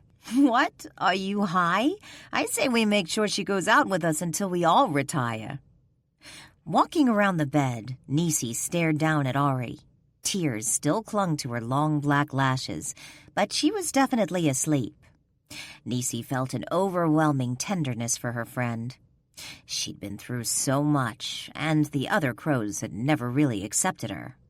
Maybe now they would, or at least fear her enough to give her more respect. Leaning down, Nisi kissed the top of the girl's head. And if they didn't give Ari more respect, Nisi would start kicking the shit out of people. Nisi fell face first onto her bed. She really wanted to go back to her apartment, but she wanted to be here when Ari woke up. She definitely didn't want Dee Dee getting to her first. Who knew what she'd say to her? What Nisi learned quickly was that Dee Dee had no patience. None. A lovely woman with delightful Southern values, but you better be able to keep the fuck up, or she would leave your ass behind in a New York minute. And since they had much work to do before Ari would be a truly effective part of the team, she didn't want Dee Dee scaring her with one of her speeches. Already naked, Nisi lay there debating whether it was worth reaching over to turn out her light when her cell phone rang. She rolled her eyes. She had no doubt who the hell was on the other end of that phone. The question was, did she answer? Growling, she reached down and yanked the phone from her jeans. She flipped it open. Yeah? Just wanted to make sure you got home okay. Christ, that voice. Yes, Jaeger, I got home just fine. He chuckled low. Man, you're testy tonight. I don't get testy. I do, however, get annoyed. Why? Look, I don't know what you think we're doing, but it's not what you think it is. There was a pause, and she could easily imagine him with that confused frown he sometimes got when stuff didn't make sense to him. That adorable but misleading frown that originally had her believing Jaeger was another big dumb Viking. Dumb her ass. Please, feel free to repeat that, Professor, 'cause you lost me. What I'm saying is I don't need you checking up on me to make sure I got home okay. That's what boyfriends and husbands do, and you ain't either. What if I want to be? Then I'd say you need to get out there and find yourself a nice girl. I've heard online dating is popular. Nisi, you've been in serious relationships before. Sure was. How do you think I got shot? Jaeger sighed in frustration. Don't pull that shit on me. You've had other relationships since then that didn't end in gunplay. Yeah? So? So what's the difference? Why do I get the special Lawrence rejection? This was where things got complicated. How could she tell him he was the one man who could actually get to her? Make her vulnerable. Sure, she'd had good, steady boyfriends who always remembered anniversaries and birthdays and knew exactly how to make her come without too much effort. And she'd never loved one of them. When those boyfriends inevitably ended, she shrugged and moved on. Nothing ugly or complicated. Boyfriend of the moment would go off and find himself a nice girl who actually loved him. Nisi went off and found another good, steady boyfriend of the moment. Perfect. But as Nisi didn't lie to people, she refused to lie to herself. Jaeger would be messy and complicated. There'd be fights and discussions on money and whether they wanted to see the Joneses on Saturday night. She'd fall in love with Wilhelm Jaeger, which meant she'd be vulnerable, and when that asshole pulled the trigger, she'd sworn she would never be that way again. When Nisi didn't answer his question, Jaeger growled. What do you want, Nisi? Frowning, Nisi turned over onto her back and stared up at the ceiling. I want what you'd never be able to give me. Which is? A completely sexual relationship void of drama and emotions and the usual bullshit. Just two people getting together on occasion to fuck. The pause that followed her declaration went on for so long, Nisi thought he'd hung up or the connection lost. She looked at her phone several times to see if she still had him. Finally. Are you naked? Nisi squeezed her eyes shut. She spoke, and it was like the man didn't hear a word she said. Did you even hear what I said? Yeah, I heard you. Are you naked? She sighed. Yes, Jaeger, I'm naked. I just got out of the shower. I love how you smell when you're just showered. Nisi locked her knees together. Look, Jaeger, I've gotta... Put your hand between your legs. Suddenly, she wasn't as dead tired as she thought. No, Jaeger. Why? Because I'm not in my apartment. I'm in a house full of women, a few of them under 18, and I'm not doing this here. Damn. He sounded so despondent. Well, are you going home tonight? Nisi forced herself to frown to keep from laughing. No, I've got to be here for Ari. How's she doing? Sleeping, but fine. Good. So we really can't have phone sex? No. Damn. She took a deep breath and again forced herself not to laugh. Look, Jaeger, I'm not the girl for you. You're looking for someone more... Like you? No. Yes. He said it so simply, like she was his slow-witted cousin or something. What is your obsession with me? If she could find out, maybe she could convince him otherwise. You mean other than the fact that I think you're hot and sexy and downright amazing? She rubbed her eyes with her free hand. Yes, she sighed. Other than that. You bring me joy. It was like someone kicked her in the groin. All the air left her lungs, and she lay there staring up at the ceiling. She, Denise Lawrence, bringer of death, brought someone joy? How was that possible? The only joy she'd ever brought anyone was back in her first life when she handed over the nickel bag of pot. How do I... Every time you take down some scumbag, every time you try to make Ari feel welcome and stop Janelle and Mike from fighting, or when you go out of your way not to show Ty when he's completely freaked you out, and every time you smile, every time, Nisi Lawrence, you bring me joy. Nisi blinked several times. Jaeger, I want to see you tomorrow. No dating, no relationship. Fine, then just sex. Forget it, Jaeger. You could never do that, and we both know it. You're not even going to give me a chance? No, I'm not. Because she couldn't afford to. You're breaking my heart. Nisi rolled her eyes. I am not. Nisi? Goodbye, Jaeger. She ended the connection and shut off her phone. Delia slapped Janelle's leg. Ow! Oh, stop whining, you big baby. We go through this every time. You insist I braid your hair and then you freaking whine and complain the entire time. 'Cause you make 'em too damn tight. That hair is actually attached to my scalp, you know. If I don't make 'em tight, they won't even last 2 days, much less a week. Janelle went back to braiding Delia's dark brown hair while Katie, curled up in one of Janelle's favorite chairs, quietly read a book on knots. Janelle wasn't going to even ask. Her cell phone rang, and both Katie and Delia smiled. Jay, you actually have Danny Boy as your ringtone? Delia giggled. I like that song. She released Delia's hair and scooped up her cell phone. She frowned at her caller ID and looked at Katie. It's Jaeger. Ooh, Nisi problems. She sat up straight in the chair, her book forgotten.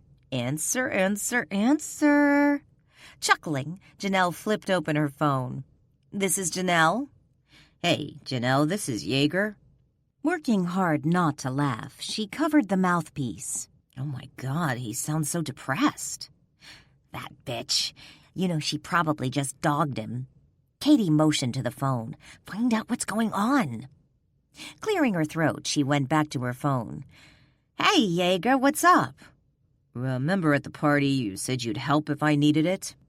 She did? Damn Alabama crows.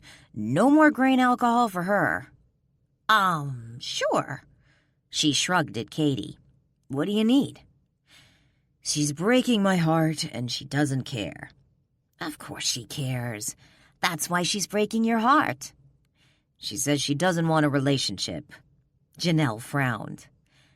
Then what does she want? Sex, but no relationship. Janelle snorted. She's kidding, right? I mean, niece don't do sex with no relationship. Although only hearing one side of the conversation, Delia and Katie still covered their mouths to keep their hysterical laughter quiet. Janelle waved at them since she could still hear Katie's giggles through her hand. Well, she says that's what she wants, he went on. And just tell her that's what you'll do. I tried. She saw right through me. Christ, yous two are pathetic. Katie glared at her across the room and whispered, "Be nice. That shitty accent we've tried to beat out of you is making an appearance, which means you're getting testy." Covering her phone again, Janelle snapped, "Oh, look who's talking, she of the knots." "I know we are," Yeager continued, unaware of Janelle's multiple conversations. "But she won't let me in. Got any ideas?" With a sigh. "Hold on a sec." She lowered the phone again, covering the mouthpiece. "She's blocking him, and he's out of ideas."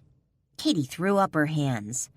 "At this rate, she's going to die a bitter old maid, just like you." Janelle nodded, then her head snapped up. "Huh?" Delia, sitting on Janelle's bedroom floor, with Janelle's legs on either side of her so she could do her hair, patted her on the ankle. "Ask him if he's going to that Valkyrie party tomorrow." "Yeager, you going to that Valkyrie party tomorrow?" "I'd rather remove my eyelids. I'm sending Mike." Janelle laughed. "Okay." Covering the phone. "He'd rather remove his eyelids." Katie grinned. "I'm liking him more and more." "Tell him to go." Delia turned her head to look at Janelle over her shoulder. "Are you sure? I'd hate for him to go for no reason." "Trust me, but you bitches have to go yourselves." "Are you high?" Katie snapped. "I'd rather eat glass." "Hey," Delia growled. "My team has had to go to those goddamn Valkyrie parties with Dee Dee every year for the last 4 years because you cunts wouldn't go. Well, now you're fucking going." "Hey, cunts is a little harsh, you know." "There are speeches, honey. I've sat through Valkyrie speeches, and Odin grabbed my tits last year. You're lucky I didn't sneak in and cut your throats in your sleep." Christ, such a drama queen. Janelle went back to her phone. "Yeager, go to the party." "Really?" "Trust me, we'll be there and we'll drag her ass with us if we have to bring her in a garbage bag." There was a long pause, then, "She'll still be alive, right, Janelle, if you have to do that?" "Of course she will," Janelle snapped. "Don't make me crazy, Yeager." Okay, he chuckled.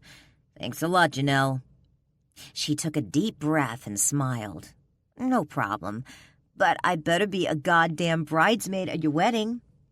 "You got it. And if she fights me on it, you'll move over to my side and hang with Ty and Mike. But no more putting Mike in headlocks." "We both know the little bastard always deserves them," she joked, even as she felt a little shudder pass through her. Not about Mike. Like siblings, they'd been torturing each other for years. No, it was the mention of Ty that got her. She could still feel Ty's body lying on top of hers and see that glossy black hair spilling over those bright blue eyes. She shook her head. "Look, gotta go. See you tomorrow." She flipped the phone closed. "So, what's the plan, Dee?" "It's vicious and involves Dee Dee." Katie giggled in a most unholy way as she grabbed her notebook off the floor and again got comfortable in Janelle's chair.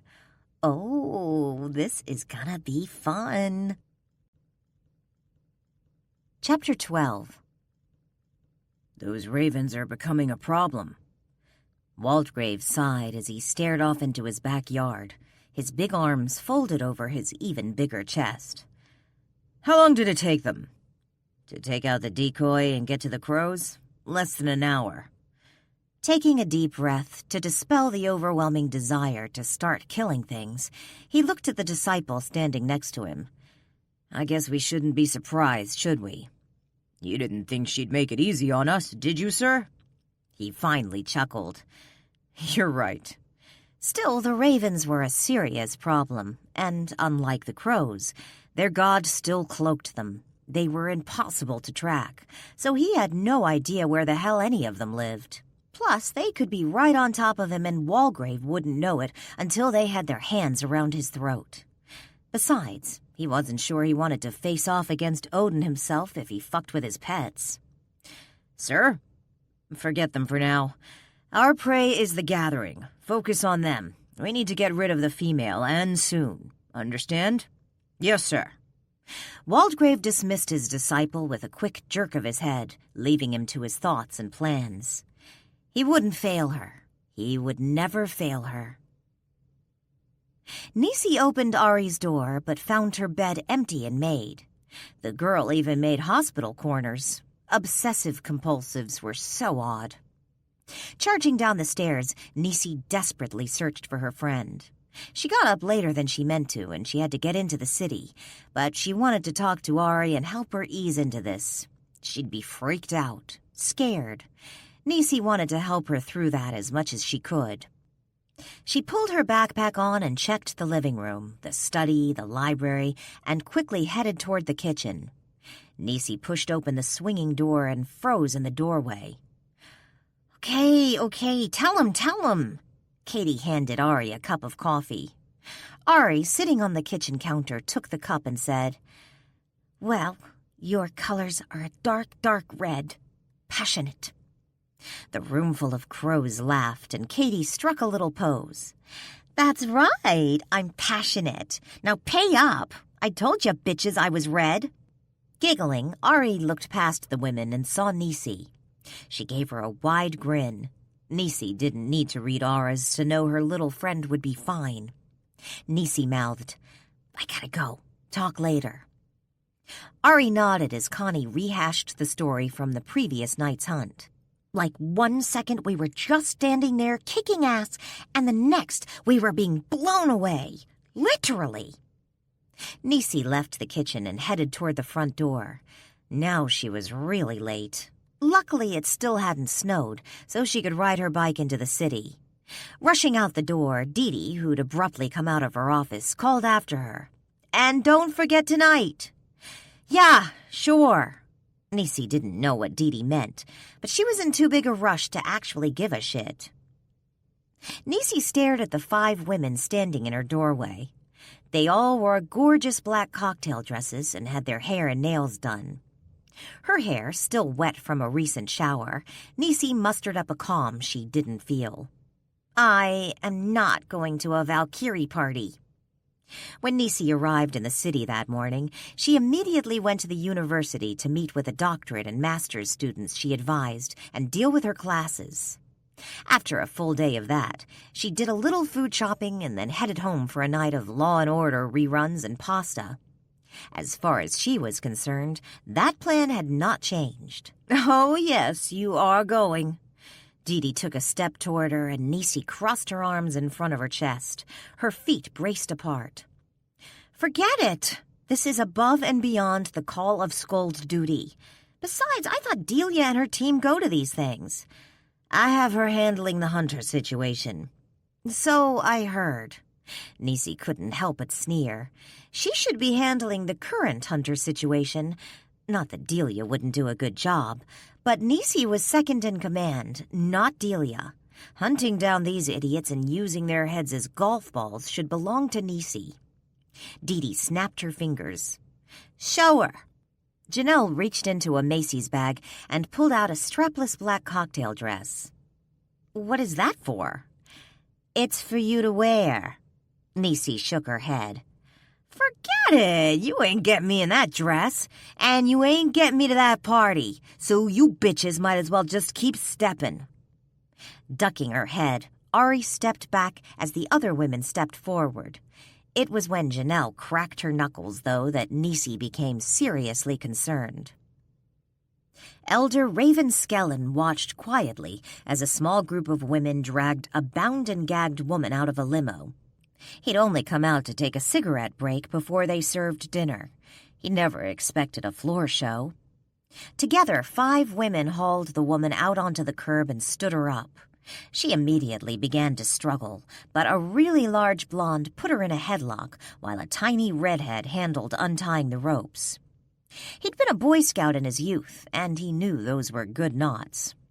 They kept the gag on the woman, however, and kept her in the headlock as they headed toward the hotel entrance. A pretty black woman looked at him and waved. "Hi, Skellen." Suddenly recognizing her. "Hey, Dee, everything okay?" "Oh, sure." "How's Harry?" "Oh, he's great. I'll see you inside, hon." Sure, see you inside. Nope, you just never knew what would happen at a Valkyrie party when crows were invited. Dropping his unfinished cigarette, Skellen headed toward the entrance. No way would he miss any of this. Stop frowning, Nisi. The crazy bitches finally released her, and Nisi yanked off her gag. You mother... Don't you dare, Nisi Lawrence, Dee Dee barked. Just get over it. You're here for the night. I don't want to be here. I don't care.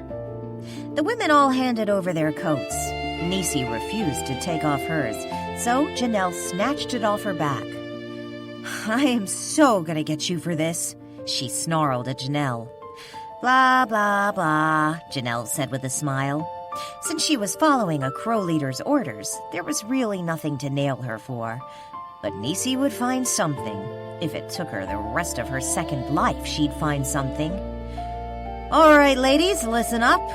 Nisi crossed her eyes while the other 5 crows turned to face Dee Dee. Remember what I said. No spitting, no punching, no kicking, no telling anyone you'll cut their throat when they're asleep. Hey, Nisi growled. That was one time. Dee Dee didn't even glance at her. We are here, ladies, to represent the gathering and our goddess. She drew herself up to her mighty 5'5" height, which Nisi, at her cool 6'1", pretty much laughed at. So don't piss me the fuck off tonight. Understood? They all nodded, except Nisi, who glared instead. Moving like the pack of killers they truly were, the women headed to the grand ballroom. Janelle stayed behind Nisi, prodding her all the way. The Valkyries had rented out the entire hotel for the night. Must have cost them a pretty penny, she was sure. And the crows would be seriously outnumbered. Her little group the only ones willing to make the effort to attend. They reached the doorway and Dee Dee stopped. She threw back her shoulders, and Nisi knew what was coming. It was the middle of winter, but they all had on strapless cocktail dresses, perfect for what they were. Chicks with wings. Ladies, Dee Dee smiled, unfurl. Mike's head snapped back, and he grabbed his nose. What did I say? Jaeger didn't answer him, just picked up his scotch and took another sip. He'd broken the boy's nose long ago. Now he took pleasure in messing with the little bit of cartilage left any time the pissant got out of hand. Like now. It's not like I asked if she swallowed. Jaeger jerked just a little, and Mike jumped back away from him. He took another sip of his drink to hide his smile. Jaeger, I'm so glad you came. Jaeger looked down at Cassie Bennett, once called Cassie Blue, her stage name. He had to admit the woman had some talent, but only where stripping was concerned. When it came to being a Valkyrie, well, he knew better. Glancing down at her, he noted Casey's sinfully short silver dress. It barely covered her prominent ass, and he knew she probably only wore a thong and not much else under it. Add in the silver fuck-me pumps, and Cassie was quite the recipe for hot, dirty fucking. He knew he could take her to the bathroom right now and nail her up against one of the stalls. And when he was 15, he would have been all over that like a bad rash. But at 33, only one woman dominated his thoughts. And it sure as hell wasn't Cassie Bennett. It sounded like a gunshot, and it stopped all the activity in the room. But being a raven, Jaeger knew exactly what that sound was. Wings unfurling. Crow's wings. He turned away from the bar slowly and faced the doorway. Dee Dee strutted in first. Like always, classy in her unpretentious way. But he'd known Dee Dee for years. Classy she may be, but when she ripped off that one guy's head a few years back and free-throated into a basketball hoop, not so classy. Scary, but not classy. A small group of crows followed her. Ari looking much better than she had the night before, as well as Janelle, Katie, and Connie. Following right behind them all, looking seriously annoyed. God damn, she's beautiful. It took him a good 10 seconds to realize he'd muttered that out loud. Cassie looked at him in surprise, whereas Mike just snorted a laugh, probably all he could manage since he still held his nose. No need bullshitting now, Jaeger shrugged. Well, she is.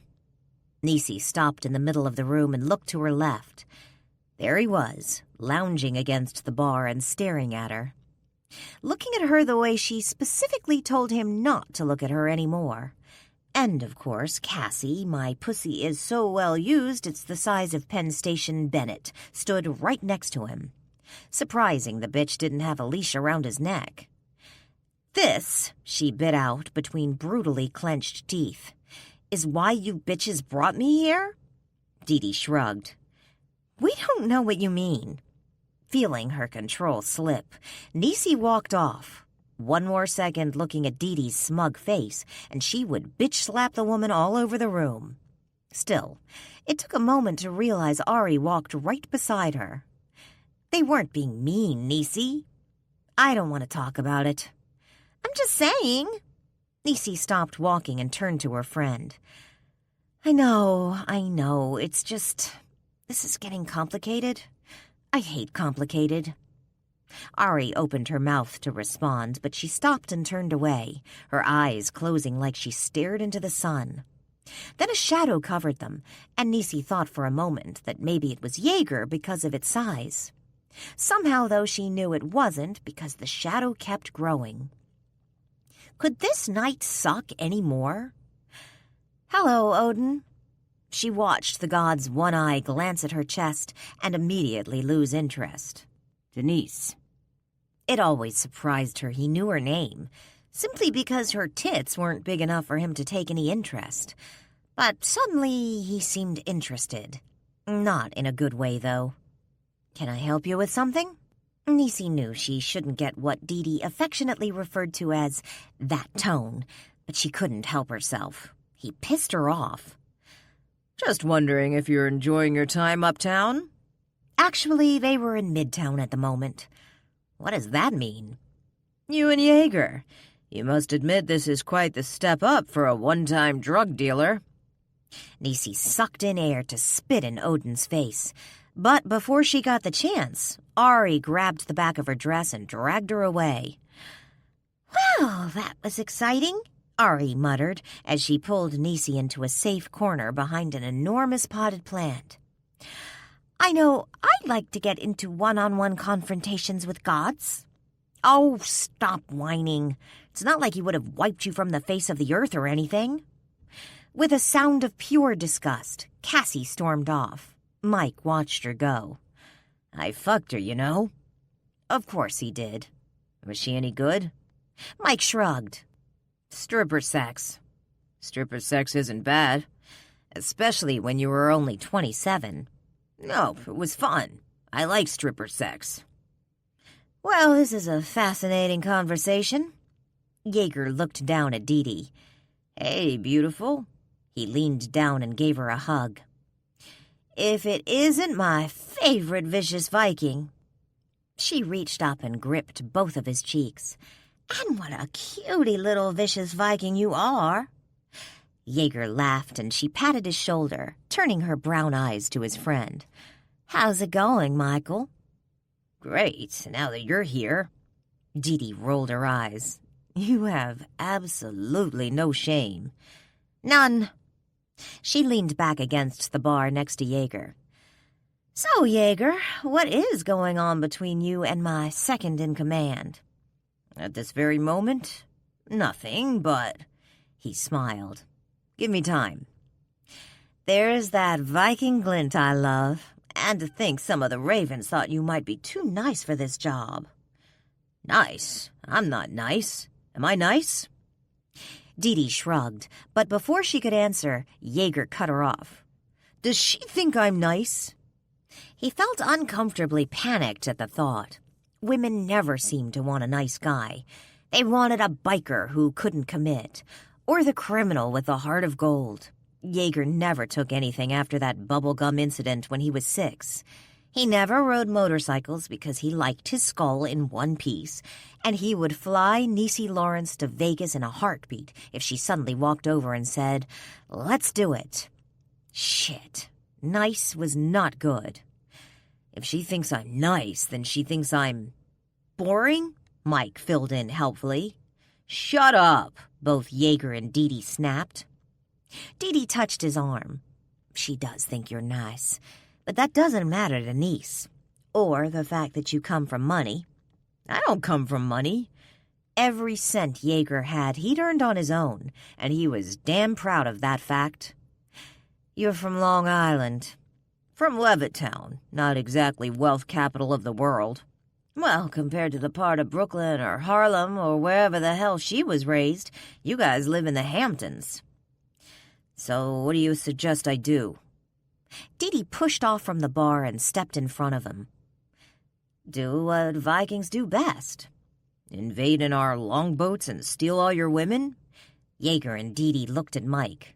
What? That's what that means to me. Dee Dee smiled at Jaeger as she backed away from him. You know what I mean, Jaeger. Persistence is key with someone like Niecy Lawrence. She took another step back and slammed into a 7-foot, 10-inch hard body. She glanced at it over her shoulder and smirked. Odin. Darling girl. She snorted and walked away. Odin nodded at Jaeger and Malinsky, who nodded back, and then he followed two 20-year-old Valkyries who giggled past him. Mike shook his head. You know, next to that man, I feel damn near saintly. Bro, next to that man, you're the freaking Pope. You know, you can't hide here all night. Ari handed Niecy the beer she'd asked for. Why not? It's a potted plant. You're a mighty daughter of Skold. Have some dignity. You know, since we discovered your abilities, you've been awfully mouthy. Ari smiled in surprise. Me? I've been mouthy? Cool. No one's ever called me mouthy before. Your perkiness is irritating me again. Oh, sorry. Ari stared at her soda. You know, I didn't think they'd be nice when they found out the truth about me. Different how? A burning at the stake kind of thing? Niecy laughed. Don't flatter yourself, kid. Ari grinned again and sipped her Diet Coke, leaning against the wall to people watch. Niecy marveled at how clean Ari lived. No drugs, no drinking, and for a girl from Long Island, she didn't curse much either. Oh my gosh!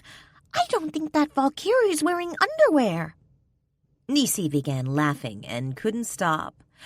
Heck, it's a G-string! Oh, I gotta talk to her.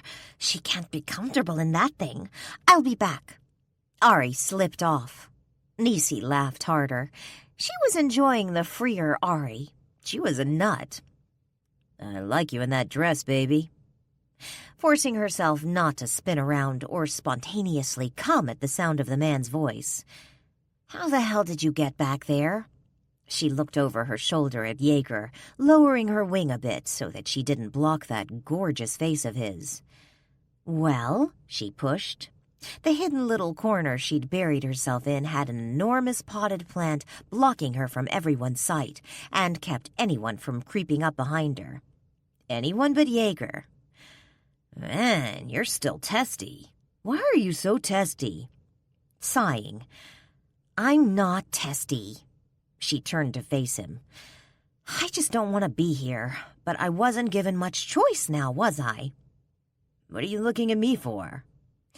I don't know what you and those bitches have going on, but leave me the hell alone. She turned to walk away, but Jaeger slid his arm around her waist and pulled her up against his body. Why do you always run away from me, Lawrence? Crows don't run from anything. Except me. You run from me. Get over yourself, Jaeger. She should have moved faster.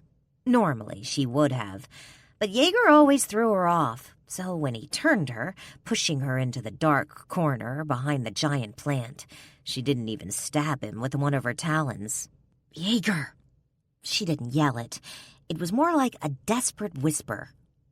Taking the beer out of her hand and dropping it into the potted plant, he whispered back, I missed you. I just talked to you last night. She refused to mention the time in her office, not when she kept waking up all night thinking about it, her hands between her legs.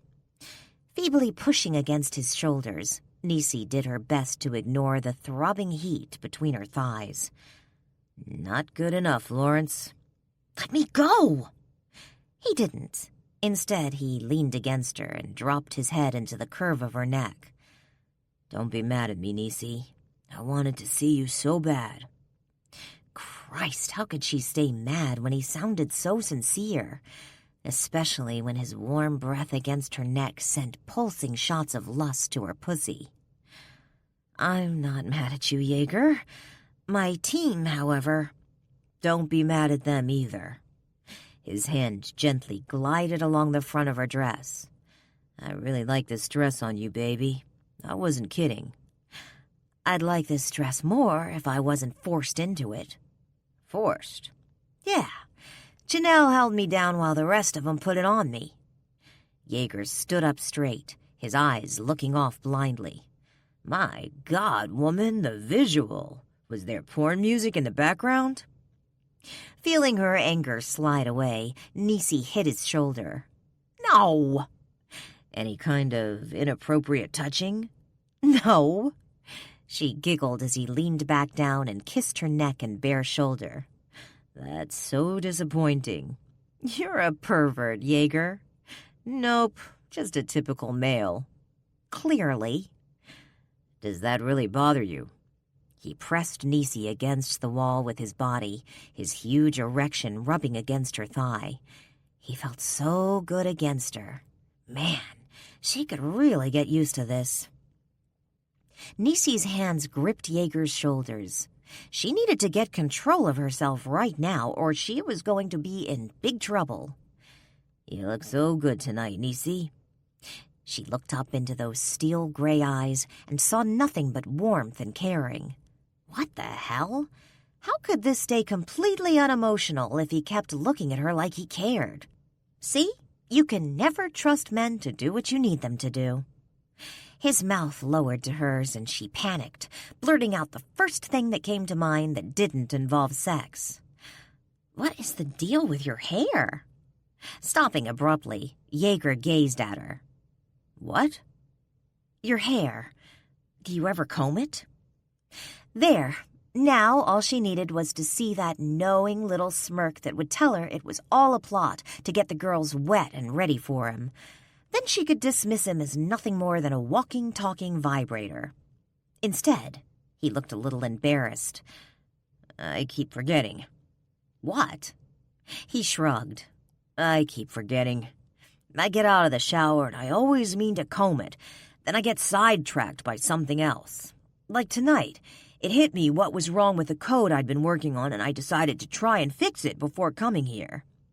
He grimaced. "Does it look really bad?" No, this wasn't fair. He wasn't artfully cute and adorable. He was cluelessly cute and adorable. Damn him. Damn him to the very pits of Helheim. Nisi dug her hands in his hair and pulled his head down until their mouths touched. They both moaned as their tongues connected and teased. Jaeger pulled her impossibly closer, his hard cock practically burning a hole in her dress. Pulling back a bit, Jaeger rasped against her lips. "Let's get out of here, Nisi. Now." "No." "Why? You know we'll have more fun alone." "Forget it. Remember what I said. No relation." Before she could finish, he kissed her again, harder this time, more demanding. It suddenly got dark, and she wondered why. She realized her wings had folded around them, shielding them from everybody else. Christ, even her wings were betraying her. He leaned back from their kiss, and she burst out in a desperate whisper. "Forget it." "Damn difficult female," he muttered as he kissed her neck. "I am not. And those better not be teeth, I feel, mister. Another hickey and I'm gonna kick your ass." So distracted by his teeth, Nisi didn't know Jaeger's hand had snaked up under her dress until she felt his fingers dip inside her panties. "God, Jaeger, stop!" she cried out in a desperate whisper. And he did, although he didn't move his hand away. Panting, she looked up into his handsome face. "Jaeger, let me, Nisi." He gave her the warmest smile she'd ever seen, and her heart lurched. "I love watching you come." "We can't. Not here." His thumb grazed her clit, and she jerked. "Jaeger!" She slugged his shoulder. "I want to see you tonight."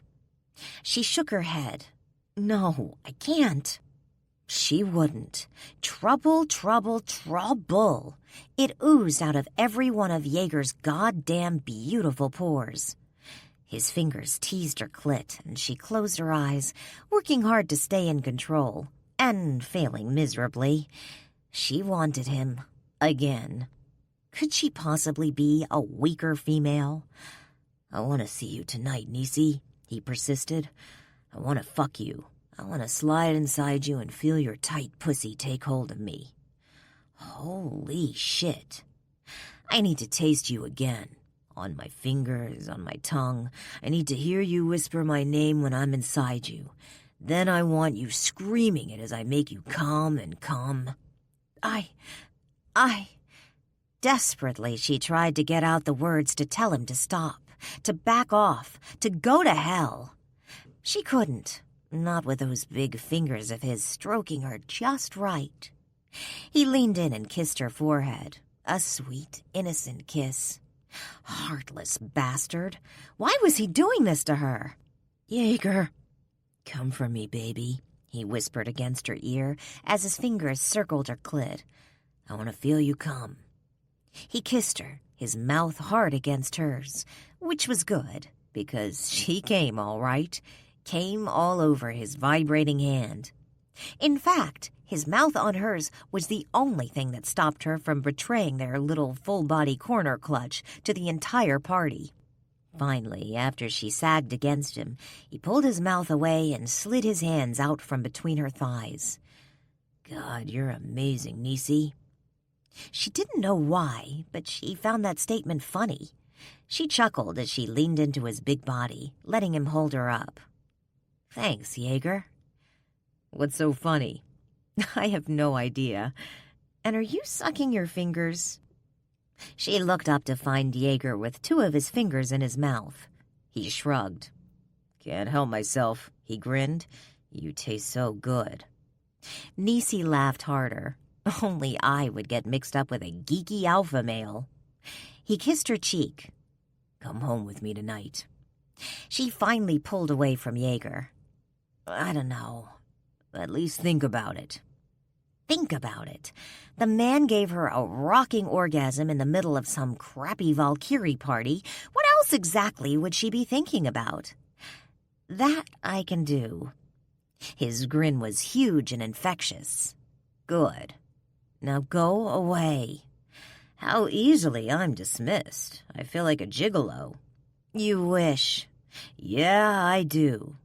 From behind, Jaeger grabbed her around the waist, giving her a hug and quick kiss on the neck.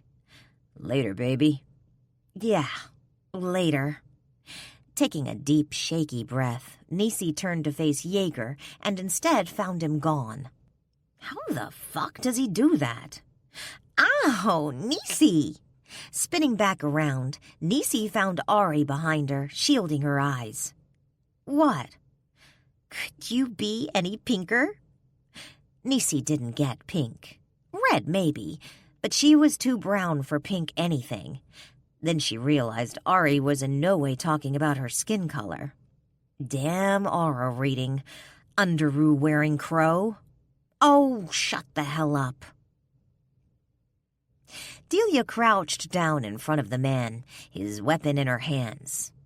Nice gun. He turned his face away, but she grabbed his chin and forced him to look at her. They'd secured him to a chair in the back of an auto body shop, using one of Delia's handcuffs from her collection.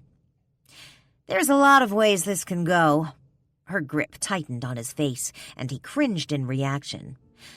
"But in the end, you'll give me what I want." They'd used one of the smaller crows as a lure. That always worked with men. So gullible. So freaking stupid. If she didn't like cock and a big muscular ass so much, she'd totally go gay. Or at least make the effort. But like her mother and her mother's mother, she was cursed to love dick. Is this going to take long? I'm so hungry. Can you not wait 5 minutes, Sherry? Not when I'm hungry. Delia rolled her eyes. Anyone got a protein bar for Ms. Impatient here? I do, one of her teammates offered. Delia turned back to her prey. Where were we? Oh, yeah, you were going to tell me everything you know, or... Delia glanced down at the other hunters at her feet. Her girls hadn't left much of them, but what remained was damn impactful. And once she was done with this one, she'd open a mystical doorway and shove their remains through it. Removing the blade from the sheath strapped to her calf, she pushed the point against his Adam's apple. Talk now or feel pain for hours. The hunter stared at her for a long moment, closed his eyes, and dropped as far forward as his bonds allowed. It wasn't far, but it was enough to impale himself on the blade. Delia blinked, the hunter's blood dripping down across her hand. Well, this can't be good. Sherry squatted down beside her, half the protein bar already gone. Oh, man, I hate zealots. Yeager stared up at the ceiling. This was it. He wasn't coming to these stupid things anymore. He couldn't be more bored if they trapped him alone in a room without a TV and no furniture. There was only one redeeming value to this seriously sucking event. His eyes slid over to look at Nisi. She sat at the table with all the other crows. Originally, their table was near the kitchen, a typical Cassie move, but she should have known better. Dee saw that shit exactly for what it was and took her gathering over to a table filled with California Valkyries. Move or we break out the talons. And they did move, because few were stupid enough to fight with the crows. He was very glad they moved, too. He had a nice, clear view of Nisi from the